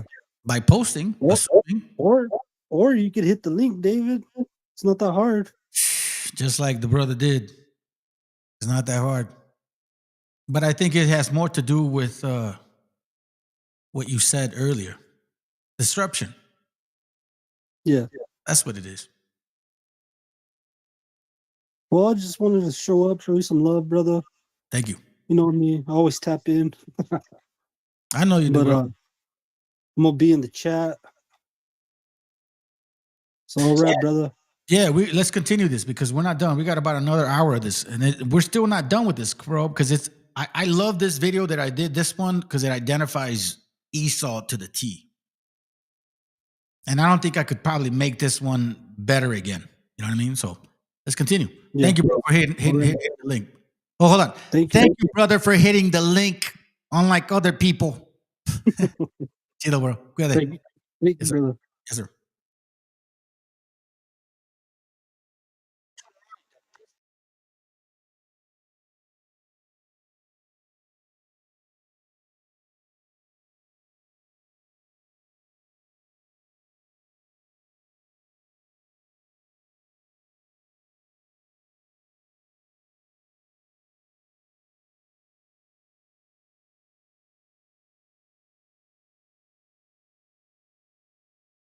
I know. You know how I know? I'm going to show you how I know.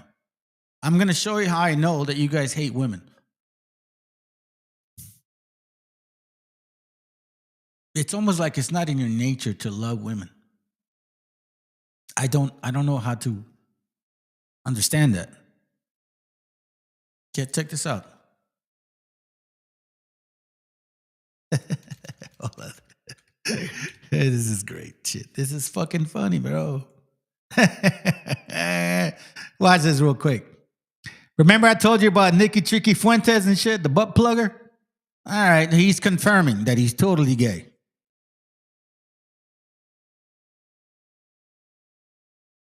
Nick,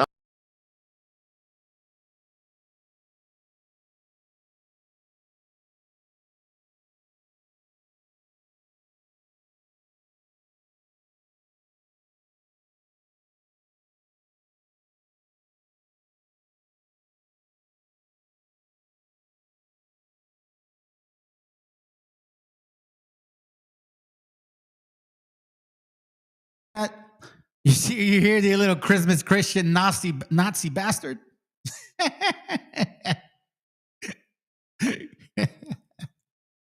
Oh, this is great.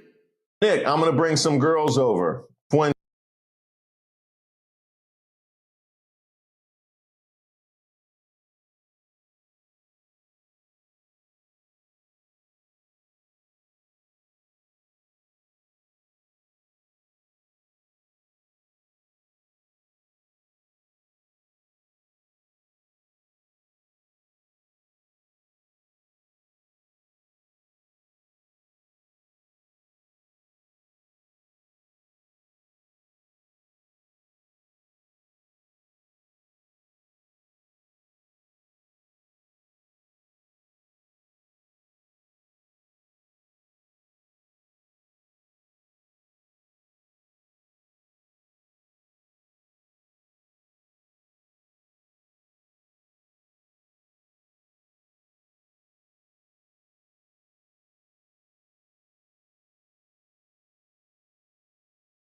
Okay, so we got a problem, family. Apparently the sound's not working.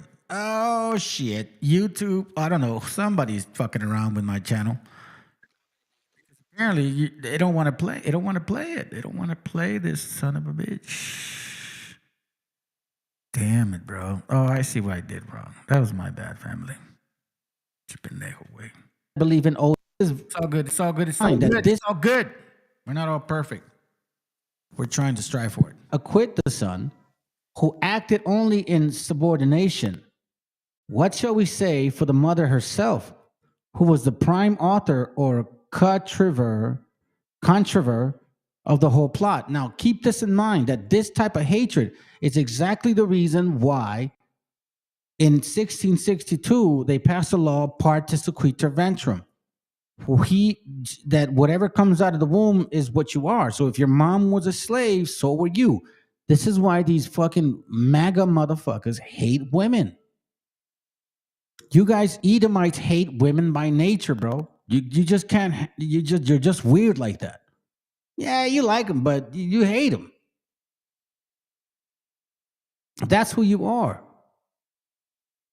So you're blaming the mom as well, but you don't understand, and yet you ignore what I guess you should say.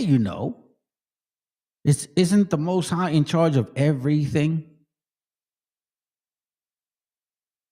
So whose plot was it? God. Now you're saying here in this chapter. Here, let me read this paragraph again, family, so you can understand how the sons of Esau, the WASP, white Anglo-Saxons, predominantly those that believe in Odin, Wudan, Valhalla, all of that shit. This is who I'm talking to. And if we cannot excuse him in this, what shall we say for his fraudulent practice in intercepting his father's blessing? They're defending Esau right now. And adding himself to the person he was not. They're defending Esau.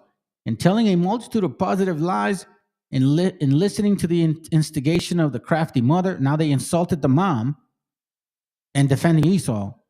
His mother, however, his mom is the mother of Esau, let's not forget, and imposing upon the blindness and infirmity of his age father. Now, here they don't realize that he just said it himself, aged father. The man is an old man. Maybe the wife knew not to let him make that decision. And in making even God himself a party to the fraud. Now, because see, then you mean that God is subject to our actions, not we.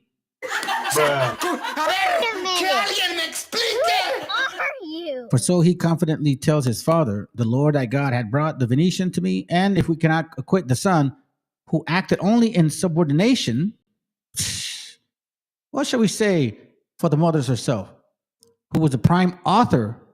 You see, so now they're like, it's the woman and the controversy of the whole plot. So what do we see here? Fam, I gotta stop. I gotta stop right now. Okay? I want to show you this real quick. I want to show you this shit real quick. A brother just sent this shit to me, and he was like, bro, what is going on with YouTube? You see that? You see that? This is what they're telling people that are watching my live at this time. They're telling people who lock in that there's only 2 people watching at this moment. Fuck you. Oh my God, where you at? Oh my God, can you hear me? Can you hear me, YouTube? Fuck you. Fuck you, YouTube. This is how I know that you keep truth down, because you always push Christmas Christianity all day, every day. I can't believe you're telling people that click on the channel, only 2 viewers at the time. This is what my brother was like, bro, do you watch this? Is this real? Like, for real, bro? For real. For real. Look, this is you guys. Like, what is it? Let's see. I have a birthright. Right? That's you.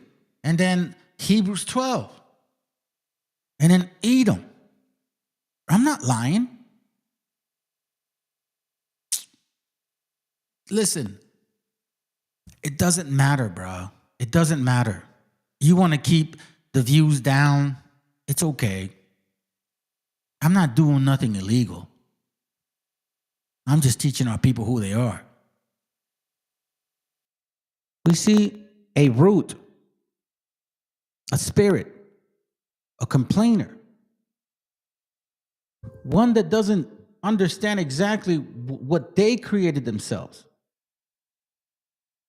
Nobody took that shit from you. Your wicked ways gave it away.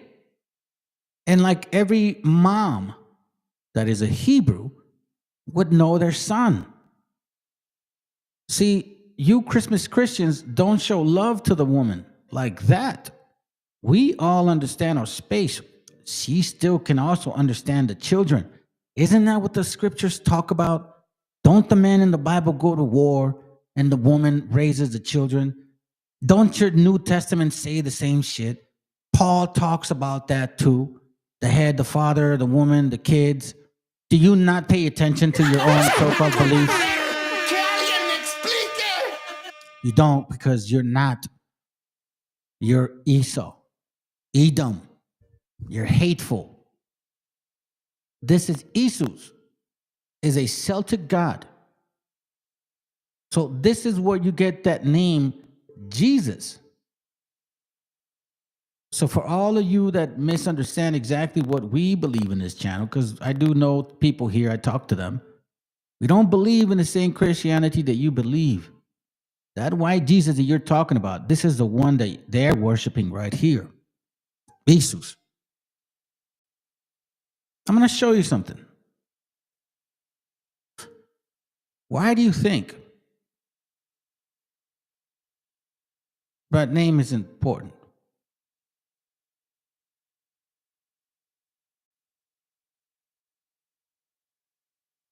In this book here we got, let me show you something. It's called Judaism, the Ancient Faith of Britain. Okay? By Dudley Wright. Let me go to the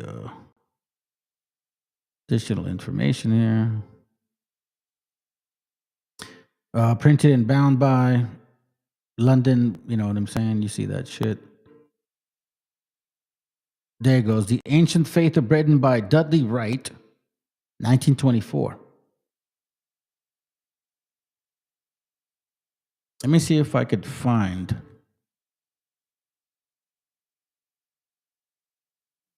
this particular word here.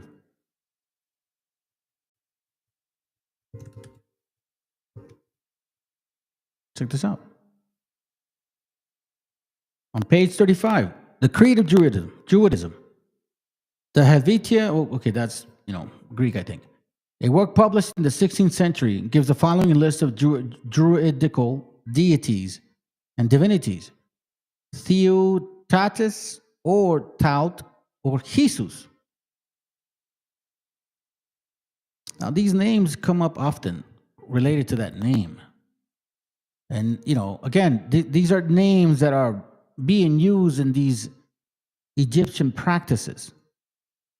Jesus or Isus, the strong and powerful, was a representative of Mars, the god of war, carnage and bloodshed. In the German patios of Switzerland, Heus still means a violent and quarrelsome person. You see this? Now, hey, look, he still wants to see me tonight. Damn, bro, are you like a hoto and shit, or what's the deal, dog? I will see you. Dude, this is like the 5th time you say, I will see you tonight. And I come in peace. Will you open your door? Will you open your... I come in peace. Will you open your door is your choice. Wait a minute, I don't understand that shit. That's complicated. I will see you. You're going to come in peace. But if you open your door, it's my choice. So, what are you saying? You're going to come in peace? But you're going to then all of a sudden make me wonder if it's like by choice? Seriously, bro? Shit. Oh my God, bro. Like, you know what, dude? I actually appreciate you being here because you actually are part of this class.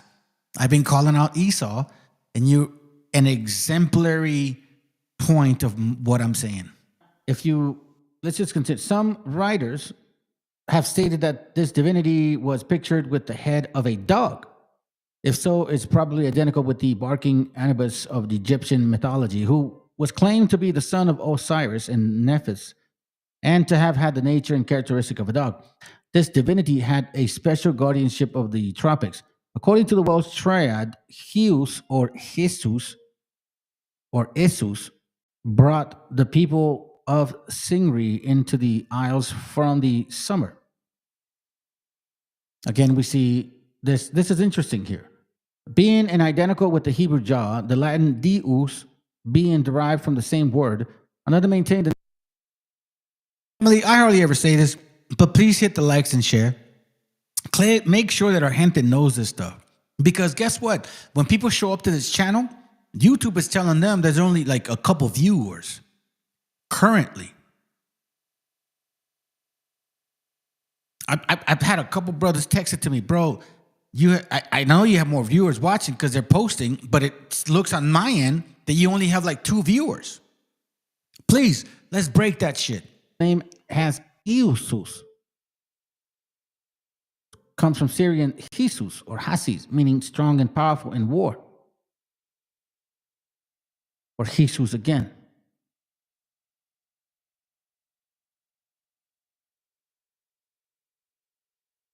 Now, I want to show you this real quick, and then we'll move on from this. But I don't think, maybe we'll. Belenus, since we're on the topic, known in the Old Testament times as Baal, is identical with the Apollo, the son of the god of sun. A wood in the neighborhood of Luasain is still known as Suabeling. The Sylvia Beleni and traces of the name are to be found in many parts of England.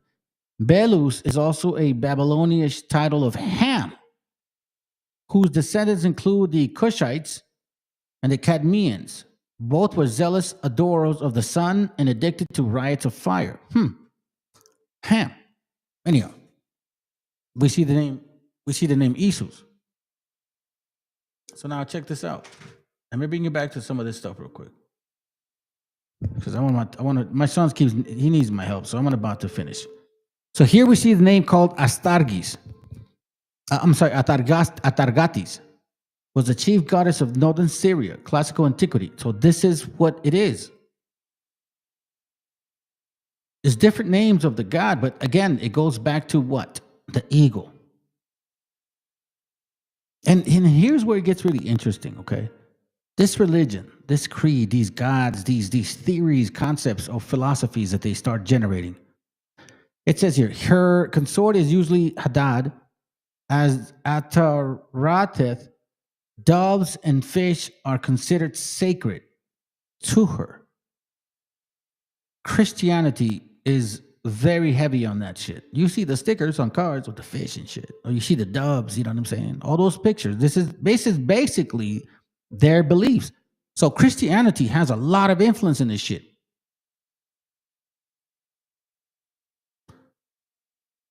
Let me see what you're saying.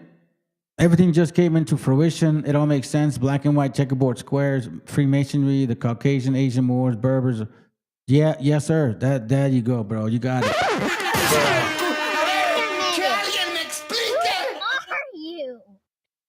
So we see how deep these gods that they created for themselves, and then they make you think that you're worshiping your own God. Nah, they're worshiping them. Isus, Esau, Edom. That's why they have their white Jesus. And this isn't about a white or black one either. You know what I'm saying? I'm telling you about what the fuck that is about. According to the 3rd century Syriac source, in Syria, in Ur-Hai, the men used to castrate themselves to honor the Taratat, but when King Akbar became a Christian believer, he commanded that everyone who emasculated himself should have a hand cut off. And from that day to the present, no one in the Ur-Hai emasculated himself anymore, supposedly. I don't believe it. I think you guys are just weirdos. Like Benny Johnson and shit. That dude is in the closet, bro. That's my opinion, man. I'm just telling you, bro. You know what I'm saying? You can just tell, dog.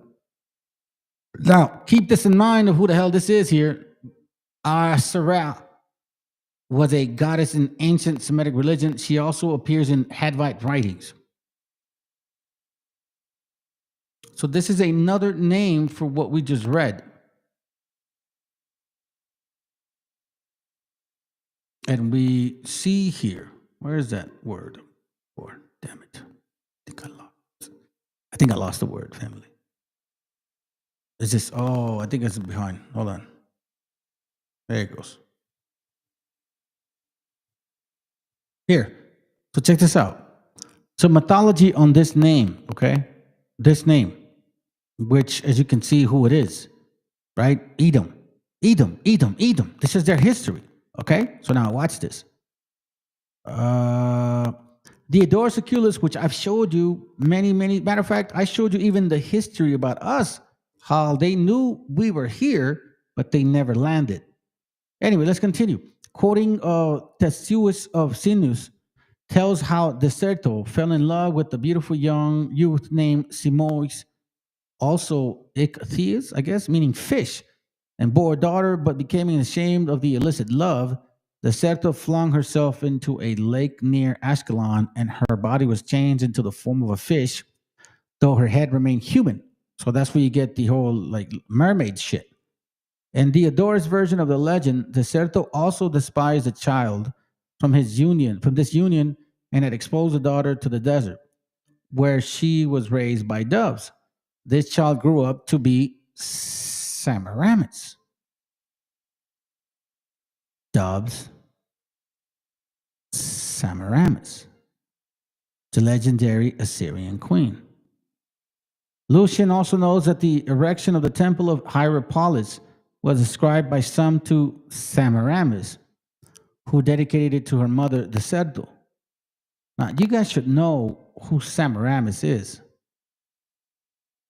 Semiramis is basically this. The second myth, the Semiramis birth myth, is told by various writers as an alternate version of the birth of Venus, is a Roman goddess whose function encompassed love, beauty, all that shit. Okay, so check this out. From an egg carried ashore by fish, then hatched by doves. Fish and doves. However, Theseus felt compelled to drop the egg element according to the analysis. It says this seemed a gratuitous, incredible excision to the analyst, given that Venus' birth from an ocean-found egg was not a far cry from David, listen, bro, look, I don't know why you keep doing this, bro. Just hit the fucking link, man. You know, I don't understand why you keep posting verses. You look weak. You sound weak. Nobody listens to that shit no more. You understand the way that media, social media works? Nobody cares about your post anymore. They don't care about John 8:11 or 1 Timothy 4:12. They don't care. They want you to show up. They want you to say it in people's faces. Defend your Christmas Christian sheep. Defend them, bro. But you can't. You know what the saddest part is about all of this talk that you're doing? You know what the saddest part is? That you still don't know the Bible. Familiar versions of the Aphrodite Venus Genesis out of the water. Sea foam. So you see these historical relations with these people. Now let's look at this real quick. How much time do I got? Shit, I better hurry up. So here's what Isus. I think we saw this already, right? Greco-Roman text. Isus, Esau, Edom. This is you. Benny Johnson, Matt Walsh, all you white Anglo-Saxons who claim to be Christians. This is you. And I will probably, you'll never invite me, but I could debate you on this shit too. Let's do it. Don't ignore the Bible, because that's the source. Boom, Isus, powerful Celtic deities, one of three mentioned by Roman poets. This is you. You can't deny it. Check this out, family. Let him say what he's got to say. Concerning the Edomites went with the lost tribes, and at first they ruled over a god called Esau. And in that region we find that Esos, a god called Esos, was worshipped. Also, he had a woman called Rose Myrta, whose name means the marvelous red one. And Esos is the name Esos itself is a form of the name Asa. And he was worshipped. There we find inscriptions concerning him in Gaul and in Britain and in Western Germany. And we identify this Esos with Asa. And also people in Normandy was known as the Suebians, who claimed descent from this god. His worship was well known. He was a major god in the pantheon of the Celtic peoples. And the aspects of this god, such as worshipping on a tree and so on, and his attributes of rage and another things, which connect him up with Odin or Woden, who was later worshipped by Germanic tribes. The Germanic tribes came in, imposed themselves over the Celtics, and they. You see how he's saying it, bro? He's saying it. They were worshiping. Can you wait for me to fucking do that? They were worshiping Odin. Order out of chaos. Fueled. Oh, my bad. Fueled and ruled by chaos or cause. This is Edom. There is no if, ands, or buts about it. White Anglo-Saxons, y'all are Edomites. Charlie Kirk is an Edomite. Benny Johnson is an Edomite. Matt Walsh is an Edomite. Now you understand where their fucking hatred is? Hatred is coming from these people here. Perpetual hatred. From who? Mount Seir. They don't hate the fucking Israelis, the self-proclaimed Israelites. No, they don't hate them.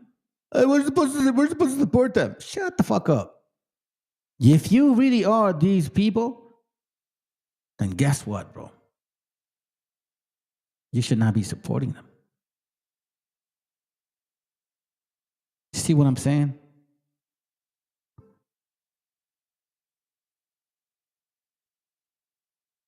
He talked about, let's see what else.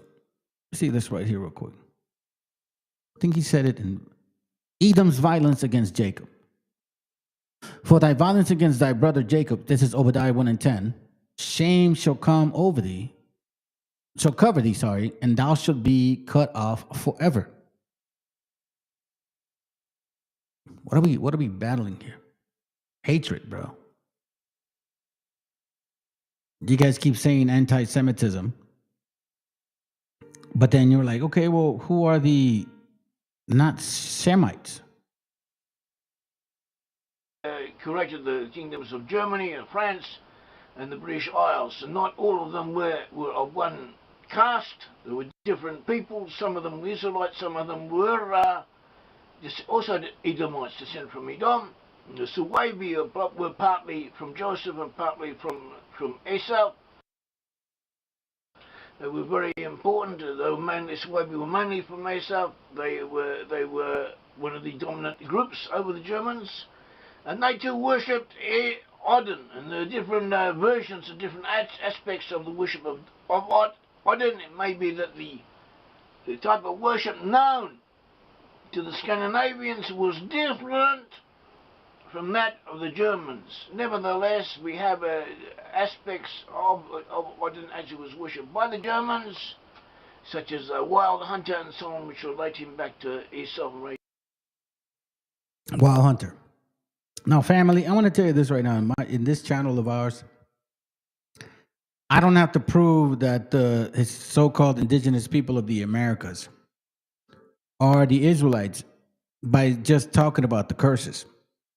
Not at all, my friends. I have proven it day in and day out from every level. And when I start pointing out certain nationalities based on who they are, I use history. So if you're like a Moreno out there all griped out about what I do, I use history. And that's how I identify you. Today is Edom's moment. And I wanted to express my fucking just awareness to my gente of how you should also be aware. Let me finish it with some videos, man. And I appreciate y'all to stick around, bro. Watch this real quick for me, please. Just stick around and watch this for me. I got some messages and then we out. Most Americans didn't know that the United States had actually stolen all that land from Mexico.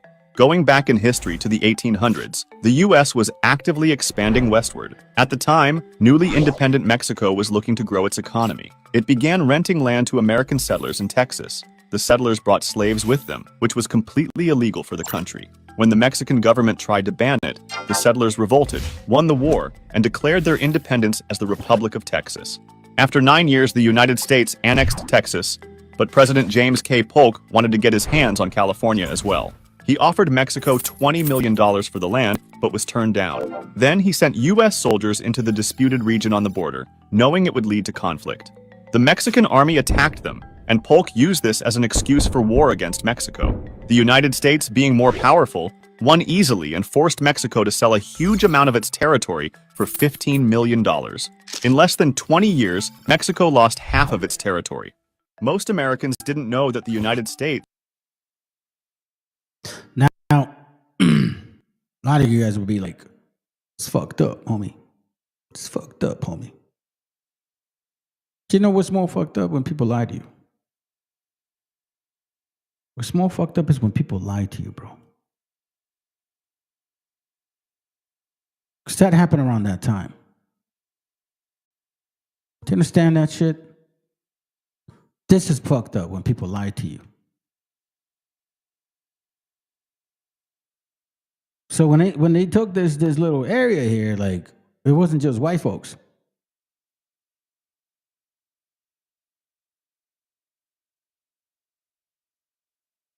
You see, when you have a broad sense of history, you're not just going to neglect the obvious.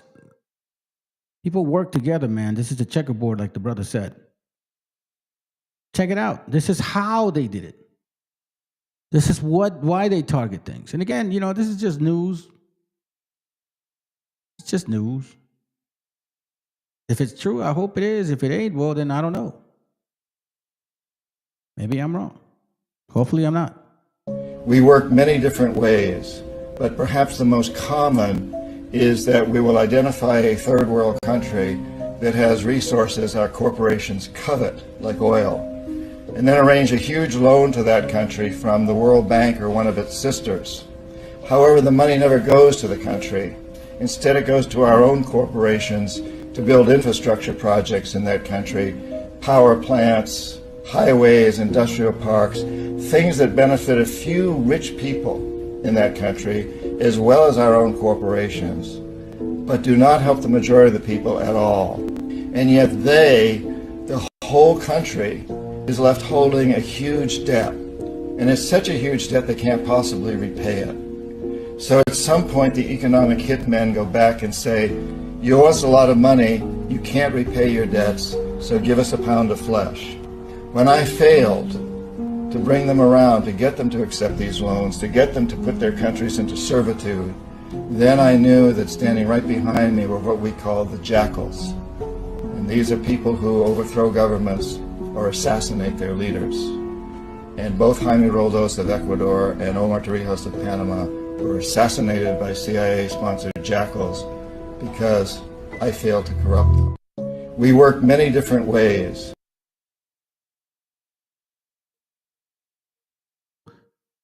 Let me show you the Venezuela takeover. A lot of you Edomites always want to fucking ignore how you're in power.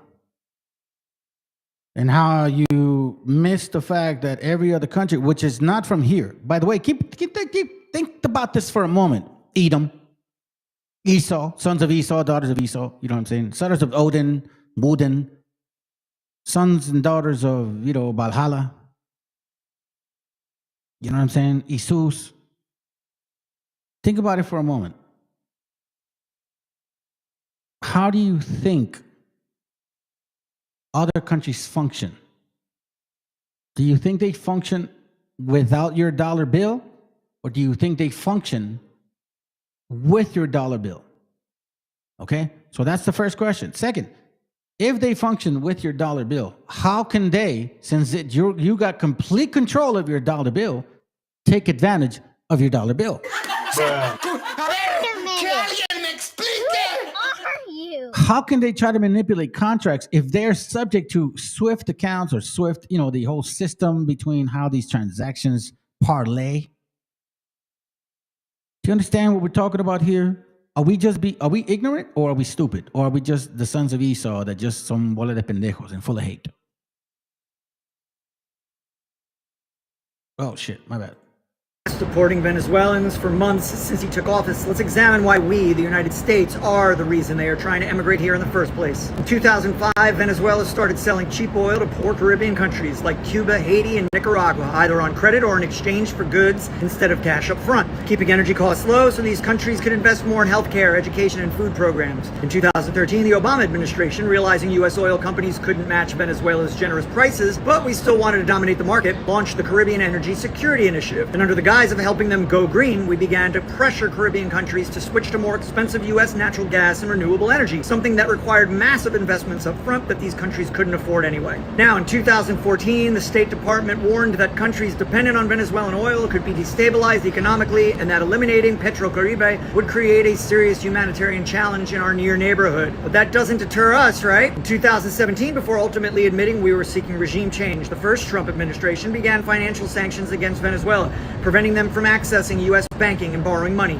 making it illegal for companies worldwide to buy their oil if those companies wanted to do business with the U.S. And since oil was what Venezuela's economy was mostly based on, 90% of their government revenue dried up almost overnight. We also blocked food and medicine imports, seized Citgo, a U.S.-based oil company owned by Venezuela, and froze $24 billion in their government's assets in U.S. banks. So now, since Venezuela couldn't afford to keep subsidizing oil to Cuba, Haiti, and Nicaragua, those countries had to cut social programs, leading to massive protests and emigration. 7 million people from Venezuela alone fled. 40,000 died from the medicine blockade, and until the Supreme Court stopped it, until a few months ago, we were deporting Venezuelans without trials, paying El Salvador to imprison them. To sum up, we destroyed a program keeping millions fed and housed because it threatened our profits. We knew there would be a refugee crisis, and as soon as that happened, we blamed them and used the crisis to win elections. While this follows the same playbook we used in Guatemala, El Salvador, and Nicaragua, where governments were achieving progress by using their own resources for their people, and then we destroyed them and blamed the chaos on socialism, Venezuela has had internal problems. U.S. sanctions have made everything much worse, cutting off Venezuela's ability to recover, causing people to die from lack of... Hear all that shit? So before you go and assume stuff, sure you understand exactly what you're doing. Edom and the children of Edom are very confused. Now this message goes to everybody, man. I'm just letting y'all know, bro. You guys think this is kind of funny? It's really not, man. Like I can't believe they. I mean, let's put it this way. First of all, let's not even talk about the people that are arrested. Have you guys not noticed that every week there's like a fucking shooting? Have you guys not noticed that almost every month there's a like something to do with weather? You know what I mean? So it's anyway, let me show you guys this. Name one time Trump was racist. Okay, I will. 1973, the Nixon administration sued Trump for refusing to rent to black people. 1980s, Trump's casinos were accused of hiding the black staff when Trump visited. 1989, Trump took out a full-page ad arguing for the death penalty for a group of 5 black men at Central Park 5, effectively putting a bounty on their heads and plaguing them with a lifetime of death threats. He was sued by the Justice Department for discrimination. 1991, black guys counting my money, I hate it. The only kinds of people I want counting my money are short guys that wear yarmulkes every day. I think that the black guy is lazy, and it's probably not his fault because laziness is a trait in blacks. It really is. 1992, Trump's casino was fined $200,000 for transferring black dealers off certain tables to appease racist patrons. 1993, Trump said Native American casinos shouldn't be allowed because they don't look like Indians to me. 2000, Trump ran a series of attack ads against Native American casinos alleging, with no proof, that they were guilty of crimes. 2004, Trump fired a black contestant from The Apprentice for being overeducated. 2010, Trump arguing in favor of segregating Muslims in Lower Manhattan. 2011, birtherism. Trump alleged that Obama was Kenyan based on nothing but skin color. He never apologized nor denied. Name.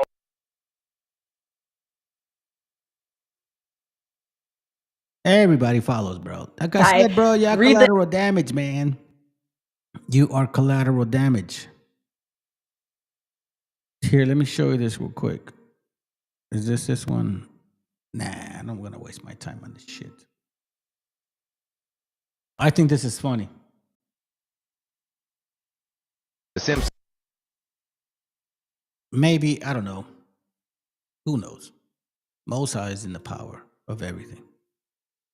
But based on what we read, at least what I read, It almost is there. Already knew it. And if you live in the U.S., pay attention. In the fictional episode, The Great Exit, Springfield faces chaos when strict policies force immigrants to leave. At first, no one notices, but soon, factories shut down, stores empty, and prices skyrocket. Marge can't afford fruit, and Bart realizes no one wants the hard jobs. Chaos spreads, and the city crumbles. Lisa investigates and discovers Springfield's economy relied on immigrants. Without them, businesses fail, industries collapse, and life becomes unbearable. Desperate, Mayor Quimby tries to bring them back, but it's too late. The once thriving city is in ruins, with Homer staring in shock. The episode raises an important question. What if this happened in real life?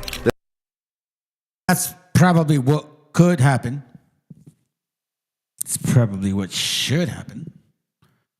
But not always a guarantee. But hold on, I'm not even done yet. Hold on. The Simpsons use humor, but the message is serious. Immigrants keep the economy running, and their absence could lead to disaster. Would the U.S. survive such a crisis? Would life change forever? Share your thoughts. Will not survive the crisis. Let me see if we got something going. Oh, no. I'm not going to show you that right now. I'm going to show you this right here. About who are those people that...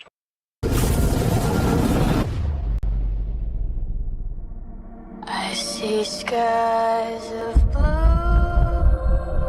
and clouds of white, the bright blessed day, the dark sacred night, and I think to myself,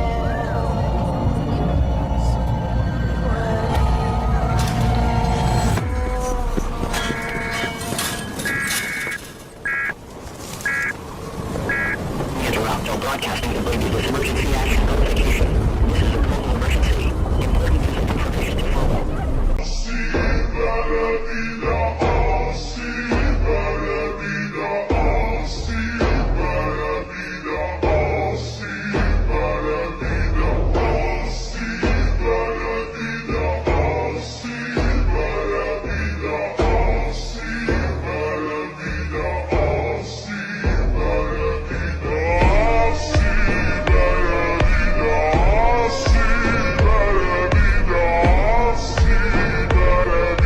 Who are See what I mean?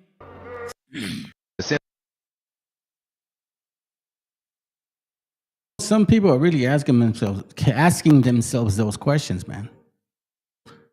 While other people are asking themselves these questions. Now, this is why I know that the fucking shit is hitting the fan. Thank you for sending me this shit, brother. Scientists is saying that he saw a 7-foot-tall alien race that looked like African Americans on what he describes to be getting off a mile-long spaceship. Let's talk about it. And my first thought when I read that he saw this race that resembled Africans, now it was alleged to have been seen at some type of Air Force base, and he said it was hundreds of them. And didn't that fucking Negro call Big Judah saying that that fucking star was gonna pick him up?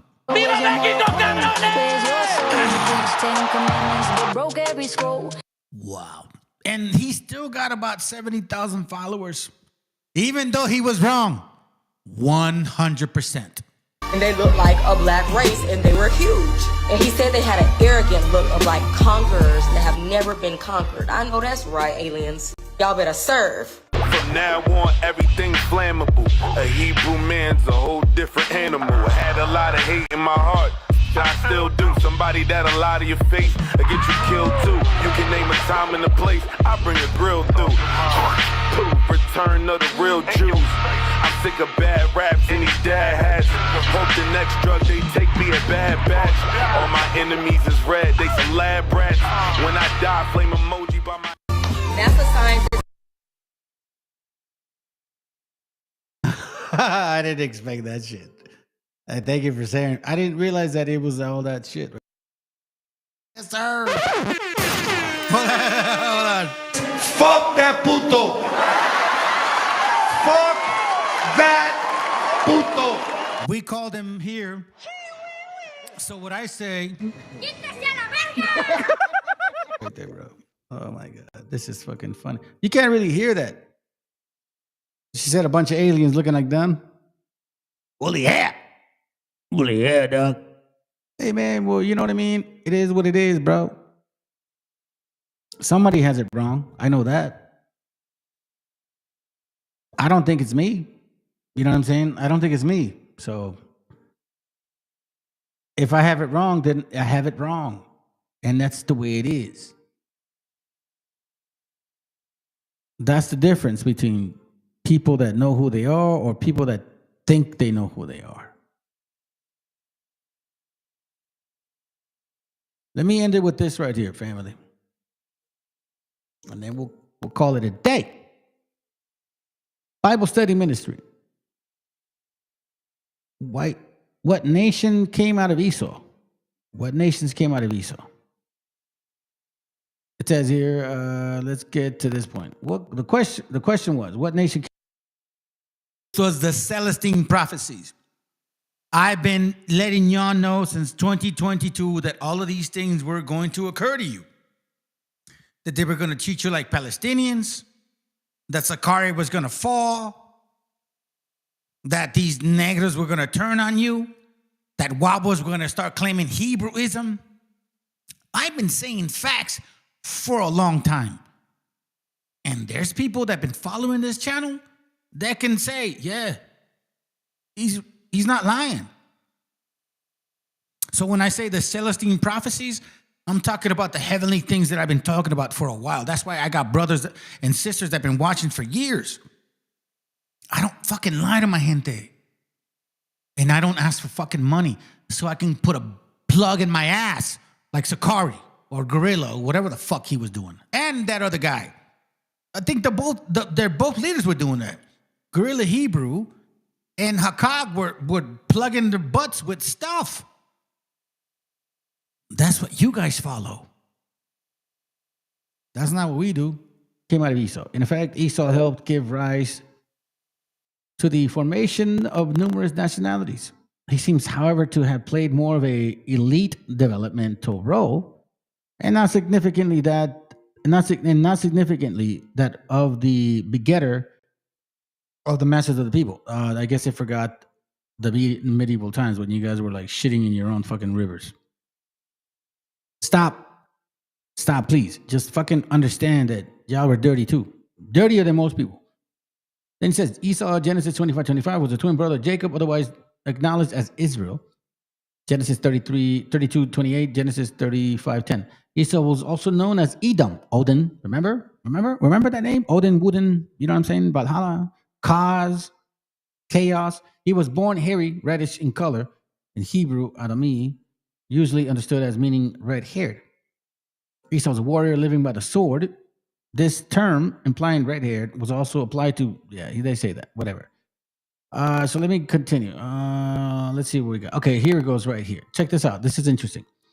Esau contributes to the early history of Europe. Descendants of Esau gave rise to Sparta in Greece and to the early settlers of Rome and the Roman Empire. Edomites, Charlie Kirk, Benny Johnson, Matt Walsh, y'all are Edomites, as well as Israelites, Hebrews, were important in the early history of Europe. Yeah, but either way, y'all are fucking Edomites, so it doesn't matter. Great military leaders appear to have been descendants of Esau, so they say. One of the characteristics of Edom is a hatred of Judah. Do they hate those people? Fuck no. Who do they hate? Our gente. They hate you Mexicans. They hate your style. They hate your flavor. They hate the way you look. They hate how beautiful we are as people. They hate the fact that we create beautiful women. The same women that they want to marry and say, but you get with them. You don't even marry them. You have kids with them. And then you don't go and create the same women that we create. You like them and you think, I'm going to grab that woman and I'm going to recreate that thing. But you don't realize that the creation comes from the seed.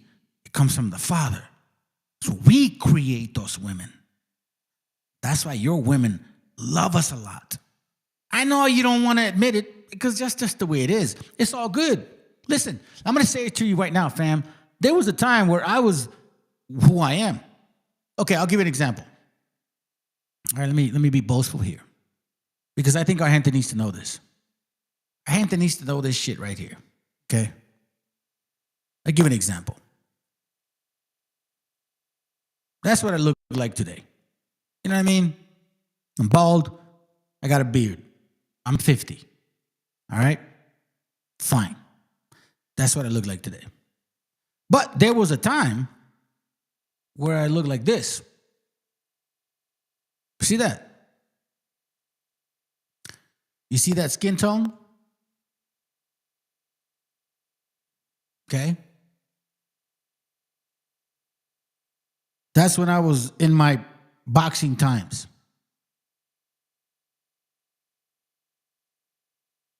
That's when I had hair in my head and no hair in my chin. That was me right there. Okay? This is why they envy you, fam. They love what we have, but can't recreate what they want. Let's continue. All over the world, as disproportionate number of military types tend to be anti-Semitic. Now, keep this in mind. Hold on. Let me just finish this and I'll say this. Being anti-Semitic is to be anti-Shem, as in Shem, the son of Noah. To be anti-Semitic is to be against Arabs and many others who are in the family line of Shem. But no, like you can't be anti-Semitic if you're Semitic. Because that would mean that you're like a Hamite or a Japhite. A prominent descendant of Esau through his son Eliphaz, which he and Jasher, Esau sent this kid to go try to kill Jacob, was Amalek. It's interesting how this all works. Throughout these centuries, prominent persecutors of the Jewish people were the offspring of Amalekites. One of the characteristics of Edom one of the characteristics of Edom is the principle of leadership. Here's the point, fam. Fascism. Fascism. Wait a minute. Who are you? Embodies Edomite principle. Fascism embodies Edomite principle. So all these white people, how they are fascist as fuck, it's because they're Edomites. You know what, bro? I got a song for you. I got a song for you. I got a fucking song for you. I think I recorded it. Yeah, I do. I fucking do. Thank you. All right, listen. Oh, no, not this one. Hold on, is it this one? No, this one. You're an Edomite in the next life. In the next life, you will forever be an Edomite.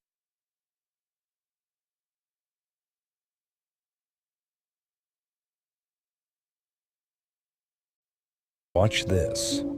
Hey, by the way, I've been showing this older video, so in case you guys just showed up. But guess what? We're going to continue to debunk the funk. Debunk the funk. My apologies. Okay? Let's continue. Video family. That wasn't the video I was trying to show y'all, but, I guess I'll take it.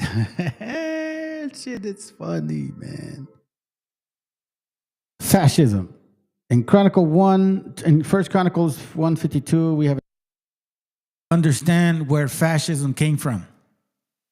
This is a good example of where fascism comes from. Fascism is not in our nature, family. We're a communal people. We care about our siblings. We care about our community. We care about our society. We care about the fabric of our elders and our young children and those disabled and those in need. Yeah, I said that. Do you want to know why? Because some of us have them. I have a disabled child. Which means when my mom gets older, I'll have an older woman in my house that we got to take care of. Not we don't have to, that we want to take care of. And we have children, which means that we have to take care of them. You understand? That's called a social network. Like, we help each other. I want the best for you. Like you should want the best for me. I want the best for your mom So you should want the best for my mom. I want the best for your kids. So you should have the best for my kids. Because when I raise my kids in a certain mindset, and you raise your kids, let's say in a similar mindset, then our kids get along. And we all have the same mindset. You see what I mean? And people can't take this, they can't take this from you, Fente, because the things that I just said is what we do all the time. They don't have to force us. They don't have to educate us. They don't have to be like, oh, no. As a matter of fact, they wanted to educate you to be an individual. Individualism is the way that Edom works. That's how they wanted to educate you. Since they came here in 1492, they didn't want unity for a gente because they knew that we thrive off unity. Do you understand that? They know that we thrive off unity. They don't. Listen, I'm going to say it like this, fam. If we weren't even around, and I'll say, man, how can I say it? Let's say that, we just happen to, I don't know, run into this problem. My wife told me something important. She said that if it wasn't for us, these foreigners that came to our continent, they would have destroyed themselves. We are their balance. We are the ones that remind them, don't fucking do that, bro. We are the ones that remind them of the pain of how horrible they are. If we were not around them, they would destroy themselves. My wife told me that. And you know what I said to her?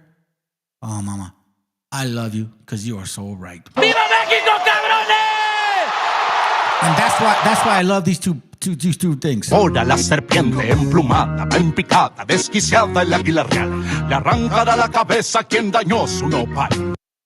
Somos un ejército cautivo esperando la señal pa' comerme al enemigo. Huitzilopochtli, dime si es rival o amigo, que del ejército mexica tus guerreros siguen vivos. We're still alive. We are still alive, and we just woke. The expression, the chief of Edom. Psalm 2, Genesis 36:15-19 speaks of the dukes of Esau. I find that so interesting, my friends. Do you want to know why I find that so interesting, my friends? Nothing escapes my freaking ears, okay? My friend BTC sent me this shit, and let's listen to this. I've been saying it for 30 years, and people, when I tell them, their eyes just go dead. The owners of the world are the royals, kings, queens, dukes, duchesses, imams, popes, wizards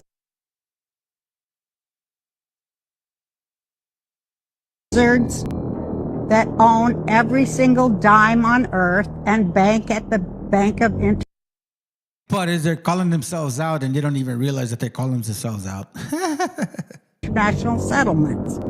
That's the owners of the world who decide every war and on both sides because they make money. They're arms dealers.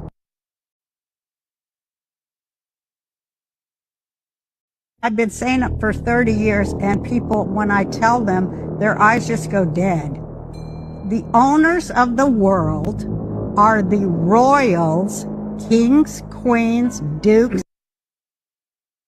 Dukes, I wanted her to say it. The chiefdoms of Edom, Psalm 2, Genesis speaks of the dukes of Esau. The word used in Hebrew.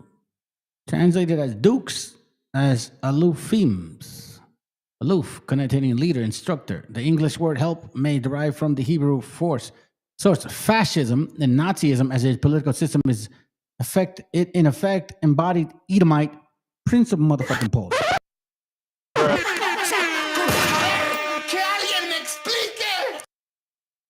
gonna do that shit double.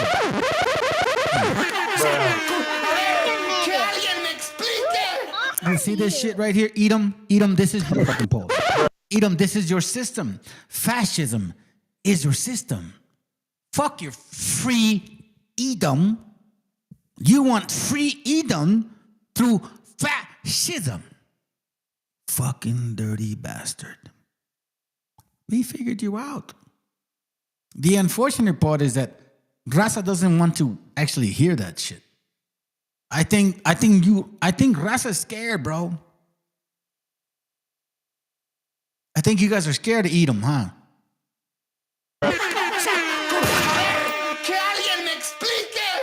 The ancient native Germans called the idol, who was otherwise known as Odin, by the very name Kaz, because you are Edom. You are Edom. White Anglo-Saxons, you guys are Edomites. Stop fucking lying. Stop lying. Stop lying. Own it. Now, I mean, you're basically racist as fuck anyway, so might as well own it. You're Edomites. Just fucking own it. The ancient native Germans called the idol, who was otherwise known as Odin, by the name Kaz. Josephus Antiquities 15.79 asserts an archaeological inscription verified that the national god of the small state of Edom in the south and the east of Judah was called Kiazo, or Kaz, or Kaz, also rendered as cows. This name is derived from the Middle Eastern form of the name Esau, since the initial Ayin, translated in E and Esau, can be pronounced in the hard sound. Oh, I think I read that before. The point being is Odin. The point being is Odin. And then Rosmerta means what? Red. Jesus. Jesus. Esau. You see that? Esau. Esivus. The red Edom the Magnificent. Stop lying, man.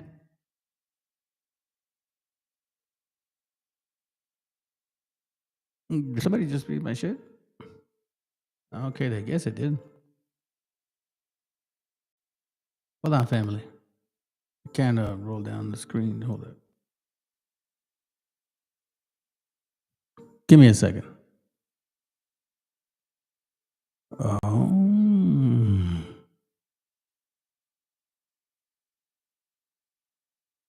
Oh, see, I see. That's exactly what it is. Man, you know what? I just got attacked by some weird shit. Let me see if I can do this. Matter of fact, you know what? It's all good. But I did want to show this video at the end. I kind of, man, I didn't want to do it, to be honest with you, but I'm like, fuck it. I'm going to show it. Because you want to know something? It's about 30 minutes long, so just fucking enjoy it, dude. Enjoy it because the shit's about to hit the fan with Edomites. I'm not going to do that. I'm not going to do that. I'm not going to do that. I'm not going to do that. What I'm going to do is I'm going to show you something that's going to be fire. Because I think I showed it. Oh, shit, I lost it. I just took off that page. Okay, all right, so I'll get it pretty soon. Watch this real quick, fam. Hold on, let me close this up. Boom, boom. Where is the history? That.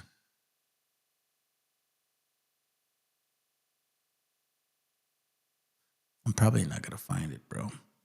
I have so many links.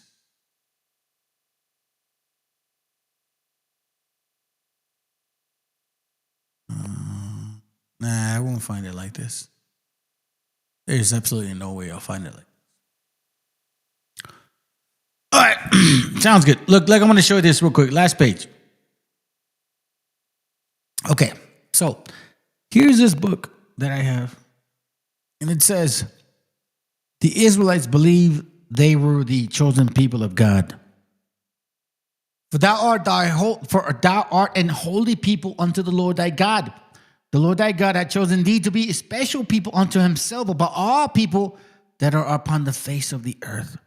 Deuteronomy 7:6, 14:2, Joshua 24:22, 1 Kings 3:8, Isaiah 43:20. Watch this. Some ancient Americans believed they were the chosen people of God. Nahua, the name of the people in the Central America Plateau, means one who speaks with authority. You know, we heard another example. Because they were a chosen people who spoke for the gods. You can find that in the Mexican and Central American mythology. The Israelites believed they had the power of God, divine authority to perform in his name. In his name. And Moses did as the Lord commanded him, and he took Joshua and set him before Eleazar, the priest, and before all the congregation. And he laid his hand upon him and gave him charge as the Lord commanded by the hand of Moses. Numbers 27, 22 through 23. The ancient Americans believed they had a power of God, divine authority to perform in his name. Nahua, the name of the people in the Central America Plateau, means one who speaks with authority. The Israelites' power of God was called the priesthood. The ancient Americans' power of God was called the priesthood. Too many similarities for you guys to think that this is not real.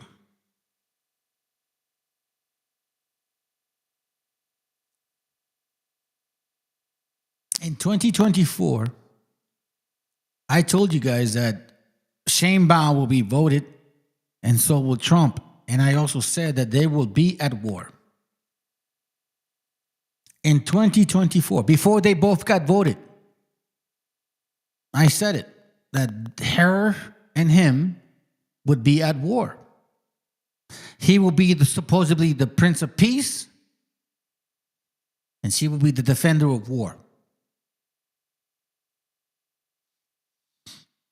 See, this channel has been prophetic. You guys just don't listen. It's not my fault. And it's not my job to make you listen. You either hear it or you don't. The sad part is, a lot of you guys didn't. I got something to show you, and then we're going to finish it. Hold on a second. Is it this one? Hold on. Humanism is evil. It is purely evil. It has... It's a short video, but that's it. We're done. All right. After this, we're going to play a couple songs and then we out, family. Appreciate you guys being here. Thank you, brother Sir Pant and Amanda. Hold on. Let me just say thank you for being here. Thank you, Amanda. Let me see what was here. Edom. K46. I don't know why you call yourself Edom, but whatever. Hey, are you Edom? I'm kind of curious. Fuck you, David. You're a piece of shit. All right, and anyone else? Good night, fam. Humanism is evil. It is purely evil. It has created disasters, misery, atrocities, wars, aggression, unhappiness, insecurity for millions of Palestinians and Arabs. This ideology has no place whatsoever in a just world. None. It has to go, it has to end, and it has to be removed. Even its memory has to go.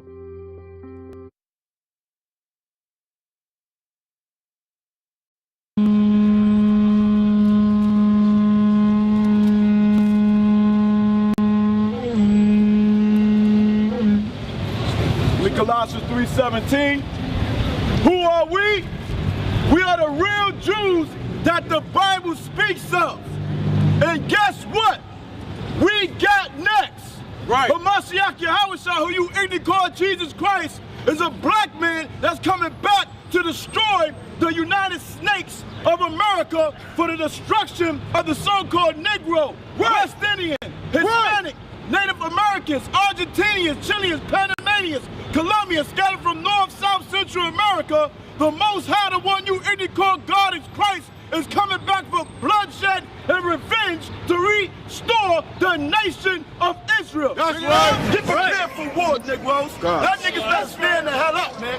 They don't give a damn about you Negroes, man. But you want to love every damn body, man. And everybody hates your goddamn guts. This how we banging on Esau. Prophesy scriptures flaming on Esau. Friends ain't holding hands with no Esau. Repent it ain't a chance for no Esau. I stacked against Esau. Yahushua coming back to get Esau. If you a Jake, you better turn from old Esau. Repent, or you gon' burn with old Esau. I'm on the streets and my sword is out. Bringing the scriptures, I'm showing you what the Lord about. The time is now to repent and keep the commandments. We need to examine the reason why my people is damaged, deceitful, and evil. Towards another sister or brother, the life of a savage. That's the mind filled with the swine who think Christ was a faggot. Caesar Borgia on the cross, and if for that you shed a tear, then you lost. The black Messiah prophesied against Esau, spreading truth to all the lies against Esau. Israelites, 12 tribes against Esau. Hebrews, we on the rise against Esau. Kwam Yashala! This how we banging on Esau. Prophesy, scriptures flaming on Esau.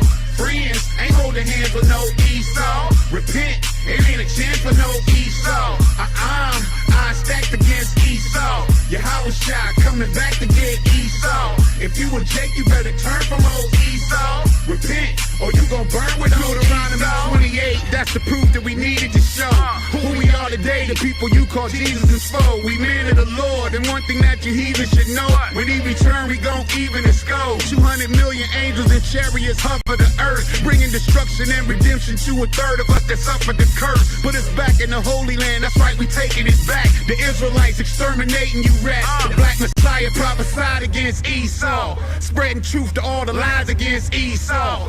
Israelites, 12 tribes against Esau. Hebrews, we on the rise against Esau. Judah! This how we banging on Esau. Prophesy, scriptures flaming on Esau.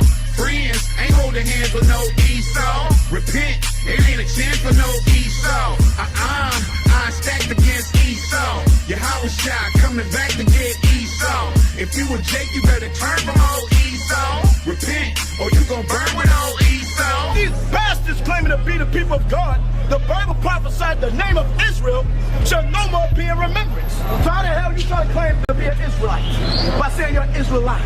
The Bible prophesied they would lose their inheritance. You white people are a bunch of damn copycat phonies and liars. Right. You want to be everybody on the planet Earth for who you are is a faggot in the dirt that the Bible speaks. That's what the hell you are.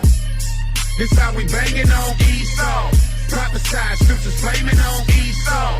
Friends, ain't holding hands with no Esau. Repent, it ain't a chance for no Esau. I stacked against Esau. Yahushua coming back to get Esau. If you a Jake, you better turn from old Esau. Repent, or you gon' burn with old Esau. AOI straight banging on Esau. ISUPK banging on Esau. HOI straight banging on Esau. Nah, there ain't no banging on Esau, bro. Stop it. Anyways, I just wanted to show that shit. Let's continue.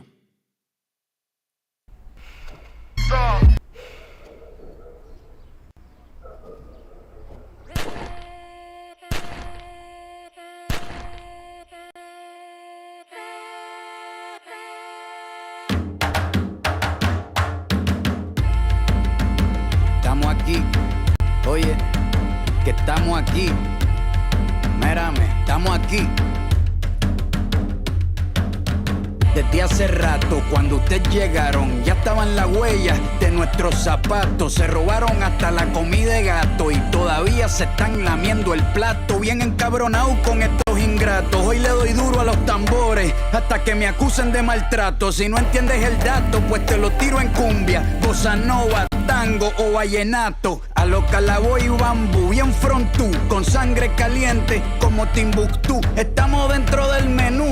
Tupac se llama Tupac por Tupac Amaru del Perú. América no es solo USA, papá. Esto es desde Tierra del Fuego hasta Canadá. Hay que ser bien bruto, bien hueco. Es como decir que África es solo Marruecos. Estos canallas se les olvidó que el calendario que usan se lo inventaron los mayas con la Valdivia precolombina. Desde hace tiempo, este continente camina, pero ni con toda la marina pueden sacar de la vitrina la peste campesina. Esto va para el capataz de la empresa. El machete no es solo para cortar caña, también es para cortar cabeza. Aquí estamos, siempre estamos, no nos fuimos, no nos vamos.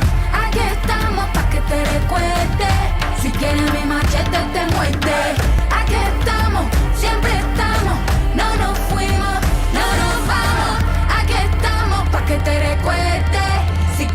machete te muerde.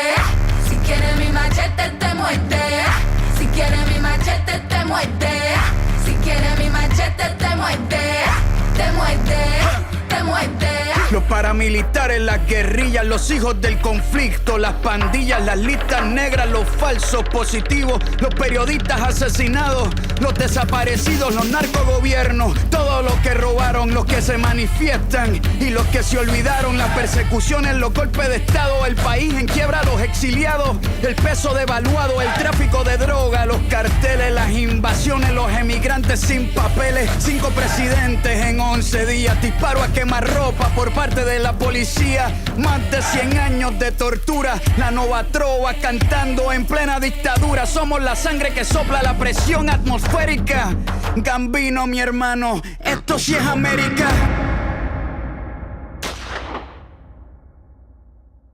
Aquí estamos, siempre estamos, no nos fuimos, no nos vamos. Aquí estamos pa' que te recuerdes. Si quieres mi machete te muerde.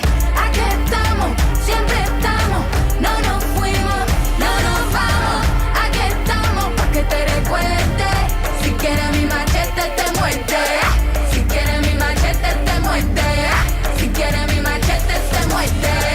Si quieres mi machete te muerde. Te muerde, te muerde.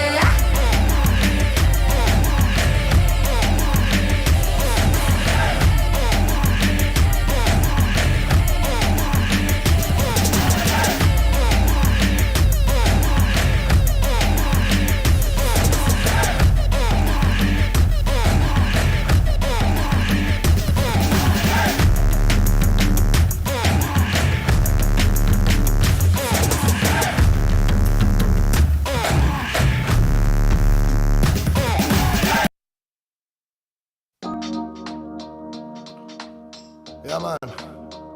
Oh, respect and love from the world, nigga. Show them. Più nigga on a microphone. Can't I sit in number 15? Rock you in the studio. Bomba clap. ¿De qué manera sufre el alma cuando alguien se va? No hay medicina que cure esa larga enfermedad. La vitamina de la vida en esta sociedad es tan divina que por nombre tiene libertad. Libérate de la mentira que está por llegar. Mide tu orgullo antes de empezar a hablar. Cierra la puerta a quien no merezca entrar, porque hay mucho que se fue y sueña con regresar. Hablemos en silencio y así no me mentirás. El poder de la palabra muere cuando hablan de más. No me fío de oraciones que se dicen por detrás. Si me miras a los ojos no te mentiré jamás. Que besar por besar es jugar por jugar. Y vivir sin amor es vivir sin amar. Solo queda la fe, solo queda soñar. Ponte de pie, ready para luchar. Some love, I can just smoke and there are some love them. I can just smoke and the lights some low. I remember no fire, no burn. Ribby day. Call it with a farmer soul, yeah.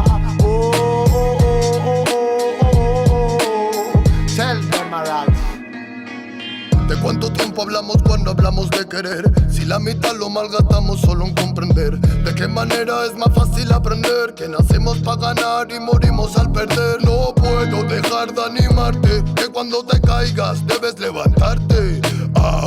Llegué para contarte que no todo artista muere por su arte. Traigo el honor de un humano con valor que utiliza poesía para respirar mejor. Escribo prosa para vengar al amor y recuerda aquella rosa que tiraron al contenedor.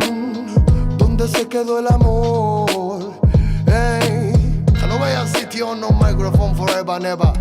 Tell me, roll some love. I can just smoke and the light, some love them. I Rastafari my life, some love. I remember no fire, no burn.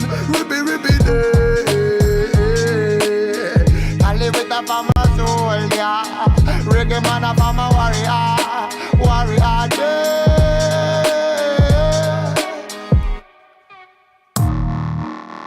Much I really think. Oh, yeah, man. Y se piensa que la música es un juego, lo lleva claro, hermano. Desde España, internacional, bomba clack you, Lego. not really easy. No.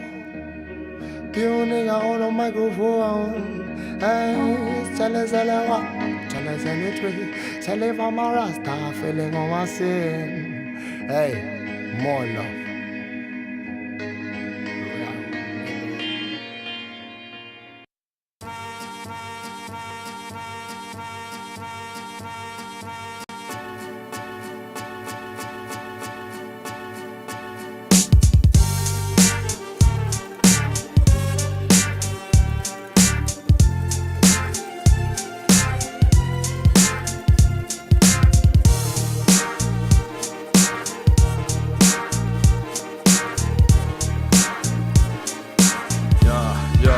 Soy del país que no se raja, papá. Del mariachi y la baraja, que trabaja y no se cuaja ni por una paga baja. De esa tierra soy, donde crecen los nopales, donde millones de madres parieron a mis carnales, a mi gente pues. La de piel color canela, la que viste de guarache, de sombrero y de franela, la que canta, la que celebra la muerte, la que se rompe su madre con aquel que le haga frente. Soy de aquí, la tierra del maíz y del mezcal, del café no ya de barro y de la tortilla con sal, de la solidaridad, de la causa que lo merezca, donde un taquito hermano no falta quien te lo ofrezca. De esa tierra, la del trueque y la cocoa, donde por los cielos vuela glorioso mi Quetzalcóatl. Tierra santa, donde el oro no deslumbra, donde no todo se compra y la carencia no te espanta. Y es que dime cómo no quieres que ame tanto esta tierra, si aquí nacieron mis hijos y aquí me ha criado la abuela, aquí gastó mis suelas desde que soy un enano. Es mi orgullo, mi paisano, haber nacido mexicano, y hasta el día en que yo me muera, bendita será mi tierra, es mi hogar. Feliz de ver ondear esta bandera, feliz de haber nacido donde los mariachis tocan. Salucita, momento en el que nuestros vasos chocan. México, tierra de arraigo, tradición y fe, fuego en el pecho que me llama a ser aquel guerrero en que renaceré.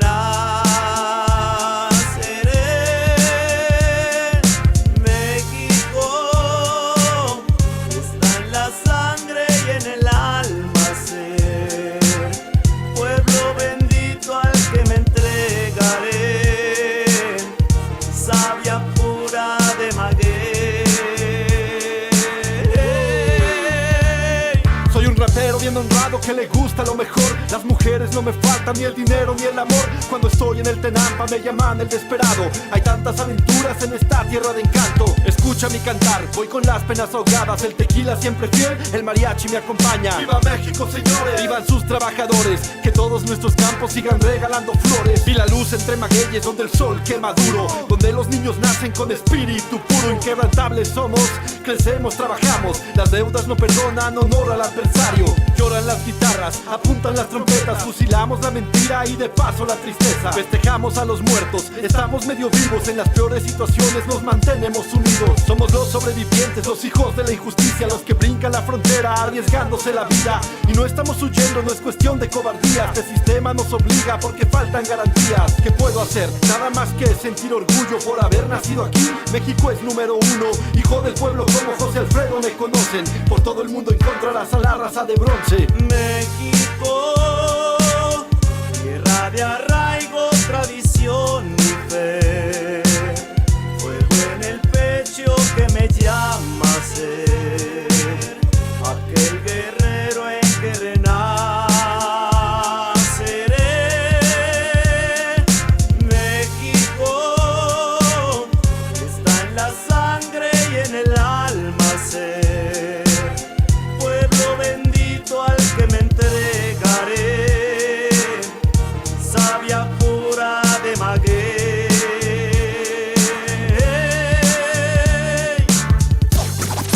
Somos lo que somos, unos mexicanos. Suena México, sí señor. Yo soy mexicano hasta la madre, hijo del cocho.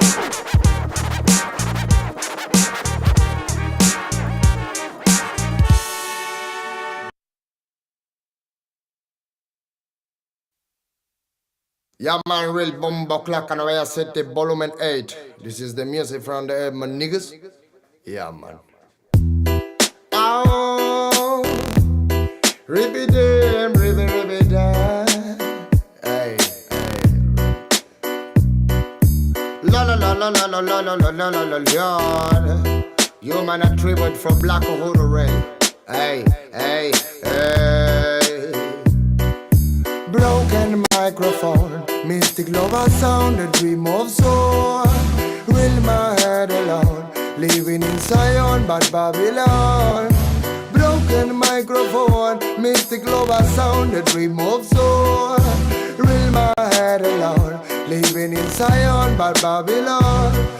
Por soñar soñé que todo cambiaría, por pensar pensé, luchar a sangre fría sin perder la fe, viviendo el día a día, más con sentimiento que marcó mi sinfonía. Darle pan al que no puede comer, darle bendición al que sepa renacer. 3000 errores solemos cometer, pero solo un gran hombre lo sabrá reconocer. Y me di cuenta de tantas cosas, algunas crudas, otras bastante hermosas. Son los más sabios, personas poderosas, no aquellos bastardos que destrozan nuestras prosas. Es la perdición, mala situación de manchar tu corazón por tu mala acción. Dame una razón para darte mi perdón. Siento que tu alma se consume como el humo de este blon. Derramo poesía, arte mensajero que reclamo cada día. Pretendo ser sincero, más comparto mi alegría con todo caballero que mantenga la presión cuando andamos bajo cero. Sentimientos perdidos con calma, malos actos mancharon tu alma. No pide perdón quien dispara el arma, no sabe que un ladrón se bate con el karma. Broken microphone, mystic lover sound, a dream of soul. Real my head alone, living in Zion, but Babylon. Broken microphone, mystic lover sound, a dream of soul. Real my head alone, living in Zion, but Babylon. One I can get respect from Volumen A. My niggas on Volumen A, this is key on the studio respect. Alright, alright, alright. Bad boy kills, criminal of sound and rich. Money is a gun for me. Respect the nation. Below the time like this. Bad boy kills, criminal of sound and rich. Money is a gun for me. Respect the nation. Below the time like this. Bad boy killers, criminal of sound and rich. Money is a gun for me. Respect the nation. Oh. La la la la la la la la la la la la la. When I can just smoking from the studio up the on. And when I can just put nigga on the floor. When I live a sound. Oh them, ah. Bye bye rhythm, bye bye sound in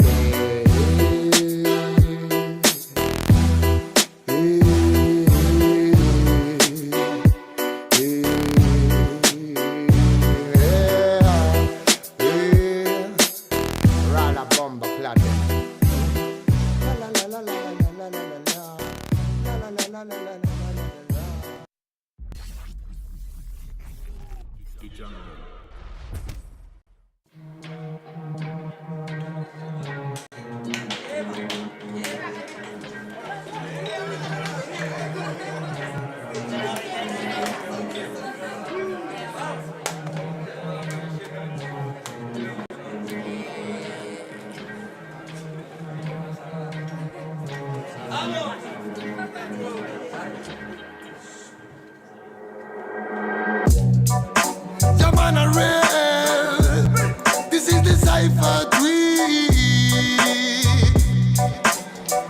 Ahora Babylon real. En esta ocasión traigo a los gangsters más gangsters de la zona. Y vengo con la familia gang. ¿Cómo dice? Llaman al rey. Traigo el mensaje puro y crudo para el momento. No palabras vanas que rompen los sentimientos. Lucharé y derribaré los muros del lamento.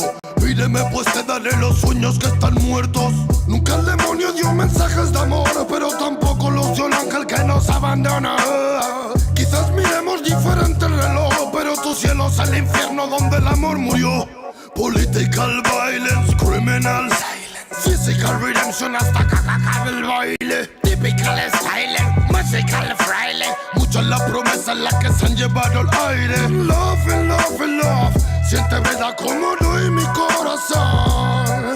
No more, no more, no more. It's a reggae cipher. Feed the world. What time is it? music on the hit. Romperemos las barreras que crearon para ti, pues llegaron los señores y la paz de nuevo aquí. What time is it? El de reventar el beat. Flow the jungle in the street. Reggae music on the hit. Romperemos las barreras que crearon para ti, pues llegaron los señores y la paz de nuevo aquí. Fue que me brotaron alas y ganas de volar. En las buenas mi terreno lleno, en las malas solar. Un muro que decorar, mis hermanos me sirven de guía, mi estrella polar. Guarda los hilos, me duele hasta respirar. Solo quiero ver verdad. Sigo buscándome lejos de lo que piensas, más fácil de lo que crees, el esfuerzo trae recompensas. Vale la experiencia si es intensa, no tires de la cuerda si está tensa.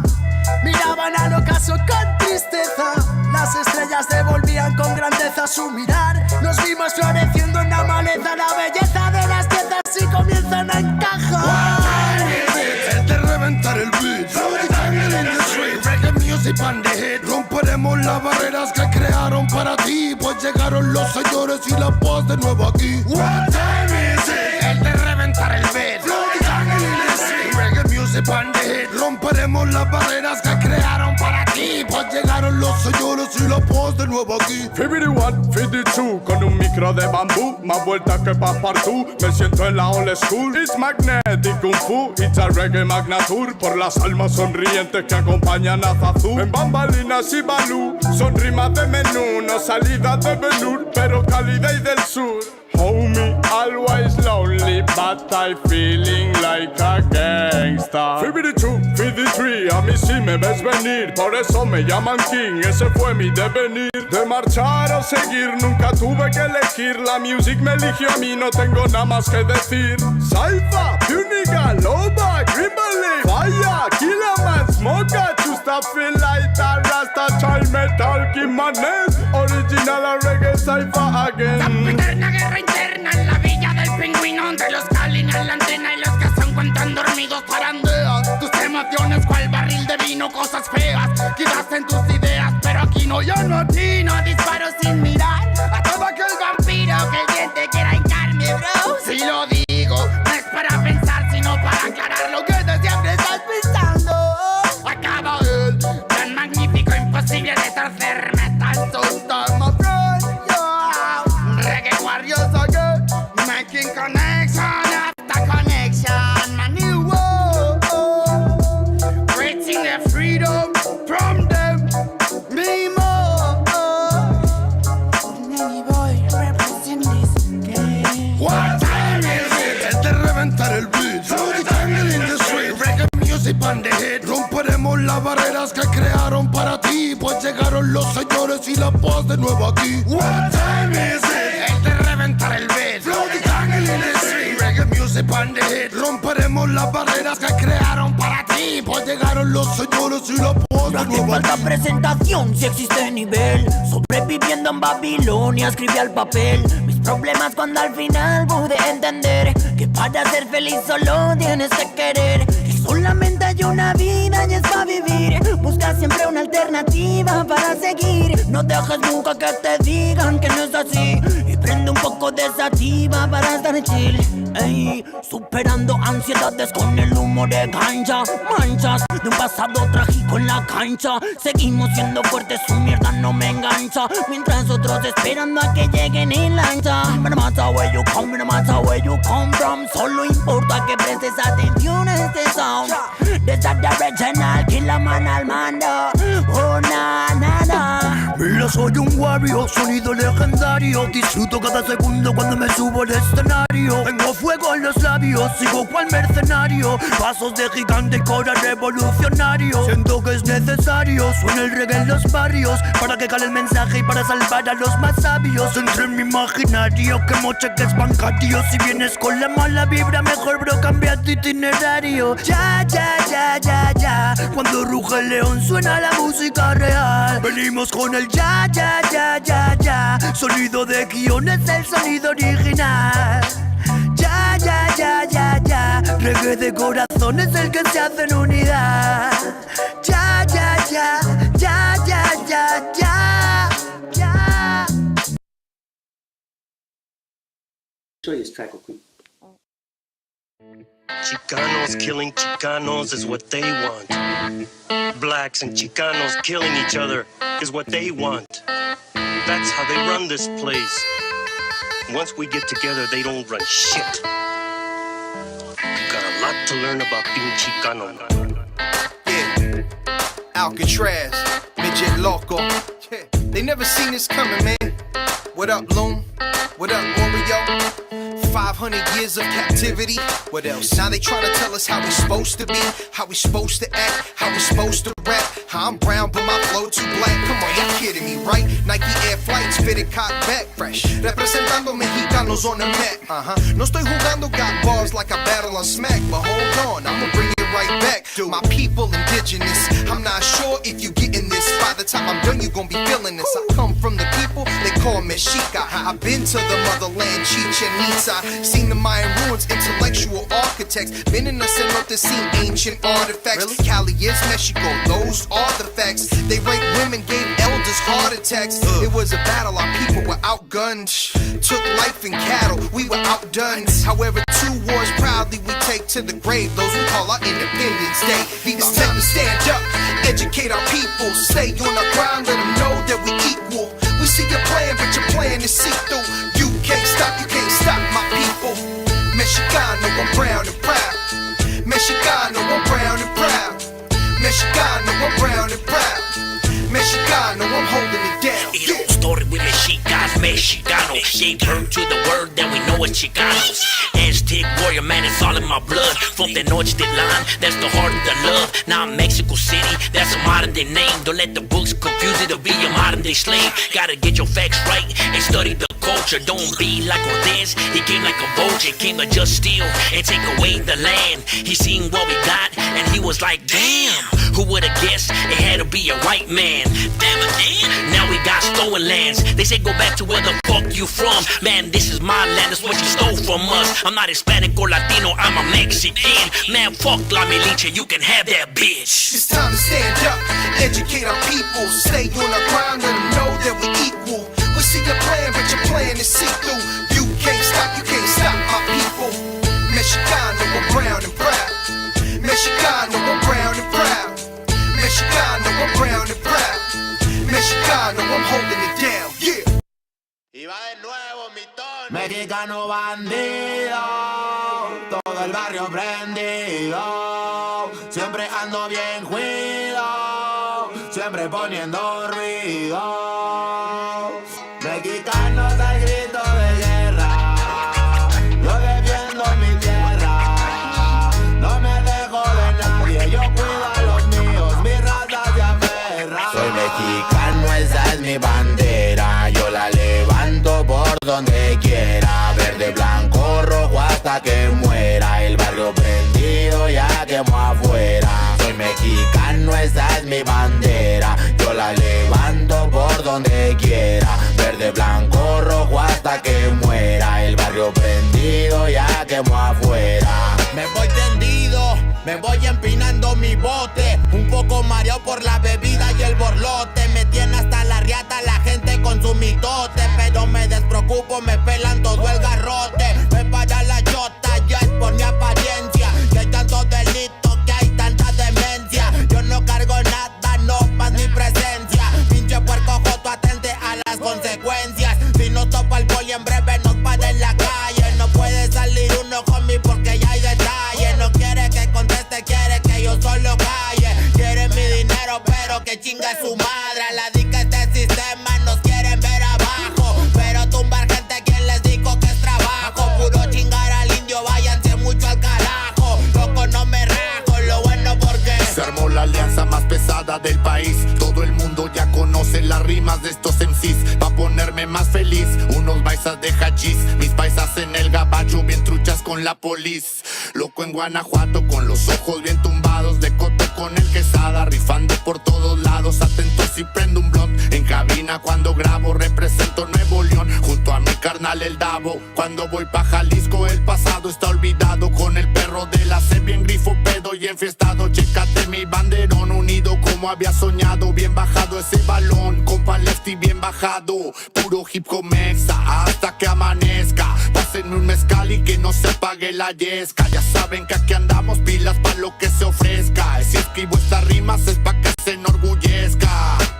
Verde marihuana, blanca cocaína, roja la sangre que escurre de una nueva herida. Yo salí de la ruina, nunca se me olvida. Con disciplina y respeto sigo en la movida. Ando bien high, la vida es un freestyle. Disfruta lo que hay, vivo entre el bien y el mal, carnal. Crazy life todo el día, viendo live. Pinto tu barda con spray, lo que canto es real. Azules y rojas las sirenas que me persiguen. No suben pa' la virgen, salen todos cuando chifle. Mi barrio no lo pisen, que andamos todos grises. Maldito policía, no quiero que me revises.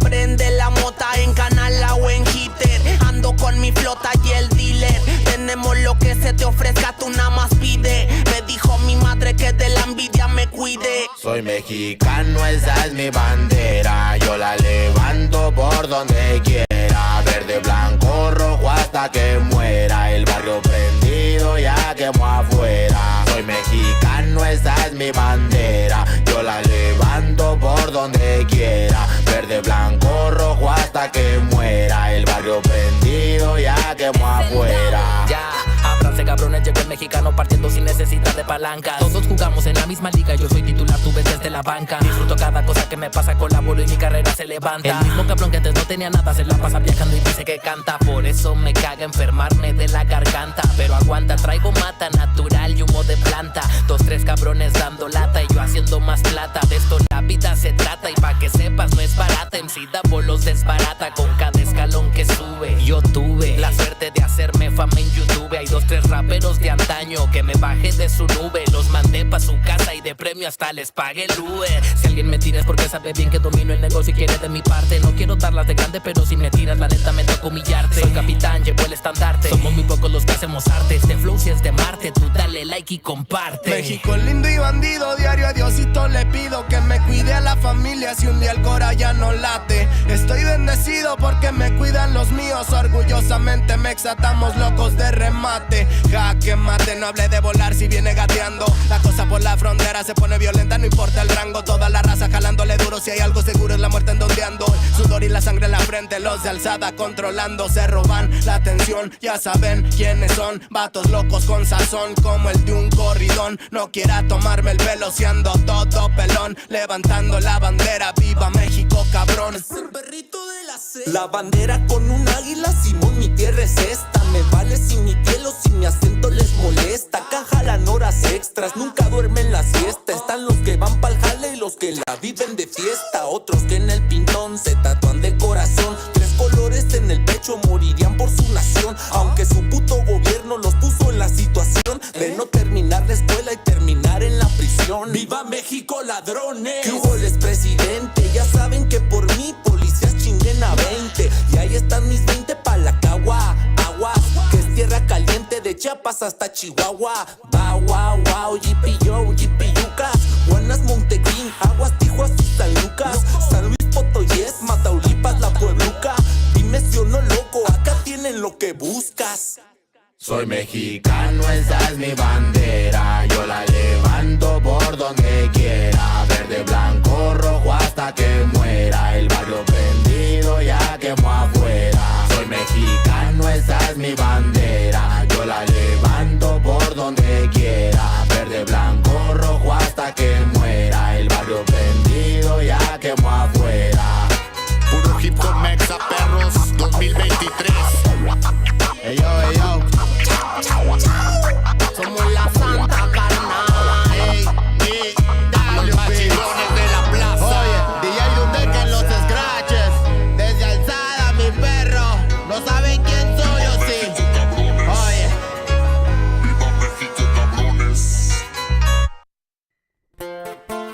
Mi gente, por ahí andan las noticias que según quieren deportar a toda la raza trabajadora y les hicimos este corrido, compa Kevin.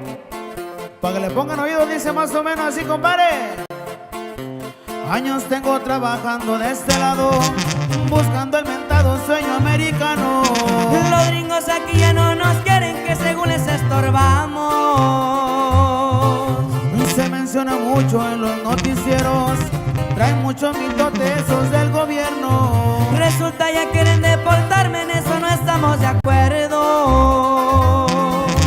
Resulta que por ser inmigrante mi valor es insignificante. Si supieran lo que batallamos para salir adelante. Ya con día salimos a chambear, no creo que a nadie le hagamos mal. Ya quisiera verlos trabajando como lo hace este ilegal. ¿Y qué culpa tenemos nosotros los inmigrantes por querer buscar nuestros sueños? ¡Ánimo mi gente! Y no se me rajen. Y así suena lo de la norte, compa Jesús Méndez. Puro elegante récord, mi viejo. ¡Ay, ay, ay!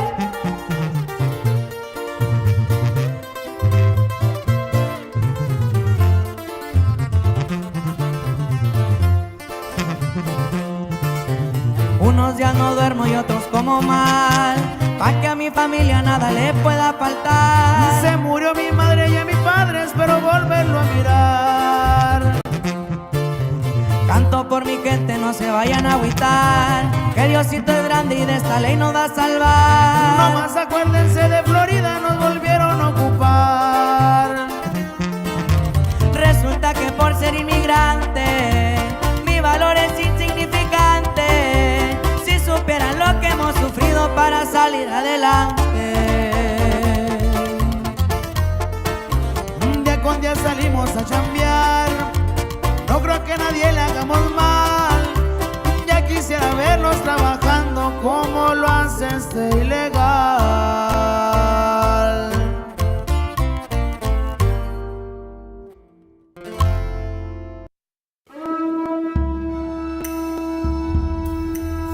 Me está diciendo Claudia Shemo ya otayo. Shabete ya comerá joven que no poca lluvia. Tita pero bien que De donde soy no nos rajamos, cualquier tierra la trabajamos. El sacrificio jamás es en vano, que hasta el espacio hemos llegado. Where we are from no nos rajamos, and what we dream of lo realizamos. Gran paisano, hermano, amigo, soy mexicano. Y cambiamos de lugar, no de bandera. Verde, blanco y rojo lo llevo en las venas. Como el águila volamos sin fronteras. Rompemos la malla que separa tierras. Y nacimos con legado de grandeza.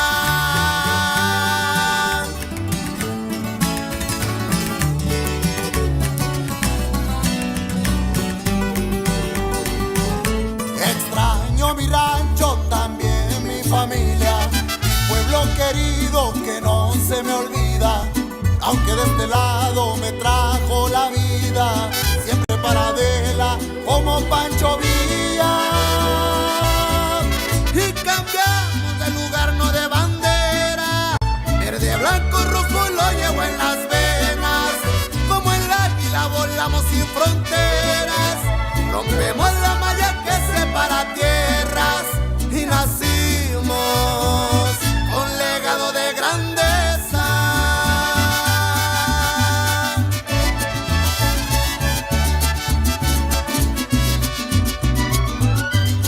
A nuestras mujeres y madres inmigrantes, un ejemplo de fuerza y valor. ¡Y que viva México!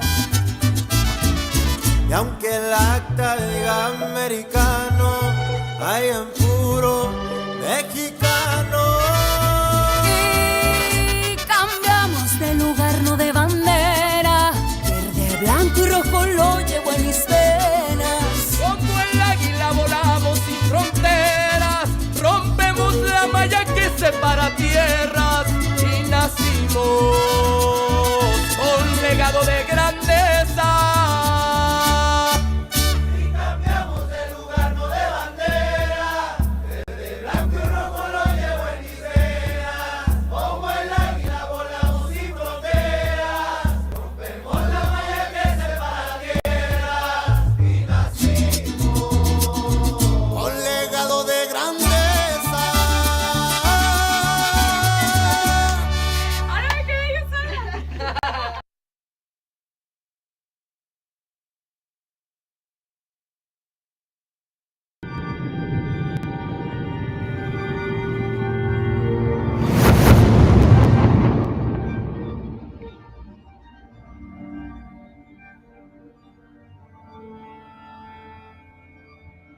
chacal. Hijo, abre los ojos.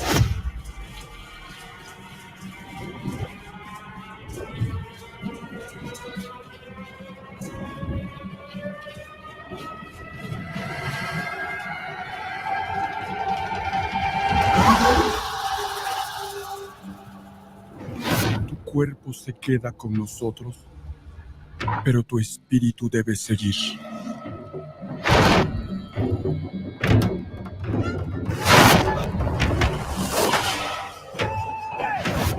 Busca la luz. Aléjate de las sombras. Deja que nuestro dolor sea tu fuerza. Desde aquí iluminamos tu camino.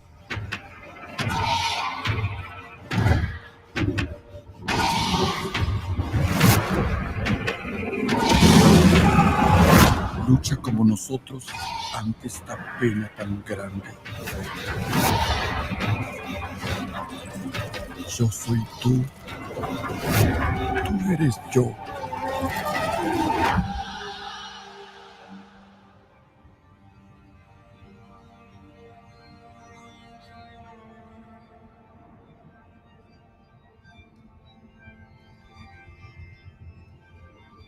La muerte que hoy nos separa,